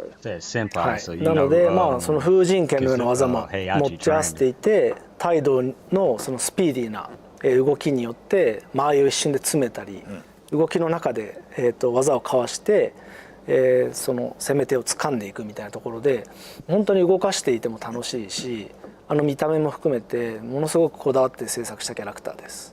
And so she has access to obviously the Wind God Fist that is very typical of the Mishima styles, but then also the very quick and the unique movement of the Taido. So she's able to again get in and out of a fighting distance quite quickly. And also the look of the character, we put a lot of focus into the details of it to make her really stand out and be a special newcomer to the series. はい、なので、まあ、そういったさまざまな思いや要素をまあ、私とあとはいつも映像を作ってくれてる人間ともう一人、バトルのディレクションをしてる人間で本当にどの要素を入れて映像を構成しようかっていうのをすごく悩んで、まあ、今回のビデオを作り上げたので本当に2度3度もう本当たくさん見返して、リリースまで楽しみにしてほしいです。So not only Nakatsu directing overall, but the person in charge of creating the footage for this trailer you saw, and then also the battle director. How to show off this character and make them look as awesome as we can was something that really took a lot of time and effort to get it right before we showed everyone. So we hope that while you're waiting to get your hands on the game, that you'll check out the trailer several times to look for all these hints and all the cool things that she can do. Go back and watch that trailer. ちょっと今トレーラー見た人のコメントでもちょっとトレーラー見ただけなんでね、性格は一面性しかないみたいなコメントもありますけど、実はそこも二面性があって、とっても怖い子なので、はい、すごい面白い二面性を持ってます。はい。So Harada reading the chat again, picking up comments saying she looks very one-dimensional, but personality-wise, it's kind of hard to say anything like that about her without seeing more of the game, right? So she's got another side to her. She's quite mean as well. She's got a mean streak to her. So we hope that you'll check her out. もうストーリーモードをね、ちょっと楽しみにしててください。Look forward to the story mode. Actually, I'm going to pick her up as a new Mishima. She's so much fun. Quite a different play set than you have from the other Mishimas. Yeah. Well, that's awesome. One of my new favorites. Now that brings us to 32, the magic number. Yep. All of the playable characters that we have. Of course, people can look forward to the game coming out January 26, 2024. Not too far away. Not too far. Very, very close. I had a great time, not only throughout today's competition, being able to talk to you guys, of course. I like her. It's been fun. I enjoyed it, man. I'm still intact. My arm's fine. and I hope everyone enjoys Oh, the trailer. trailers will be released weekly. はい、あとですね、今スライドにそうだよね、これ。Another key point. 皆さん多分すごく気にしていると思うんですけども、公開済みのキャラクターに関しての、日々ついたり、はい、キャラクターの PV 実は自分が編集してるんですけども、ちゃんと作ってますので、随時公開していきます。もうこちらは決定してますんで。So as the slide was just mentioning, Harada and I daily are getting requests on Twitter for character trailers, not of all of them combined, but the individual ones that people are used to. We will be releasing them from now until the release, so look forward to those, please. これね、鉄拳プロジェクトの伝統ではないんですけど、僕も現場でずっとやった時はキャラをこうスクリプトを打ちながらPV 僕がやってたんですね。で今彼もそれをやっちゃってるわけですよ。その企画の仕事をやりながらも言っちゃっていいんですか？編集をやる、これは伝統を引き継いでるわけですよ。でそれ忙しくてね、なかなか追いついてなかったんですけど、そろそろそこら辺はね、もうすぐ皆さんに見せることができると思いますので。So Harada was just mentioning that these trailers you see are actually Nakatsu is actually editing many of these. So and it's just something the Tekken project does a lot. Harada used to do the scripting for the battle sequences, but also doing the trailers, etc. So now that mantle's been passed to Nakatsu. So very busy. So we hope that you'll stay up to speed. はい、お待たせしましたが、公開を楽しみにお待ちください。So he just says, please, we hope that you'll all enjoy checking out the trailers when they're released. Something for all the Tekken fans to look forward to. Before we leave for the night and end our Tekken talk here, and of course our wonderful day of Tekken 8 action, I got to ask you guys, what is your message to the Tekken fans? Let's start with you, Nakatsu. ファンへの一言。はい、本当に、今日で全32キャラクターを公開できたんですけども、本当に今回の鉄拳8は、今までのシリーズで本当に最大のボリュームで、かつ品質も最高のものをお届けしようと、プロジェクトメンバーと一丸となって開発しています。で、やっぱり格闘ゲームである以上プレイヤーが主役で、皆さんのコミュニティの力もすごく必要になってきますので、みんなでこの鉄拳7から作り上げてきた熱をもっと鉄拳8で大きくして、本当世界中の人に楽しんでもらいたいと思ってますので、引き続き応援よろしくお願いします。So Nakatsu just mentioned how he's excited to be able to reveal all 32 characters in the lineup today, and that him and all the staff that are working hard at the game are working their best to make it the most impressive installment to date. And he has something to ask of everyone, that to take all of that power and energy that you gave us for Tekken 7 and to make it even better and bigger and bring in more people for Tekken 8. We going in, so please help us with that. はい。今までのねこうコアに鉄拳ガリガリ対戦して遊んでくれてる人はもちろんなんですけど、さっきも少し言いましたけど、ですね、極端な話もオンライン対戦僕はしないっていう人でも、ゴーストを育てるだけでも、あとストーリーモード、そしてストーリーモードもキャラクターのね世界観のストーリーモードとプレイヤーサイドのストーリーモード、そして、全然鉄拳にはない対戦のおまけのビーチバレーボールとか本当にいろんな要素を盛りだくさんにしてるんで、オフラインでのパッケージとして買ってもらっても大満足っていうぐらいで、作ってます。なのでぜひ安心して、購入していただければなと本当に思っております。So Harada was just mentioning that for everyone who's played Tekken, we're sure that you're going to enjoy this one as well. But even if you haven't, there's a lot of content to enjoy. Not only the story mode that portrays what happens with all the characters, but the kind of story mode in the arcade quest of you as a player and your story. Not just that, but the ghost AI characters that we have this time. That whole system is quite unique. And that also the beach volleyball, kind of the Tekken ball that many people love from the past. All of this different content you can play by yourself, even if you don't feel like jumping online to play against other people. So definitely please check it out. あともちろんその発売までもうちょっとだけ時間あるので、皆さんが言ってる要望とか含めて良くなるところはもうちょっと良くなりますし、いくつか変更点も多分出てくるかなとは思います。で加えて今日はねプロの人にエキシビジョンマッチで盛り上げてくれってお願いしたら。アッシュだけガチで一人でずっとアズセナバリバリガチでやっちゃってたんで、発売前からアズセナはナーフ決定です。And so he's just saying that we still have a little bit of time before the release of the game. So obviously we're still listening to your feedback, etc. Today when we saw the pros playing the game, he told everyone to make it look good, make it look fun. And they did their part, and then Ash actually tried his best to destroy everyone with the new character Azucena, so he decided to try to nerf her before the launch of the game. And since Harada took time, I'll make mine short, but I just feel that this game is just amazing. All 32 characters have been built from scratch, and I think I like the designs the most out of any installment to date. And the My Replaying Tips and the Ghost, all these things that are unique for a fighting game that'll help you jump into Tekken 8 even if you've never played the game. So now is the best time to start and get it on all the excitement that's about to come. Awesome. Well, again, it's been a fun day. Nakatsu, Harada-san, Michael Murray, thank you guys for coming out here and providing us with this update, with this Tekken Talk. On behalf of the Evo team, I want to thank everybody here that was out here from the community, the players, everyone at Bandai Namco Entertainment Tekken Project team, and of course, all the Tekken fans around the world. We will see you guys next time for more Tekken action, and make sure you guys pick up the game January 26th when it comes out. See you guys next time.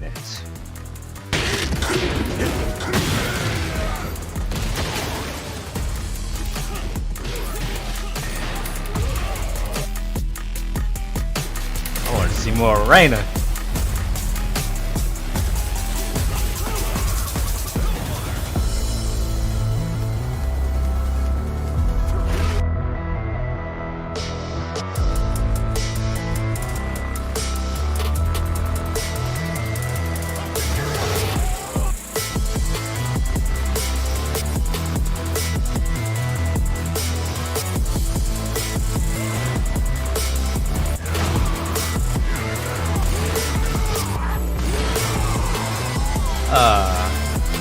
Alright everybody, that is gonna be it. Enjoyed the show. I guess I can let the rest of this play.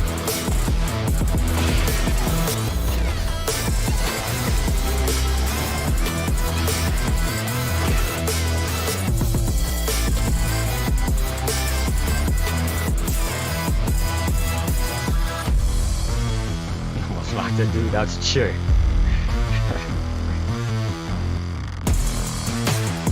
Alright everybody, that is a wrap for the Tekken Talk and the Evo Tekken 8 stream. Yeah. I'm just ready for the 26 to hit. Yeah. Pretty cool watching different pros playing through Tekken 8 and seeing what they're doing with just the early build from the beta. So now I just can't wait till January 26, 2024, and we can actually get the game. And yeah, now after seeing Reina, it's gonna be Yoshimitsu, Zafina, Reina, and Kazuya, probably in that order. But yeah, it's looking cool. Thanks for everybody who came on and watched with me. But that's gonna be it. So make sure you like, share, and subscribe. Hit the bell for notifications every time I go live and post a video. Leave a comment down below as well. And I'm gonna start streaming again soon. I might start this week. Yeah. Everyone have a good one. Be cool. Stay safe out there. Show someone some love. And God bless. Peace.